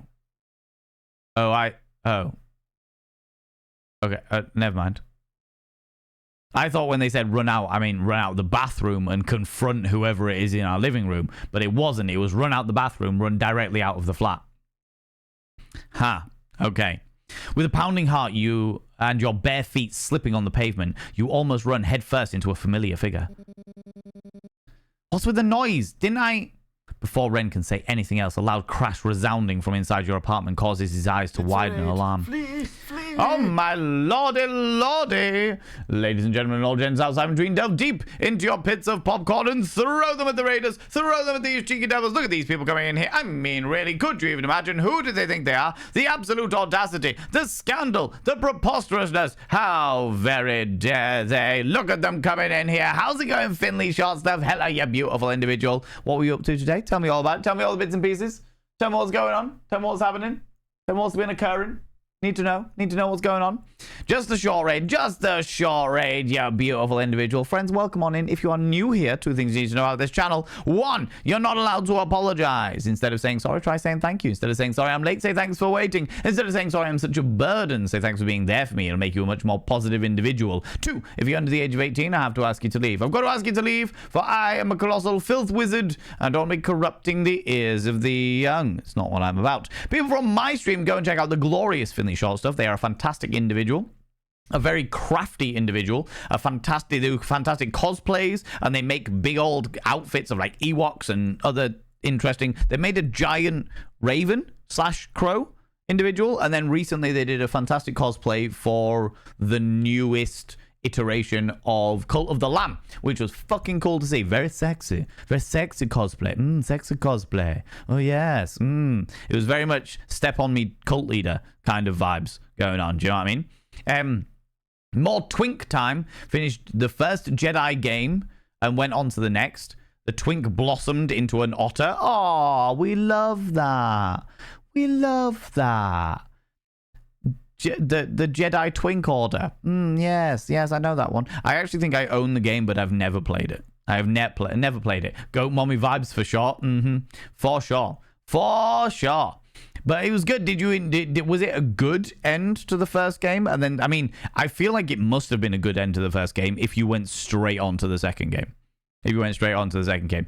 Friends, today we are playing a brand new game because I'm doing the Indie Horror Emporium. So every Wednesday we are playing a new indie horror game. An indie horror game I've never played before, and some new interesting dynamic. Because I'm well into indie horror games and I don't get to play them enough. And I was like, do you know what? We're going to just try out a whole load of different ones. So today we're playing an indie horror dating game where the devs reached out to me on TikTok, of all places. And they were like, hey, we saw you playing Date Everything and we really liked what you were doing with it. Would you be interested in playing our indie horror dating game? So that's what we're doing today. It's called Lover's Enigma, and it's pretty interesting. Hand it to it. Hi Valen. Hi. Yesterday I had a family meal. My brother Greg asked if he could slap me with a piece of cheese. I said yes, so he did, and my mom got it on video. Okay, was there a reason? Was there a reason that you got slapped by the piece of cheese? Or was it just one of those, like, cheese single slices that people tend to throw at babies for some reason? Was it one of those scenarios? It was anticlimactic, but enough to make you think, I need more lore about this. Okay, interesting. An interesting perspective, Finley. I like that. I've definitely played games like that where, like, the grand finale of the game is like, but the rest of the game has been like, okay, I want to know more about the storyline. I don't want to know. And exactly, I need more lore. I want to be a sex worker for the text workers. Do you know what I mean? I get it. I get that entirely. Finley, if you need to disappear off, if you need to go grab a snaffly treat, and that goes for your entire community as well, if you need to disappear off and grab snaffly treats, please do so. As much as I love your attention, and you know how I love your attention, I fully understand that you've all got lives that you need to prioritize over my inane bullshit. Do you know what I mean? Just had an intrusive thought and I said, go for it. It was sliced cheese. Fair enough. Fair enough. In which case, I hope that the video is highly entertaining, Miss Gogo Bay. Panda to my ego. Panda to it. Panda to it. Take my titties, I mean bitties, kappa kappa. 335 titty bitties? Throwing all your titty bitties all over. All right. I will happily take your titty bitties. Thank you very much for those 435 titty bitties that you're throwing at me here. Throwing at me like your brother Greg threw cheese at you. I see how it be. Thank you very much for that. It's very, very kind of you. So yeah, friends, please be aware that this is a horror game. Leave a like and return later. Thank you very much for that, Finley. And go do what you need to do. Do your post-stream stuff. Look after yourself, you beautiful bean. I appreciate that, and I appreciate you bringing your wonderful community over with us. I will say that filthy, I tell they're just you. cleaning each other. Filthy. They're just cleaning each other. Calm yourself. They're just cleaning each other. Good Lord. Our character is a young Japanese lady who had a husband that she wasn't in love with, but she felt like platonic love for. He was a nice person to have around. However, he died under mysterious circumstances a few weeks after our wedding. And we think that he was killed, but everyone else thinks he committed suicide. And we have subsequently been once again matchmakered with other people. We found an exorcist. Our mother's overbearing and controlling. And we have just been in a situation where we've put ourselves to bed, like sleepy, all fun and games. Anxiety built up in us, and we thought that somebody broke into our house. Either that or a ghost was after us. We're not entirely sure. I decided that instead of ringing anybody else, I was going to run the fuck out of the building. Didn't get the vibe it was platonic, just that she didn't know him pre-wedding. Well, the way that it was described in the thingy, hold on a minute. The way it was described in the beginning bit, the intro, was that she didn't really know him. She wasn't really bothered about it. And then as time went on, she wasn't in love with him, but he was a comfortable presence to be around. Like he brought her a lot of comfort. It just wasn't that she wasn't like in love with him. So I think, and now she's suffering from survivor's guilt. So I think that will definitely add into that, which is the reason why I was like, of those three options, it was like ring our shit boyfriend, ring the exorcist, or who we don't know whether it's a ghost or not. So there's no point in ringing the exorcist, or write a letter to our dead husband, or run out. I was like, I'm just going to run out. I didn't realize we were going to run into Ren, because I don't like this character. He's shit. He's a whiny little bitch. But anyway, before Ren can say anything, a loud crash resounds from inside the apartment, causing his eye to widen in alarm. What the hell? What's going on in there? You scramble for an excuse, stumbling over your words as you try to come up with something convincing, but the words that come out from your mouth are, "No, don't go in!" Ren scoffs and gives you the same disgruntled look. As if that will stop me. What do you think I am, just going to stop like some NPC and turn around and head home? Move aside. You roll your eyes as he pushes past you and steps through the door into the apartment. Inside the apartment, the mess still litters the floor, but Ren remains unfazed. He walks over to a shattered vase, inspecting the fragments with calm demeanor. He picks up a piece and inspects it, as if trying to figure out something in this mess. It's just a vase, Ren. I don't know what's so special. Suddenly, a noise emanates from Kazuki's altar. The light flickers out, plunging the room into darkness. You both gasp, and you instinctively shuffle behind Ren. Ren? He doesn't answer, but you can feel him trembling slightly. Shut up. I've got this. He clasps the amulet around his neck and starts chanting a quick prayer. The words spill from his lips in rapid, almost ritualistic rhyme. For a brief moment, a familiar phrase peeks out from his string of incantations. Keep it together. The phrase sends an uncomfortable feeling through you. The room feels closer. Despite his supposed spiritual chanting, something about all of this feels unnatural. Is he like some kind of secret arcanist? Some secret occult worshipper? Just then, a faint whisper, shaking from the darkness beyond, fills the silence beside your ear. You barely make out the words, "Trust no one." You jump back in shock, letting out a yelp that breaks Ren's concentration. Damn it, calm down. I'm trying to handle this. He also seems to be freaked out, but he quickly takes a deep breath to calm himself. I'm sorry, I didn't mean to. Just stay quiet and let me focus. I know you're afraid, but I need you to stay calm too. You nod, trying to steady your breathing as you watch him. Even though he's doing his best to stay calm, you can see the nervous tension in his movements. He hesitates, his usual confidence wavering. That drunk guy in the store was way scarier than whatever this is. If he could handle that back there, this should be a piece of cake for you. Your words seem to anchor him.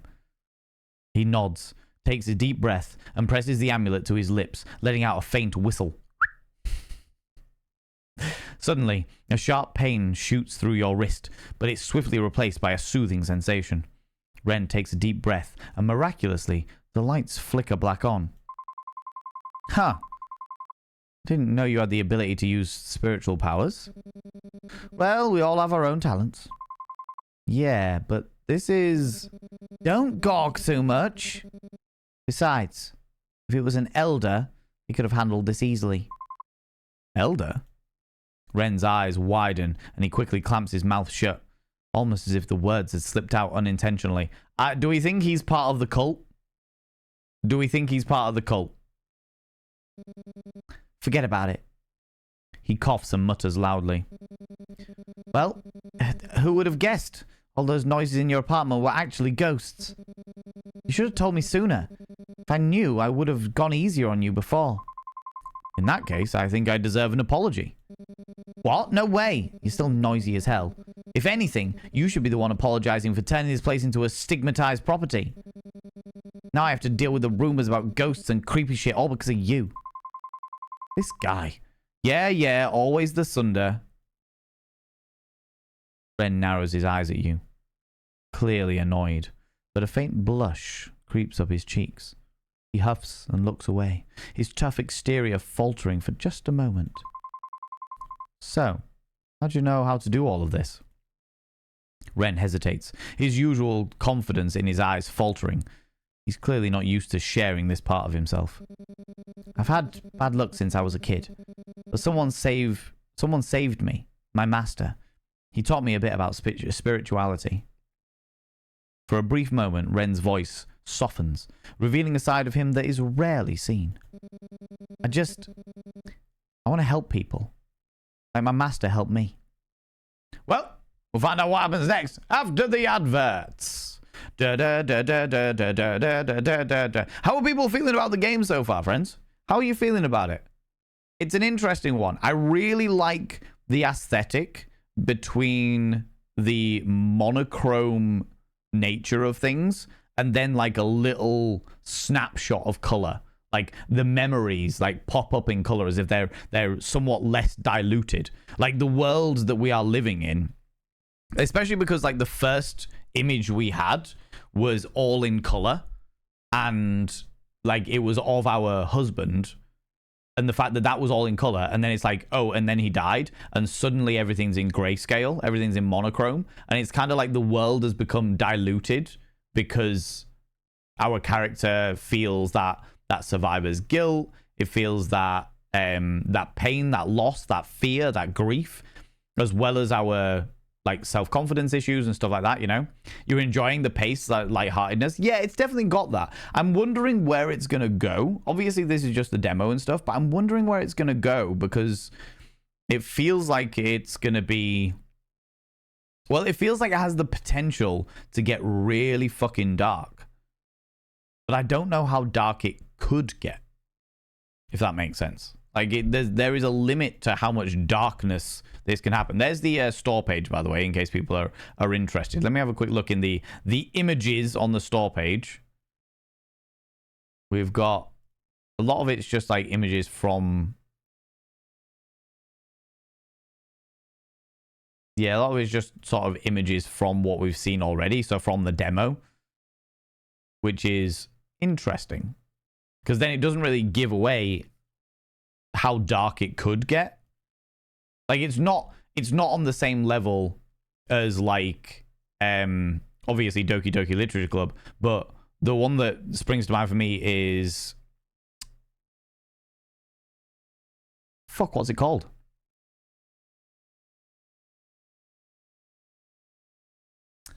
What was the Cthulhu dating game called?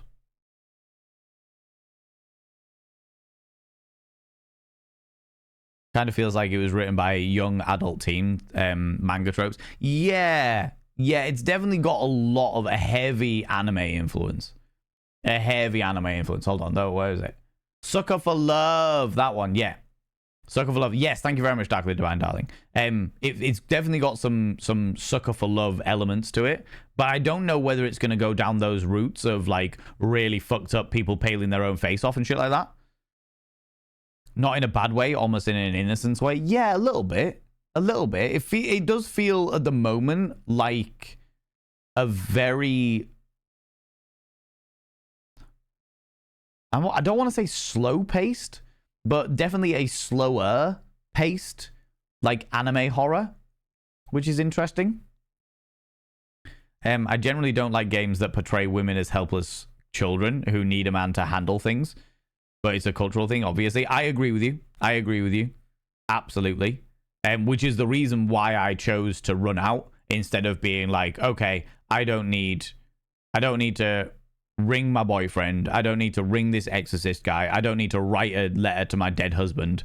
I'm going to run out. I'm just going to fuck it. Let's go do the powerful thing. Do you know what I mean? I hate the whiny main character, but yeah, culture. Yeah. Well, maybe, as we mentioned earlier, there is a possibility that this could be her building arc. Because earlier on, when we were teasing Ren in the supermarket, that definitely had strength. Like there was a lot of confidence in that moment. There was a lot of confidence in that section where they were like teasing and the ability to step in and defend the person and stuff like that. Like there are moments where our character is confident, but then they seem to get back home, back into their safe space, and all of the guilt comes back in and stuff like that. You know, just want to start punching everyone. Give me a katana. Yeah. Absolutely. It's an interesting one. It's an interesting one. So far. I am intrigued by where it's gonna go, to say the least. Your master helped you. Realizing he said more than he intended, he quickly retreats back behind his cool exterior. You see, I don't see any element of this character as cool.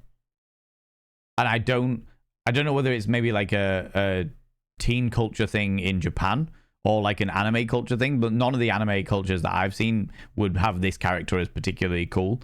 But that whole, like, there's been a few times that this character has been described as cool, whereas I find him particularly annoying. If that makes sense. Thank you very much, Nibran. Appreciate that.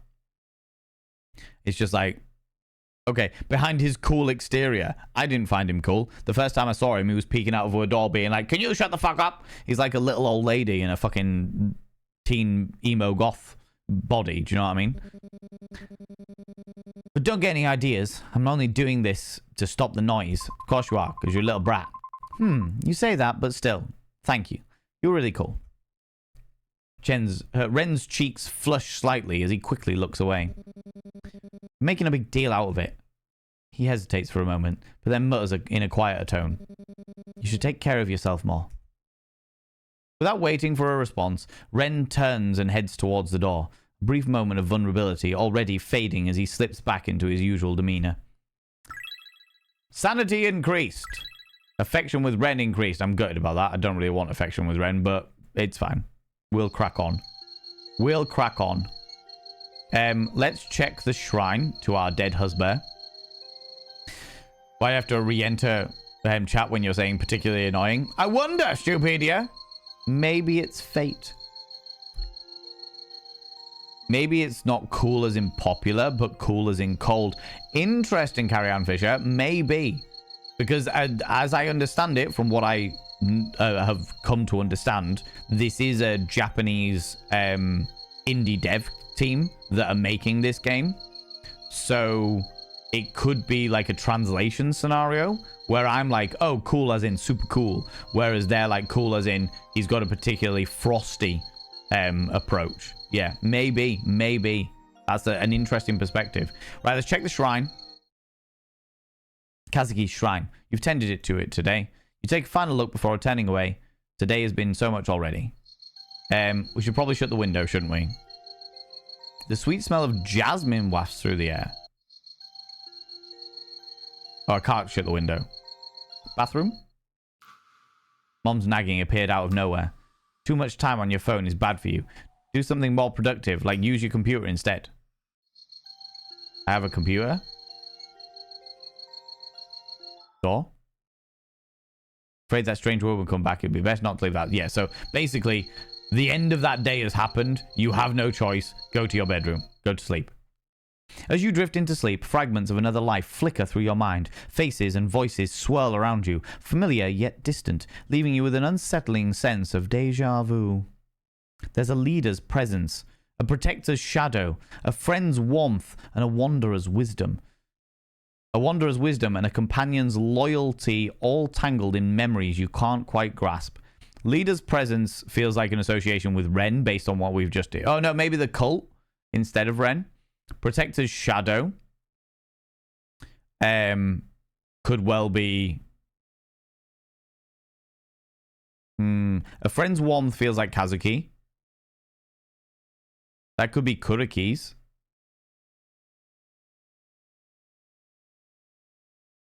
Maybe. Interesting. You want to make sense of it, but wariness pulls you deeper into the void-filled slumber where the past whispers but never fully reveals itself. Dig deeper! You feel your heart wrench as memories of the past continue to swirl in your brain. You hear the same familiar knocking, but this time they feel different. Not teeming with the same malicious intent brewing in your apartment, but with an air of protectiveness, warmth, and even love.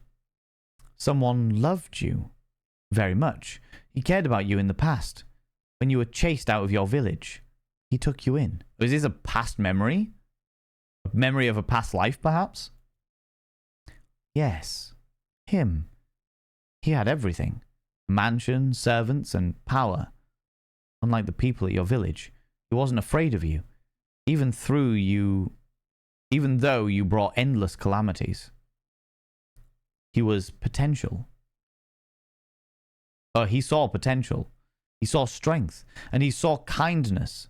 Despite everything, you were the calm in his life.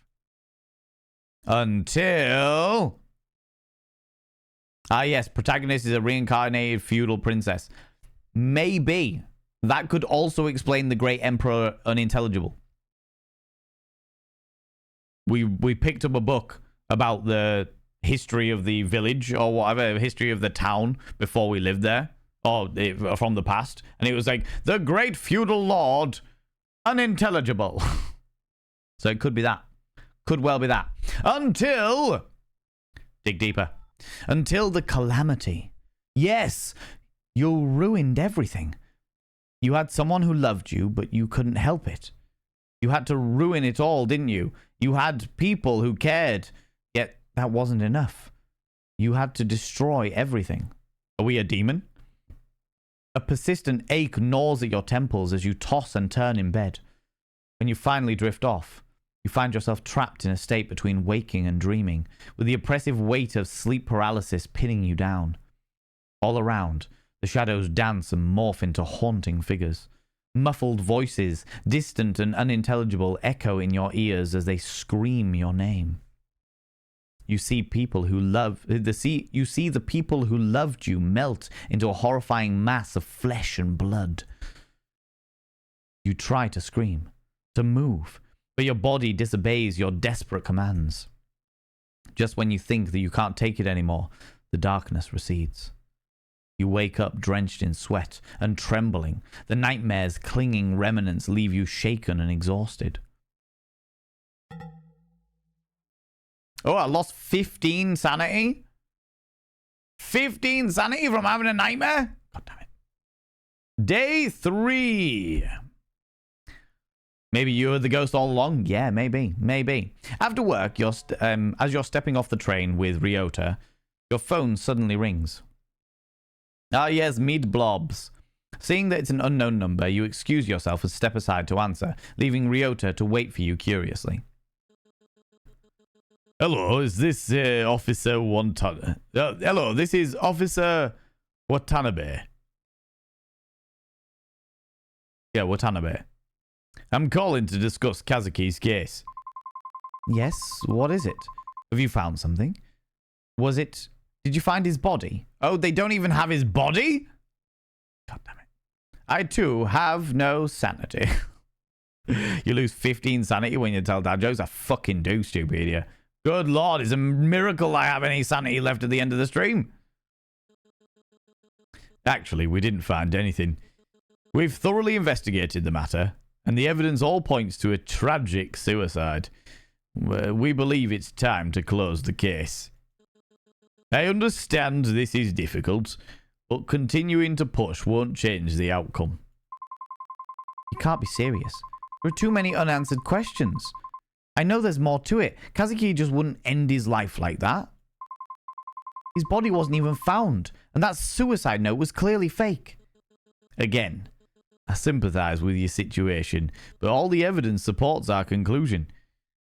We will not reopen the case unless we receive concrete proof that someone else was involved. No, I can't accept that. Kazuki deserves better than this. I deserve closure too. Look, I understand that you're grieving. But if you continue to pursue this, you could face legal repercussions for obstructing the police. I'm advising you to let it go. Are you just going to leave? We don't have the manpower or resources to waste on a closed case. I'm very sorry. I hope that you'll be able to find peace soon. And with that, the line goes silent. If he has no body, that's not yet. Yeah, exactly. Exactly. Great police work. I know from friends who live in Japan that... How do I phrase this? The way that policing happens in Japan is quite different to the way it happens in the UK at the very least. I'm not going to turn around and talk about other countries and stuff, but certainly in the UK, because I remember talking about how as you all know, I have a very, very strong justice complex. And in Japan, they have separate train carriages for women because there is a certainly in certain parts of Japan a culture of women being felt up on public transport.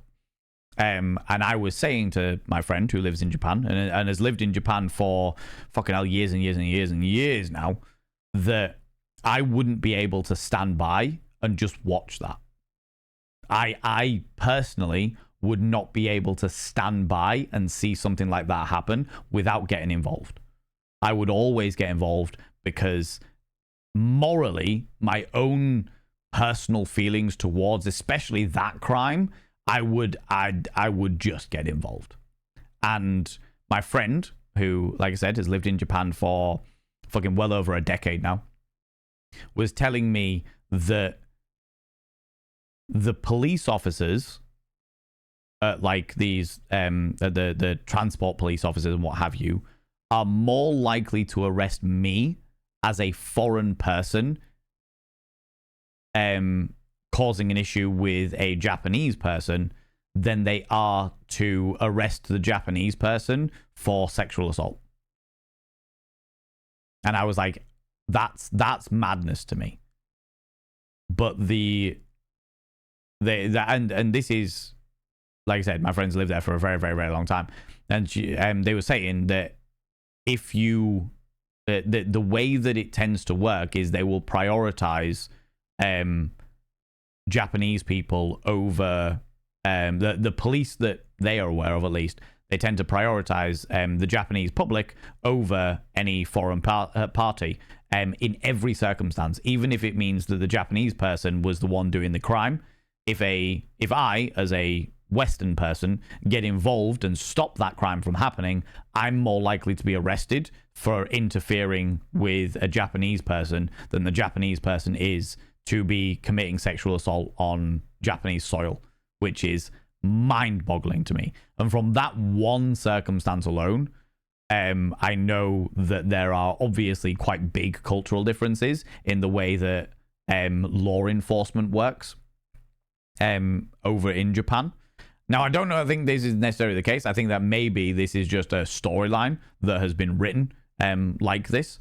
So I don't know whether it's just a case of they've dropped the case and that's fucking it, or whether it's automatic that if you don't find the body, then you assume that it's suicide. Because I know that there are certain parts of Japan as well where people taking their own lives is quite an epidemic. It's quite an issue. There is literally a wooded area quite close to one of the cities in Japan that is known as the woods of death, or the woods of the dead, or something like that. It's got quite a foreboding name purely because of the fact that many people have worked themselves to a point of absolute despair in the local city and gone to this specific wood to hang themselves or kill themselves or what have you, which is wild to me. But it's very interesting to I don't know whether that is another cultural thing of suicide is more prevalent in certain areas, and therefore if they can't find the body they assume suicide, or whether that's something else, or whether it's just a plot device within this game itself, Great police work. He could have walked through the front door with a pack of cigs. He could well have done. Absolutely, for sure. Police out there will also push for admittance to guilt, then fight for whatever they say you did. You watched it on a documentary. Oh, really? Interesting. That's interesting. The Forest of Mount Fiji. Is that the one, Sally? Yeah. I have to leave you now. No worries. You take it easy. Thank you very much for stopping by, Nibbering. Appreciate that. We will be playing a different game next week. I want to play as many different games as I possibly try out as many different indie horror games as possible this October. But yeah, it's gonna be interesting. Thank you very much, Just Sally. I have definitely seen a documentary specifically on that forest, but the Forest of Mount Fiji. Thank you very much for confirming that with me. Appreciate that. And with that, the line goes silent. You angrily close your phone. Your reflection stares back at you helplessly from the darkened screen, as if begging you to do something to fix this. An overwhelming urge to scream wells up in your chest. An overwhelming urge implies that I cannot help it, and I do scream. The forest has a Japanese name, but it's by Mount Fuji. Oh, okay, interesting. I think it might be the Japanese name that I'm referring to, where it's got like a really foreboding name because of how many people have ended their own lives in there. Both Sway and Rach tag teaming in there. The Akogahari Forest, the Suicide Forest. Oh, is that what it is? Okay. Thank you very much for that. Appreciate that. There we go. See? I'm not just pulling things out of my ass. The Sea of Trees. Interesting. Great minds, yeah, very much so. And I appreciate the information. I like being able to give out good, accurate information. Some YouTubers explored it. From what I understand, it does seem to just be a forest, but it seems to be like a go-to place that people go to when they are ending their lives. And there are many reasons. Do you know what? I'm not going to get into that. I watched a documentary on it, and it's really quite sad, to be honest with you, because a lot of it does tend to be, from what I can tell, a lot of it tends to be the work-life balance being so unbelievably fucked in certain cities in Japan, and certain professions in Japan, that people effectively work themselves to death. They work themselves to the point where they don't know what to fucking do anymore, and either that happens or they actually physically work themselves to death. Finn raid message for that's all right, Milkybot. You're good. It's a very sad place. I can imagine. The Paul brothers went there and videoed and made jokes of the corpses there. That doesn't surprise me. That doesn't surprise me at all.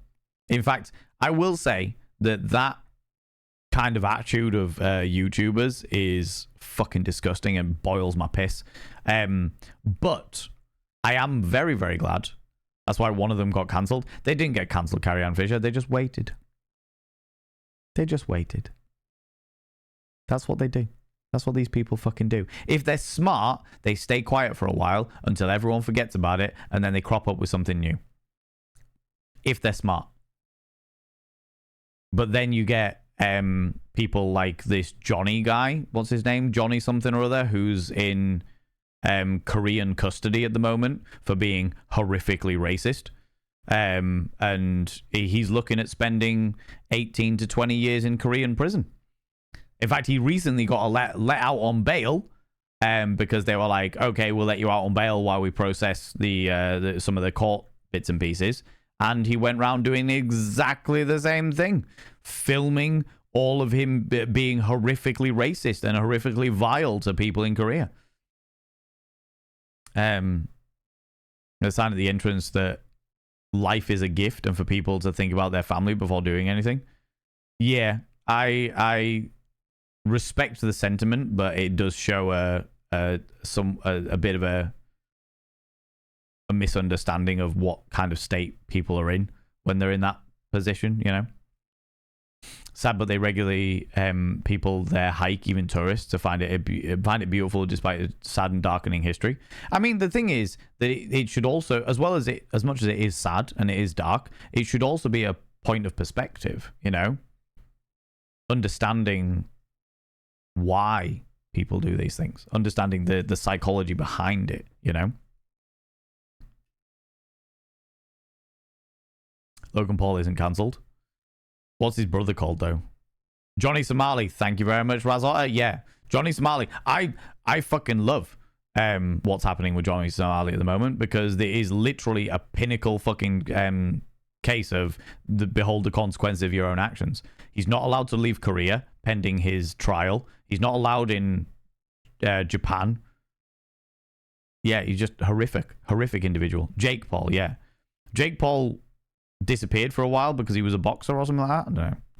I don't stay up to date with them, but yeah, Logan Paul definitely is not cancelled at all.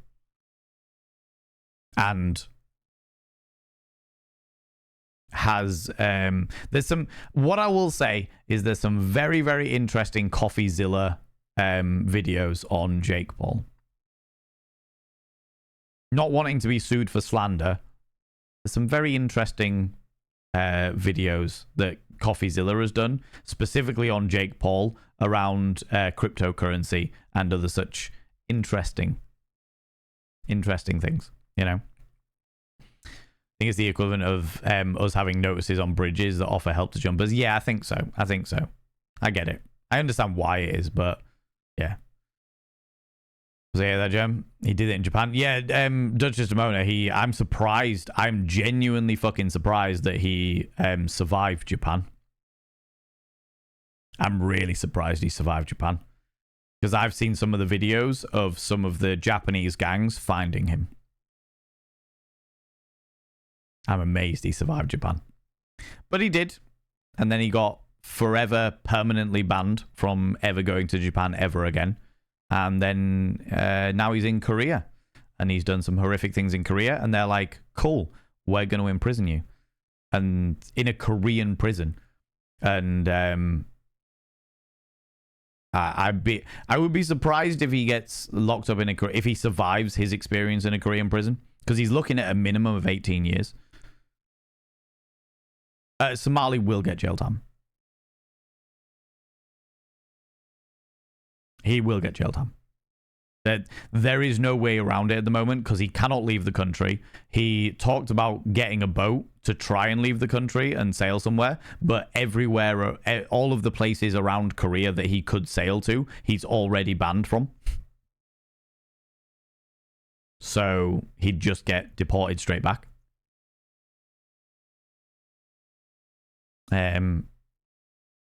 Those gangs don't play about. No, they do not. And they didn't play about with Somali either. Sadly, one of the big things that this societal structure over that means that mental health is somewhat taboo, which doesn't help. Yes, agreed. Another cultural difference. Things are, from what I understand, things are getting a little bit better, but it is slow progress. Change is very slow in certain countries. And as I understand it, Japan is one of those countries that societal change, just like homosexuality isn't illegal in China anymore, but the societal view of homosexuality is really, really slow to change. Legally, it's not illegal, but everyone still is like, no, you're a homo, and not okay, you know? How awful of a person do you have to be banned from an entire country? It's not even... I mean, they are awful, but the reason why they do it is to suck their own dick.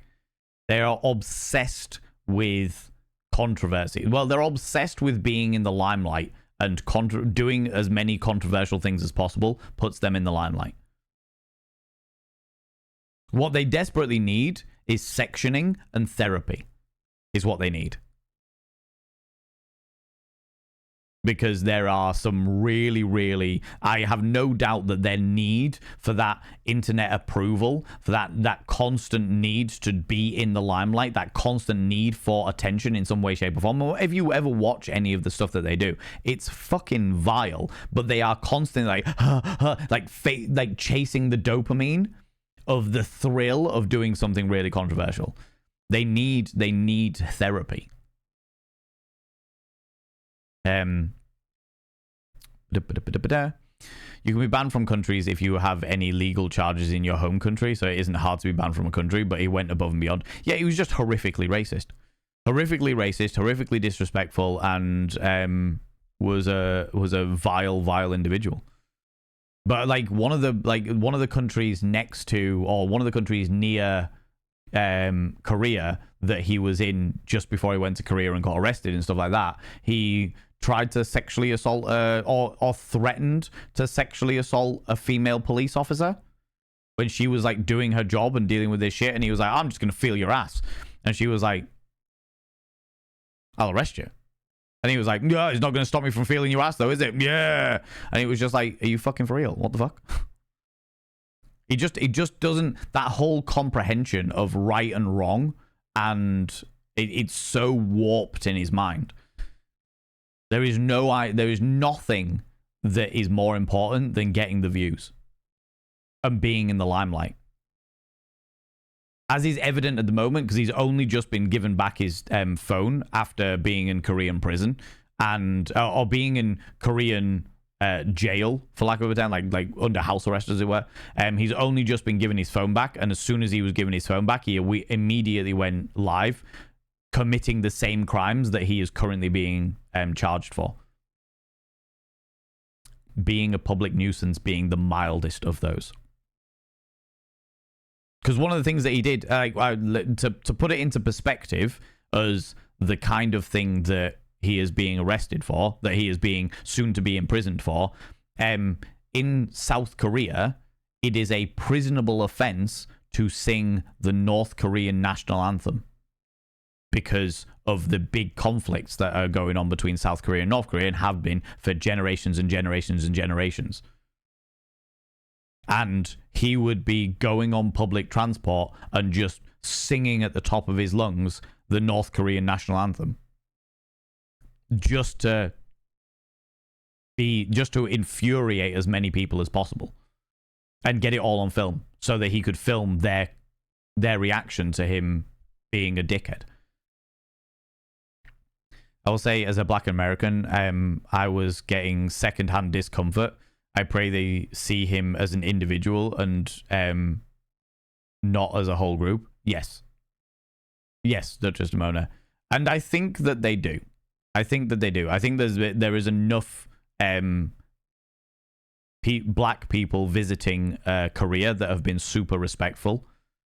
In fact, I've watched a YouTuber who goes around, who's currently touring around Korea, who just goes to experience that. He learns the language and he goes and experiences the culture and he speaks to them in their own language and stuff like that. He's a really, really interesting guy. I can't remember the name for the life of me, but he's like super respectful. So I do think it is seen as an individual being a dickhead. They are more likely to judge all YouTubers than they are to judge like all black people for it, you know? Hopefully he's very popular in prison. I think like I said, from the very little I know about Korean prisons, I would be surprised if he leaves Korean prison alive. I would be amazed if he leaves, because it doesn't seem that he gets the point. Like I said, he's been beaten up by some of the gangs in Japan. Like, they have literally beaten the living fuck out of him.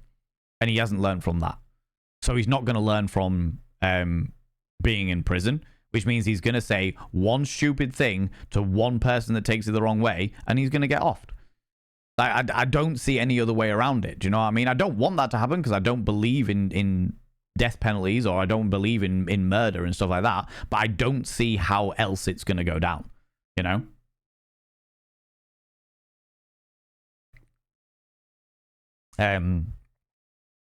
Didn't he threaten to spread HIV? Was that him? I don't know.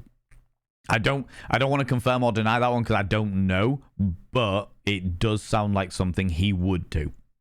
Like, he's the kind of person that would go into a Japanese construction site without any of the hard hat gear on, with a camera crew behind him, even though there's signs everywhere saying, don't come on this site.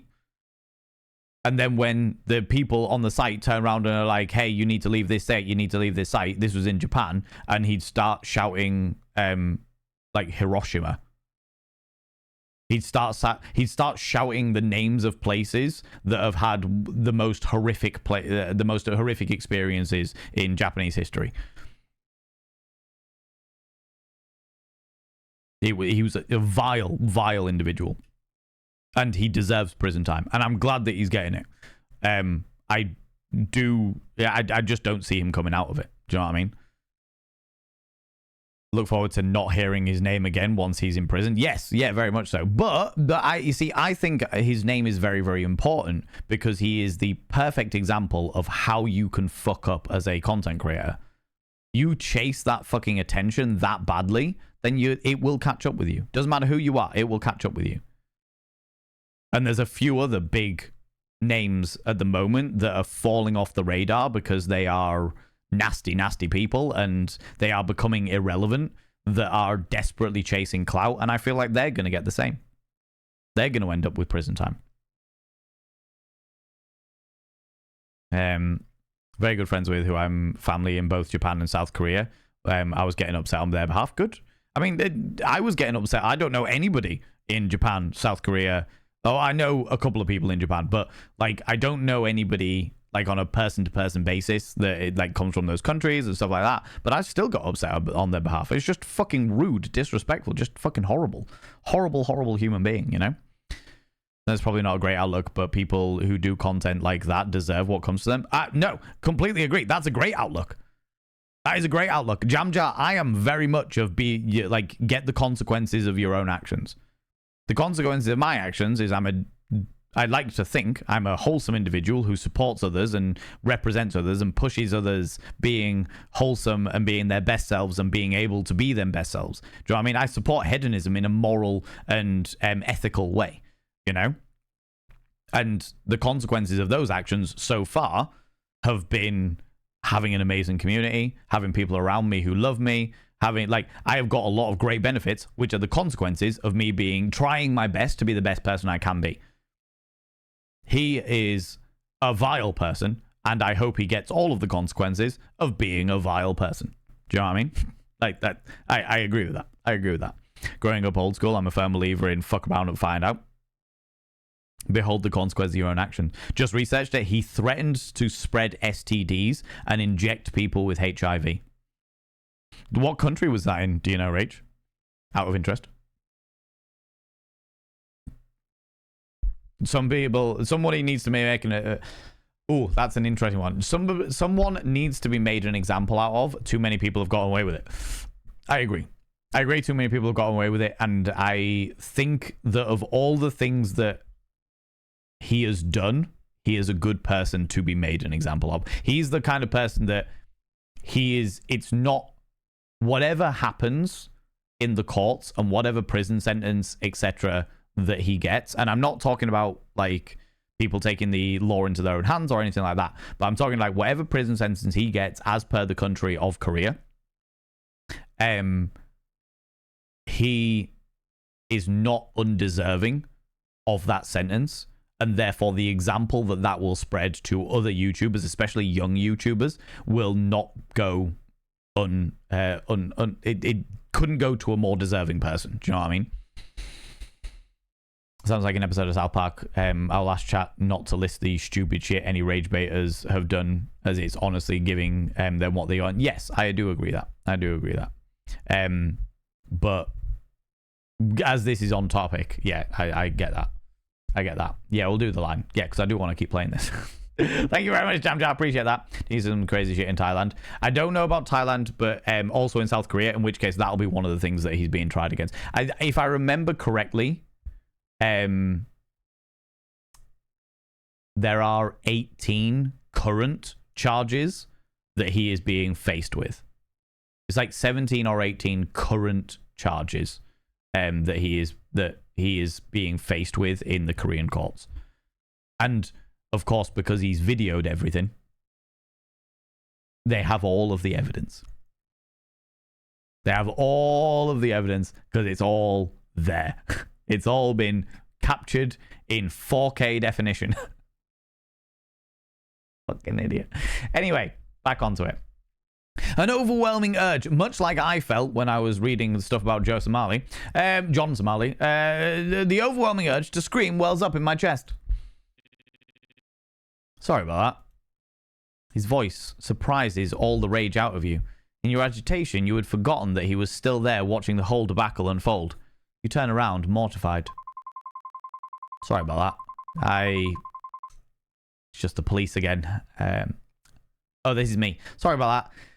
It's just the police again. You must have guessed. They've given up on Kazuki's case. I'm really sorry this is happening after all the work you've put into this. I don't know what I can do to help, but if there's anything at all... Oh, no, it's okay. This is my burden to bear. I can share it with you if you'll let me. Even so, it's not good to fret over the past. Your mother's right about that. Why do you have to talk, Ryota? Why do you have to say words? You shit. God damn it. Some people. Oh, not her again. I know you really look up to her, but she's not exactly the best person to listen to. Especially with how stubborn she is about her ideals. The way she believes how anything can be overcome if you just put your mind to it. But sometimes hard work isn't just isn't enough. I know how headstrong your mother can be, but that mindset did help me and Yoko out of, well, everything. I'm guessing Yoko is his sister. You vaguely recall how your mum was there for Ryota and Yoko back in school. She helped them to escape their abusive home, always listening and supporting them as their teacher. It's a memory that sticks with you, especially when you think about how different things were for you. This is a recurring thing with and I'm not going to get into it too much, but I am going to make the point that this is a recurring thing with people who have suffered from abusive parents. Is their parents will go well out of their way for other kids and not for their own kids. And we don't have to get into it because I know that a lot of people in this community probably vibe with that. They probably have experienced that themselves. But this really hammers that in, of that whole thing of like, these two children are in an abusive household. The teacher gets them way out of it. Don't worry, I'll look after you. I'll sort you out. Help you get out of here. We'll sort it all out, all fine and dandy. And then when you see the teacher's own kid, it's like, no, you've got to do what I tell you. Do what I tell you. Don't stop. It's just like the hypocrisy of abusers is sometimes quite significant. She means well, and she cares about you. Does she now? The words come out tense and bitter. You can't help but feel angry at your mum for pressuring you even in her absence. At Ryota, even though he doesn't know any better. And at yourself. Ryota senses the change in tension and clears his throat. Today's been a long day. We should grab some food before I take you home. Yoko has been going on about this new pastry at the cafe. We could give it a try? You hesitate, unsure of whether to accept his offer. On one hand, you're annoyed at his blind admiration to your mum. On the other hand, you know he's not doing it on purpose. Do you know what? Let's accept his invitation. He's trying to be nice. And it'll give us a good distraction from the fact that the police are inept. Alright. I am a bit hungry. Let's go.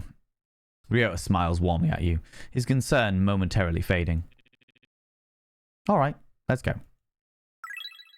Affection with Ryota increased. Hello, Yoko. Oh, Ame-chan. Oh, Ame-chan. Are you here to see me? Ah, and you're here too, I guess. You 12. You're always so sensitive, Rio. Anyways, how can I help you guys? What's good? Food to distract. I often find sometimes something sweet usually helps. As long as it's not something you can lean on. Yeah, I mean, obviously, chocolate has the science behind the old brain chemicals and shit like that. But I'm not like a comfort eater. Like normally when I personally having like a bad time or something like that, it puts me right off my food. I just won't eat. Or I just forget to eat because hunger doesn't come naturally to me anyway. So it's just, I just don't think about it until it's like too late. Twiglets, Maltesers, and vodka. I do love Twiglets. I do love Maltesers, and I do love vodka. But I wouldn't call them like comfort food. I wouldn't call them like distraction food. Vodka's quite distracting, but I will say that as I've said many times before, I do not drink unless I'm in a good place. So only when I'm in a good place, good mental space, that I drink. Because I have definitely been down the road where I have used alcohol as a crutch before, and it is never a good thing. Never works out. So I never do that anymore, which I'm very thankful for, and I encourage everybody else to follow my suit there. Only drink when you're in a good place, not when you're in a bad place, because alcohol will accentuate your good mood, whereas alcohol will also accentuate your bad mood if you're in a bad place. Do you know what I mean? Amen. Amen, right? Of course you wouldn't. Those three are entirely your diet, aren't they? Exactly. They're not comfort food, Sway. That's just my main sustenance. Twiglets, Maltesers, and vodka. It's just my standard day-to-day diet, right?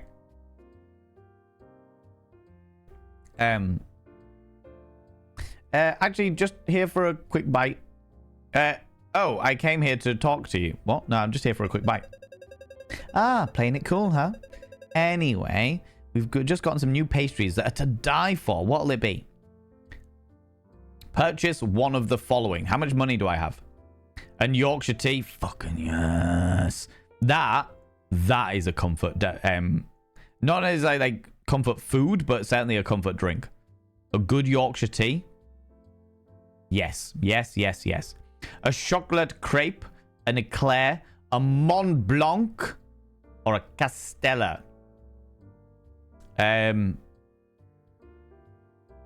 What do you fancy, friends? I'm not a sweet tooth person, so all of this is going way over my head. Chocolate anything? Should we go for the chocolate crepe?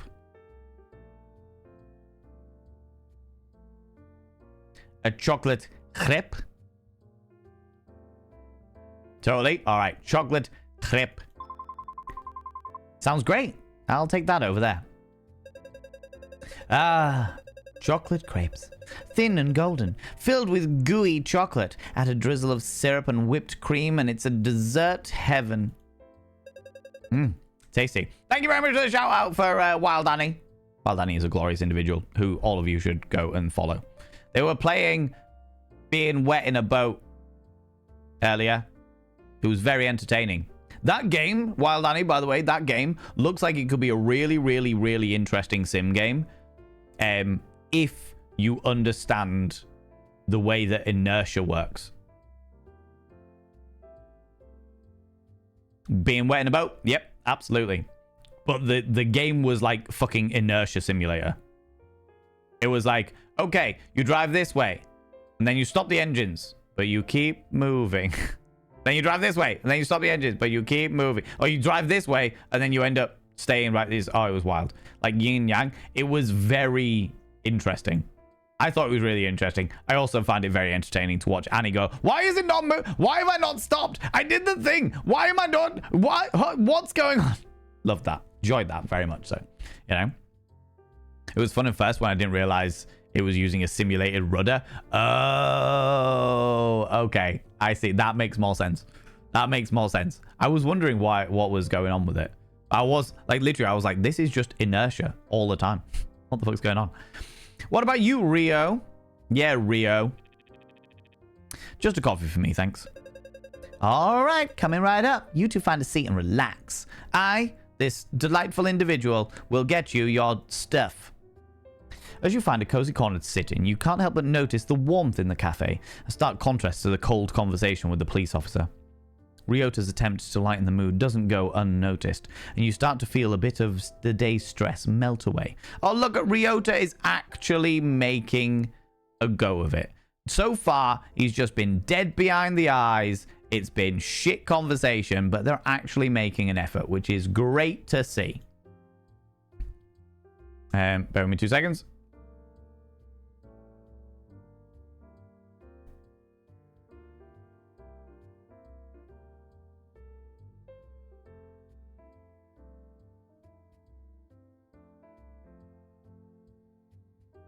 Cool. Just checking in. Cool. Shortly, you see Yoko bring over the pastries and coffee with a cheerful smile. Here you go. Enjoy. Thanks, Yoko. This looks delicious. Anytime, Ame-chan. I keep saying Ame-chan, but it's Ame-chan. Just remember, you're always welcome here. You take a bite out of the pastry, and for a moment, everything feels a little better. Actually, I just needed to get out of the house for a bit. It's been a rough day. Work's been stressful, my mom's been on my case, and... Kazuki. It's all just a lot. And with everything that's happened, especially last month, abruptly you realize that you're rambling about your troubles. You immediately clamp your hand over your mouth and look up at the siblings, hoping that they haven't been too put off by your negativity. That's okay. Don't put too much pressure on yourself, okay? You're already doing a good job handling everything, especially with what's going on. I know what I said earlier about your mother's mindset, but it's also about your own strength. You're doing great. Fucking hell. Ryota has actually come up clutch. I am the proverbial completely lost gamer. Love it, Wild Annie. Love it.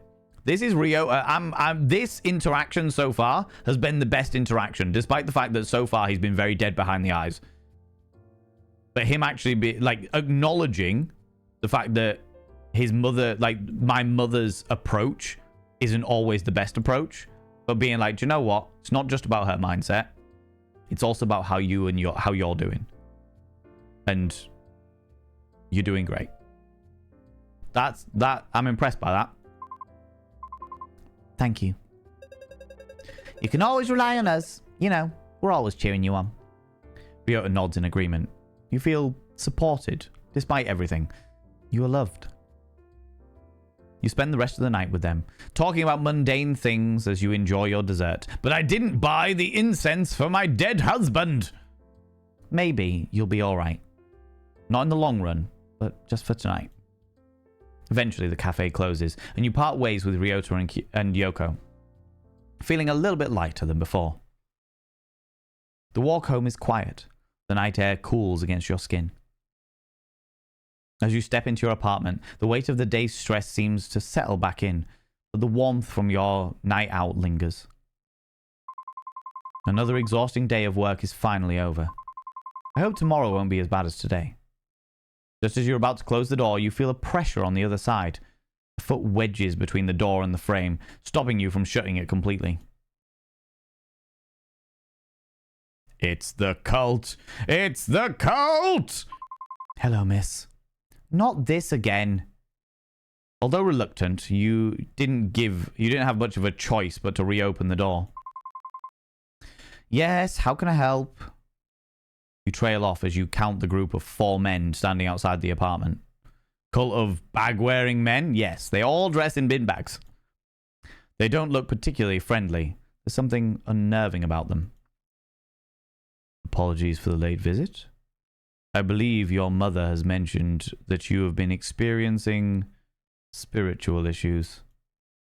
You shake your head. My mother? What are you talking about? I think you got the wrong person. I'm not sure who you... You might not have noticed it, but Hiroshi Nokami's influence has already touched your life in ways that you don't yet understand. We understand that this must be overwhelming, but Hiroshi Kami sees things in you that you may not even realize.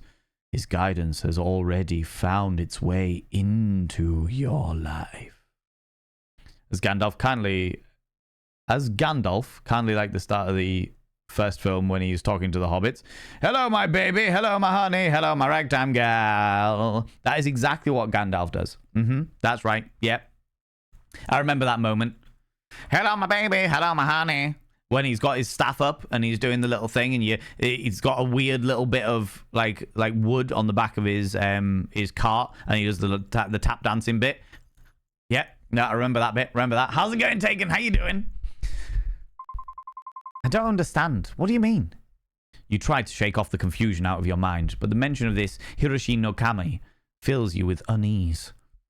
He chooses his followers carefully. Those who seek answers, those who are lost, those who are searching for something greater.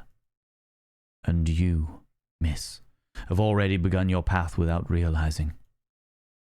Hiroshi Kami offers peace, clarity, and understanding. And all you have to do is spread your butt cheeks. That's what I expect from all of these cults. Every single time there is a cult in any way, shape, or form, I'm like, okay, where's the sex catch? Where's the catch where you got to shag the leader for 3 nights in a row or something like that? Where's that catch? Was around the time that he turned the troll into stone. Yeah, very much so. Hello, my Bilbo. Hello, Bilbo, baby. Frodo, my honey. Sam, oh, Sam. Sam, oh, Sam. My ragtime. I was desperately trying to fit into the thingies. Hello, Bilbo. Hello, Frodo. Hello, Bilbo. Frodo, my honey. Sam, my ragtime gal. We can work with that. We can work with it. Gandalf has weird wood.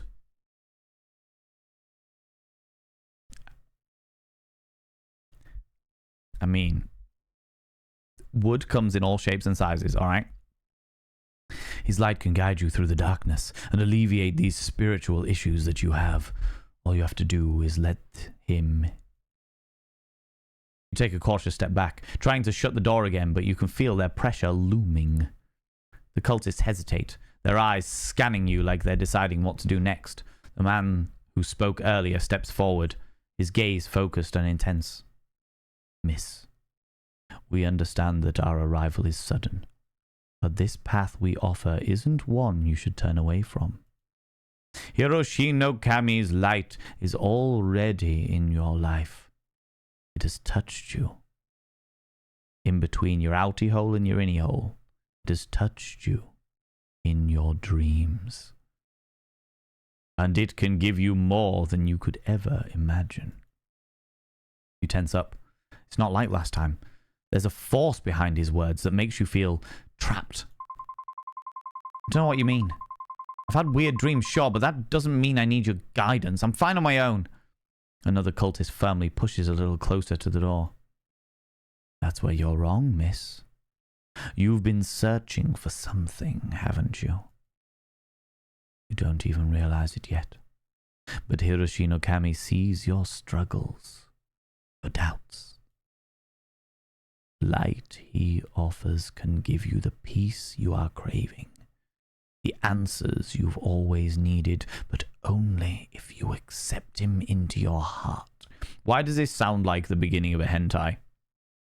Accept the great god! He definitely doesn't have tentacles! Another cultist steps closer to you. Hiroshi no Kami can see your fear, your uncertainty. You're standing at the threshold of something far greater than yourself. We are offering you the key to unlock your potential. But you have to choose to step forward. Don't let fear keep you from the truth. You feel your stomach tighten, the pressure of their words hanging in the air like a heavy weight. I don't need anything from you. I'm fine. Just... No, you're not fine. You're hiding from the truth. It's obvious. You've been running from your own destiny, from the path that Hiroshi no Kami has set for you. But his light is unwavering. His purpose is inevitable. I'm not interested in this Kami of yours, okay? I just want you to leave me alone. Listen to yourself. You can feel it, can't you? The restlessness inside you. Hiroshi no Kami will calm that storm. All he asks is that you open your legs. Open your heart. Trust in him. And allow him to guide you. You know that deep down, you won't find peace until you accept him. You feel a cool chill run down your spine. This isn't just a request anymore. It's an ultimatum. You start to realize that the more you resist, the more they're going to push. Miss, please. You don't know what you're turning away. Hiroshi no Kami offers you everything you've ever wanted. Purpose, clarity, belonging. Can't you see? The truth is right in front of you. Stop fighting it. Let him in. You'll find peace. You'll find strength. Just open your heart to him. Feeling the weight of their power, of their words press on you, anxiety starts bubbling up. Gonna be honest, I'd have slammed the door shut and locked it by now. Absolutely. Absolutely. Been searching the way to make you creepy guys fuck off. Yeah, absolutely. For sure. I'm ticklish. I'm not sure I would like 10 tickles. God damn it, Wild Annie. How'd you get a job voice acting? With great difficulty, because there are a lot of voice actors out there. A hell of a lot of voice actors out there. The leg bone's connected to the heart bone. It's true. When I open my heart, I open my thighs. That's the way it works. I'm not even saying that as a compliment. I just want you to get paid. You're putting in this much effort in. I appreciate that. I appreciate that. No compliments from you. Just purely, you're putting in all the effort. Fucking get paid. You don't understand. I don't want this. I don't want your salvation, your cameo, whatever it is you're offering. Just leave me alone. A look of disappointment flickers in his eyes before he exhales, almost sorrowfully. We were hoping you would come to this on your own, miss. We wanted to offer you guidance, not to force you. But it seems you're still not ready. We will be back. Hiroshi no Kami's light will reach you eventually. Everyone finds their way to him in time.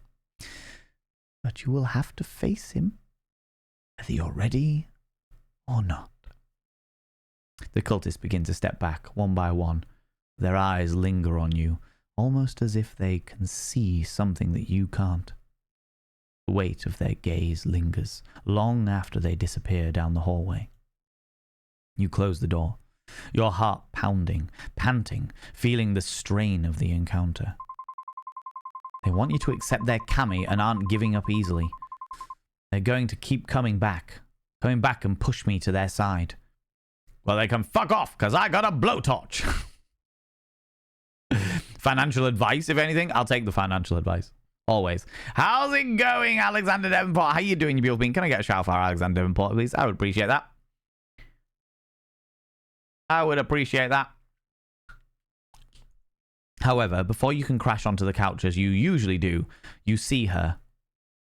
An all too familiar presence, seated with a rigid stillness that sharpens as she looks up.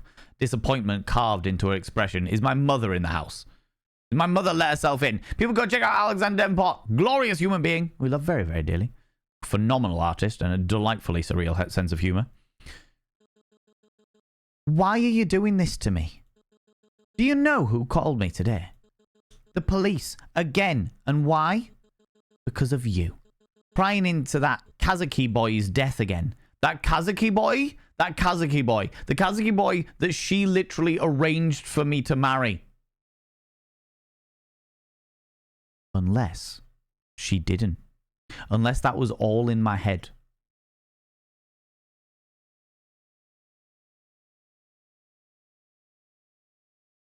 Unless it actually is the fact that I just had some kind of weird parasocial connection to Kazuki, may well have actually killed him, had a mental breakdown, completely fucking forgot about it, and now I'm mourning my husband. It's a possibility. It's a possibility. That Kazuki boy's death again. How many times must I tell you this curiosity will be your ruin? Mom, please. I don't need... Need? This isn't about what you need. I'm not offering help. I'm telling you what has to be done. Everything you're missing. I've already laid out the answers for you. Of course you have, because, you know, you can't help but control what answers I need. Thanks, Jamjat. You really need to get some better security on that apartment door against both cultists and unwanted parental visits. I know, right? Ryota, the Exorcist. Mom, I'm trying. I really am, but... Trying? By pushing away the people I send your way? Imagine my shame. Knowing you treated those with wisdom and respect like common intruders. You were the one who sent those weird religious people to my house? Mom, they're complete strangers. Weird? Watch your tongue, girl. They have grasped truths you'll never understand. And you turn them away? You are unwilling to change. Mom, I don't need them. I don't need... They can help you find peace. If you let them. If you let me help you. A gaze pierces through you, and then a calculated shift. A voice softens to a deceptive murmur that chills your skin, like the calm before the storm. This lady is definitely overbearing. Did we confirm if she lives with her or not? She does not live with her. She lives somewhere else. This is my apartment, but apparently she has a key. Apparently she has a key. I actually think maybe the mum is saying something more. Maybe. Because it looks like the mum might be a part of the cult. At this stage in the proceedings, it looks like mum might be a part of the cult. How does she know She had a high heart rate the other night. I just assumed, for me, Onyx Void, I know that a lot of people have got the, the wristband things that monitor their heart rate, and it just connects to a phone. But as I understand it, certain high-end ones can connect to multiple people's phones for, like, medical emergencies and stuff like that. So if our character has had a mental breakdown before that was caused by heart palpitation, anxiety causing what have you, and bits and pieces, it's not beyond the realms of imagination for me that our mother would have access to our like heart monitoring watch or what have you. Was curious if the mom was hacking her phone or something. I don't think so. I think it's more likely, because of the way that our character is, it's far more likely that we just gave her the information. We just gave her access. Definitely monitoring. Don't know about hacking. Don't know about hacking. You wouldn't bear these burdens if you'd just listen. All I want is what's best for you. The room feels as if it's closing in, shrinking with every word that slips from her mouth. Her voice, relentless and insistent, sinking into you like a weight pressing from every side. It's too much. Your sanity is slowly slipping. Oh, we're down 5 sanity. Your heart slowly pounding against the pressure building in your chest. The constant urge for you to give in, to surrender, if only to quieten her voice. Sanity dropped by 5 again. And again. I can't take this. I don't know what to do anymore. Your mind reels, clouded by anxiety as her words echo around you. The pounding in your chest grows stronger, threatening to overtake your last bit of composure. And despite your visible displeasure, your mother keeps speaking. Of course she does. Her voice a constant assault against your thoughts because she knows she's getting somewhere. She knows she's getting somewhere, so she just keeps talking. Feel more caught up now. Appreciate your subtleness. Subtle subtitles during my meeting. No, you're good. Thank you very much, Onyx Void. You're all good. All good. You almost break down as your mother's words ring in the background. There you go again. Are you going to say something, or are you just going to sit there? She waits, her gaze piercing, expecting you to respond. What are you trying to pull? Don't just stare blankly at me. Her face hardens, her gaze latching onto you, expectant, demanding more. Your grip falters, nearly slipping entirely when suddenly a voice softens. Oh my God, Val, read the words. Your grip falters, nearly slipping entirely when suddenly a soft voice, soft and familiar, echoes in your mind, cutting through the clamour. You don't have to do this alone. Your eyes gaze over to the phone in your hand. You don't have to deal with her ramblings alone. Yes, you can always get help. I have to call someone, but Ryota's nowhere nearby, and Haruki, who knows where he is right now. Ren could be an option, but he's hardly the type to calm things down.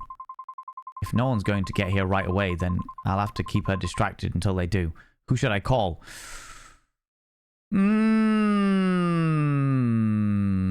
Interesting.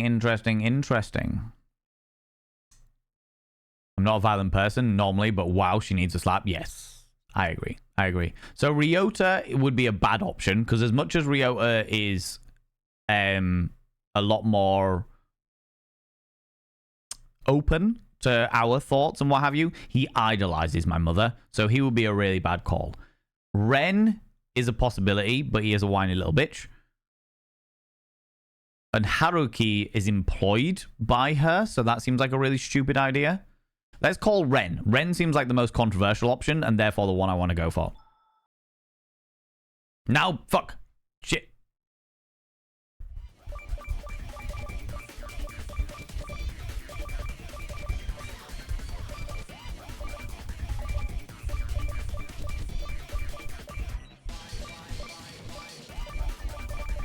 Oh my God, they're so fast!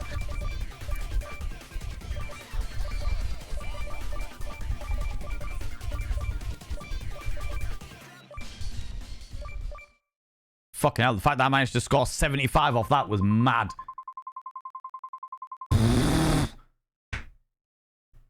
That I am not used to those fucking games, all right? I'm not used to those rhythm games at all. That caused tension in my fucking shoulders, okay? Ren, he's not exactly the calmest person, but maybe he'll understand. Maybe he can help. You grab your phone and dial Ren's number. He picks up almost immediately, his voice sharp and agitated, practically yelling into your ear. First of all, 1, noisy gremlin next door is bad enough, but 2, are you kidding me? It's late. People need to sleep. And you can't help. And you can help fix it. If you come over and help me, please. Your voice falters slightly at the end, but you try to sound a bit more assertive. It's Ren, after all. Fine. I'm coming over. All that fuss is ticking me off anyway. Thank you, Ren. He hangs up abruptly. You turn back towards your mum. Her constant nagging like a persistent mosquito in your ear. Her intense glare practically burning a hole through you. Oh, fuck. This is my anxiety rolls.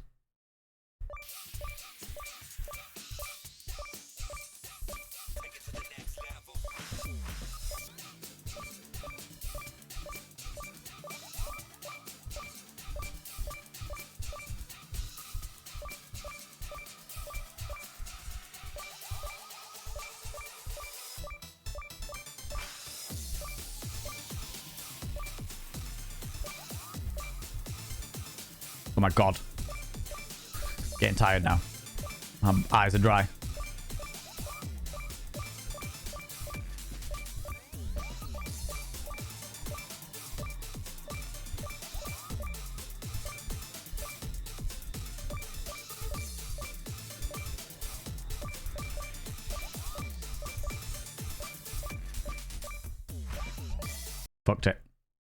Fucked it. Hold out till Ren's get there. Impressive. You have hit 84% of the total notes. I'm impressed that I managed to get that because I was just out of it. I should indeed call the Ghostbusters. I was insanely fast for something that's not a core part of the game. I know, right? I got 10 sanity back. We'll take it. You manage to calm yourself down, your heartbeat finally steadying. Your mum's words still rattle you, but you remain calm. Calm enough to hold your tongue. Each minute stretches, her harsh words chipping away at the last remnants of your patience. Just when you begin to doubt he'll show up, a loud, insistent knock echoes through the apartment, silencing your mum's tirade for the first time all night. Who could that be at this time? You unlock the door and Ren stomps in, shoving the door just wide enough to barely miss hitting you. And who might you be?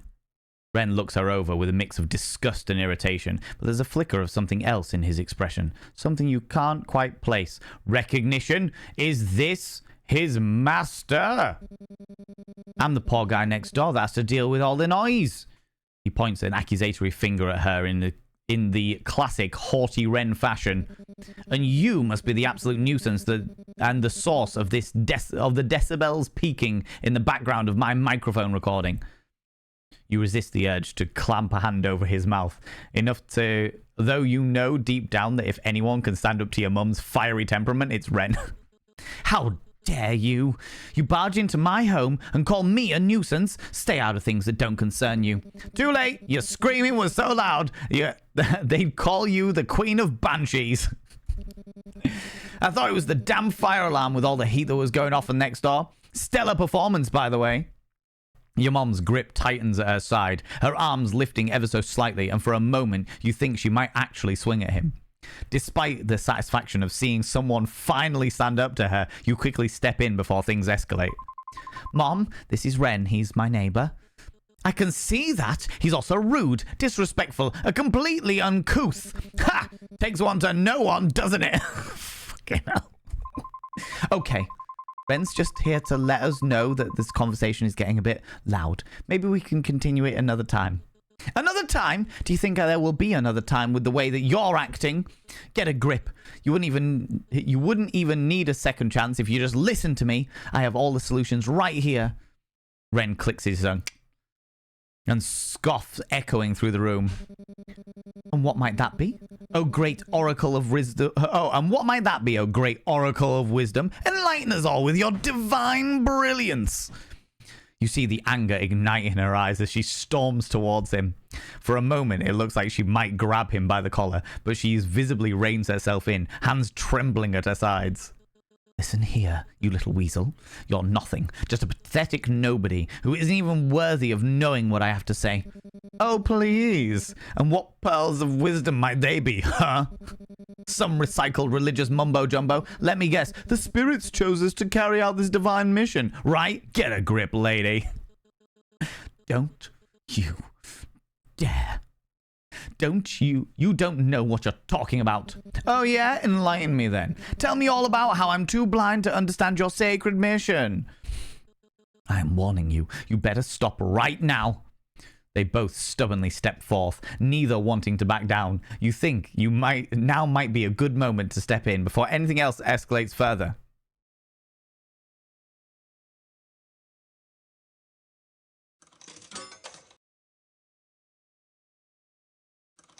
We're getting the cat.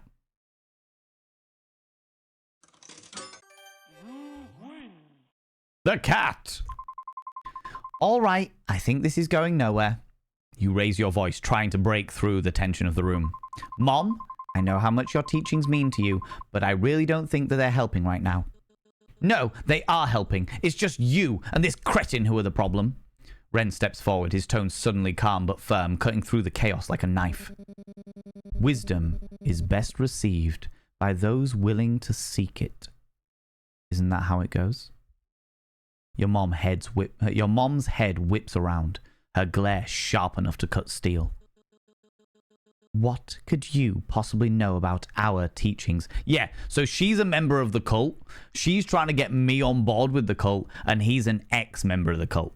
He used to be a member of the cult, and therefore he knows exactly what to say. It's like somebody who's arguing with like a fanatical Christian, a conservative Christian in America, when they're like, we know what we're talking about, no fucking hell, and then someone comes in and just goes, here's a Bible text that disagrees with you, and they're like, oh, you fuck, oh, you bastard, you know.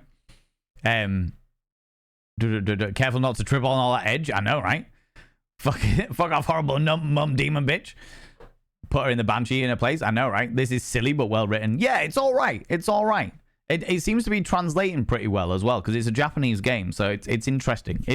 I did, when I first opened the game to make sure it was all like working, like being picked up and stuff like that properly, I did get a notification saying that anything past day 5 isn't translated into English. When I first selected English, it was like anything past day 5 isn't translated. However, hello, darlings. Been calling to work. I'll see you all right, just past midnight. No worries. Enjoy. Have a wonderful time. Yeah, so everything past day 5 isn't translated into English yet, but I don't know how long the demo lasts, because I only said I'd play the demo. But it's giving you all a view of it. And if you are interested in the game, by the way, it is this game here, Lover's Enigma. What could you possibly know about our teachings? Those who force their beliefs risk driving away the faithful instead of guiding them. Isn't that the same scripture you hold so dear? Forceful, but not too forceful. Isn't that the balance you people always preach about? For a moment, your mother freezes. Her lips tighten as his words hit a nerve. Whatever Ren is saying seems to have worked a number on her confidence. How dare you preach to me about what I know best? Who do you think you are? I'm just someone asking if I'm wrong. To accept truth's strands with open hands is the highest form of absolution. Or am I mistaken? Her expression falters, the weight of his words pressing down like a mirror held to her ego. Look, I know how you religious types are, but right now, you're doing more harm to your daughter than good. He glances at you, and for a brief moment, you feel an unspoken understanding pass between you. So, maybe think about what's best. Not for you, but for her. No matter how much you think you're helping. The mother hesitates. Ren's words might actually be appealing to her consciousness, one that you never knew she had. I like Ren. I fucking hated Ren at the beginning of this. He was a whiny little bitch. But now I'm like, Ren is boyfriend material. Let's fucking go, right? I'd be interested to play this sometime and go against the Banshee Mother. Yeah. I'll let this go for now, but only because my teachings tell me to take the higher path. But I won't let this matter rest. I won't stop disciplining my daughter just because some kid tries to preach to me about my beliefs. Surprisingly, Ren remains silent, his expression unreadable, because he knows he's already won. He's just like, I don't need to say anything else. Just like, there's the door. What's the matter? Nothing to say now? All that confidence gone? I just hope someday you'll realize not everything revolves around you. You little... All right, Mom, please. It's late. Let's just leave this for another time. Your mother's glare lingers, but after a long moment she backs down, storming out of the apartment and slamming the door behind her.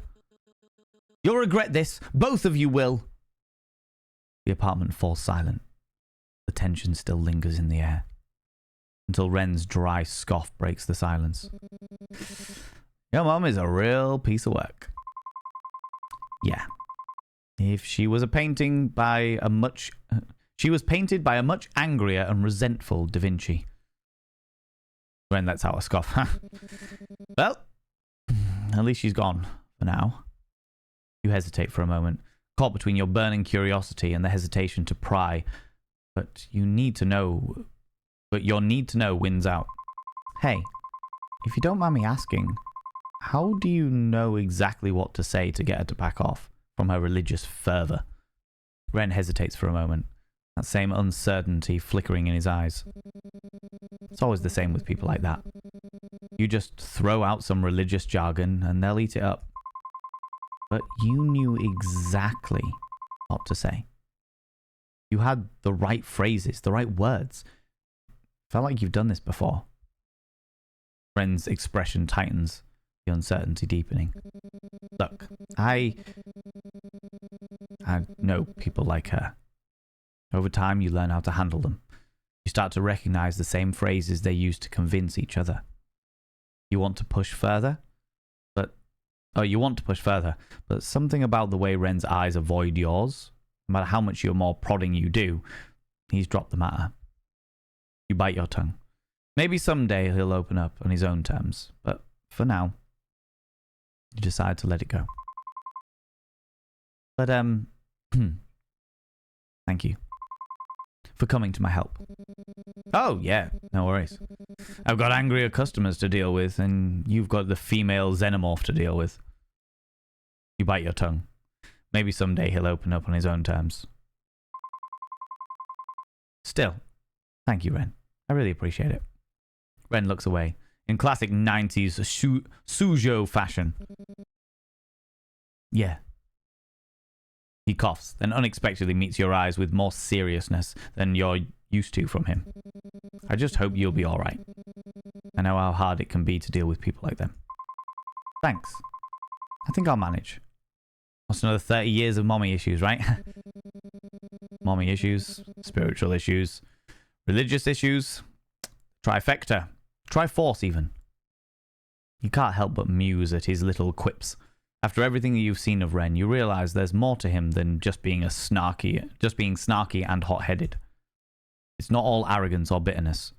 It's a defense, a shield he puts up, and somehow that makes you feel less alone in your own sharpness. Maybe your sarcasm doesn't make you a bad person, like your mother always said.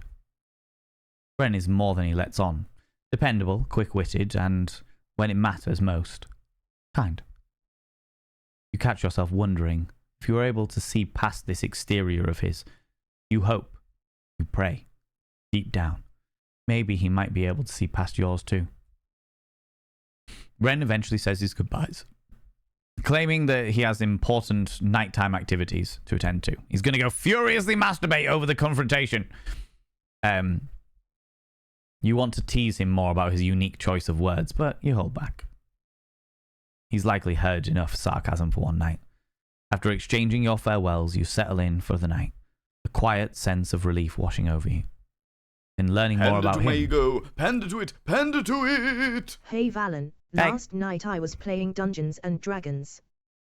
The DM asked, have you heard of the blind Cyclops brothers? Said nope, and he responded neither have I.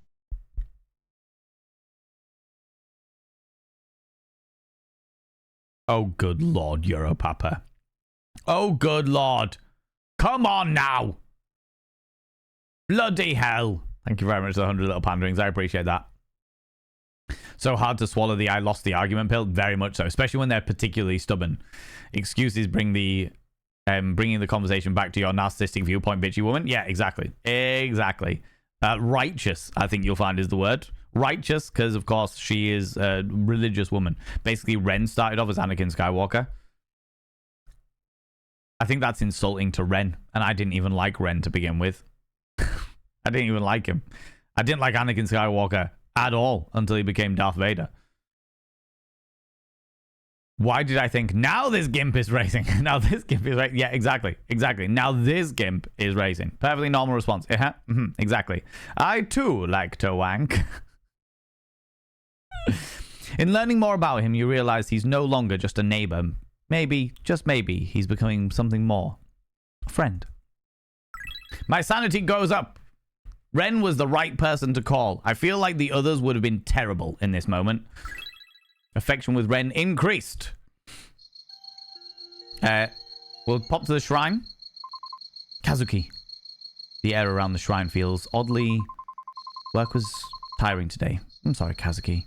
But I'll do what I can. There, all cleaned up. Perhaps some incense from the temple would help you feel better. I'll have to get it for you next time. Okay, Kazuki? I really wish I could, but it's late.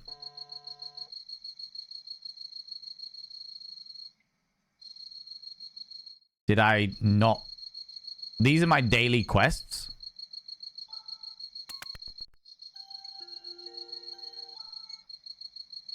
The window remains open, but this time there's no cotton candy scent.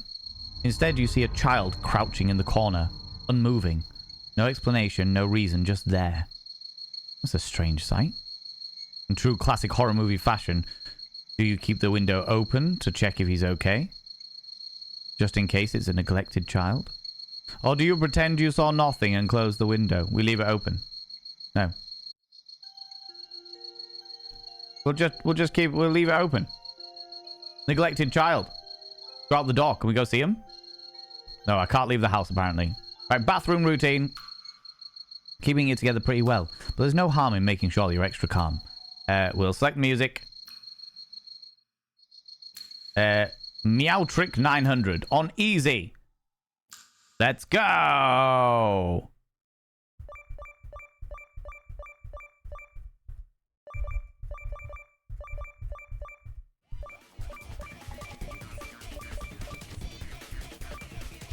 Fucking hell. I keep pressing the wrong buttons.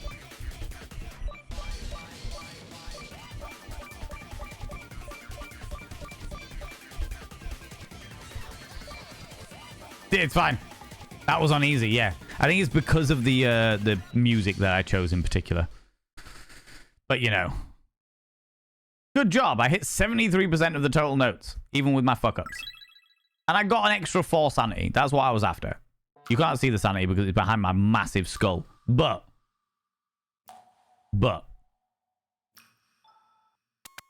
It's all fine. Right.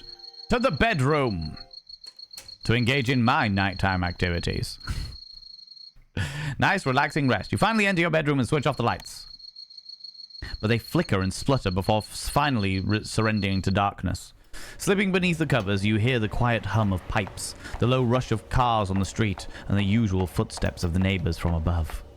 But tonight, the footsteps multiply, a growing thump becoming heavier and faster. You start to wonder if it's something else. With a glance, you place your phone nearby, fingers itching for a quick call if needed, but eventually sleep overtakes you.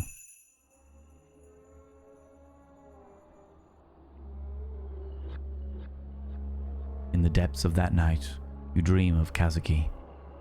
In a dim, hazy scene, he talks about his fascination with collecting insects, each word faint as a breath. The images, though, grow clearer. Beetles, cockroaches, or is this something different? Something sinister. Its body snaking around the room like a creature just beyond your reach. You search, almost desperately trying to find its name, but it slips away elusive, lost in the fog of your dream. It seems as though the tapestry is finally unraveling itself. The key players have already made their first move. Though some have moved quicker than expected. Others still hesitate, as if time waits for them. I wonder what your next move will be, my dear princess. Molting form. They claws to life from death within. Survival's call, a twisted creed. The ancient curse reborn to feed.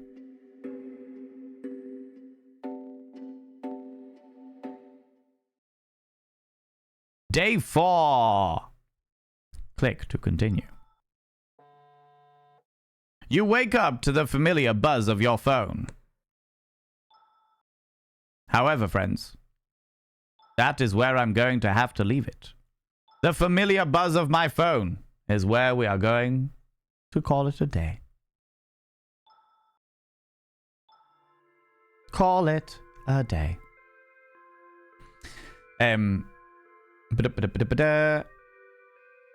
Well, that was the first startle I had from the game. Yeah, exactly. Day 3 seems to be it. I don't know where the demo ends, because this is, remember, friends, this is just the demo of the game. Because for those people that just joined us, or joined us in the past like hour or so, what happened was we were playing Day Everything, and then I got a message on TikTok from the developers of this game being like, hey, we saw you playing Day Everything. We love what you did with it.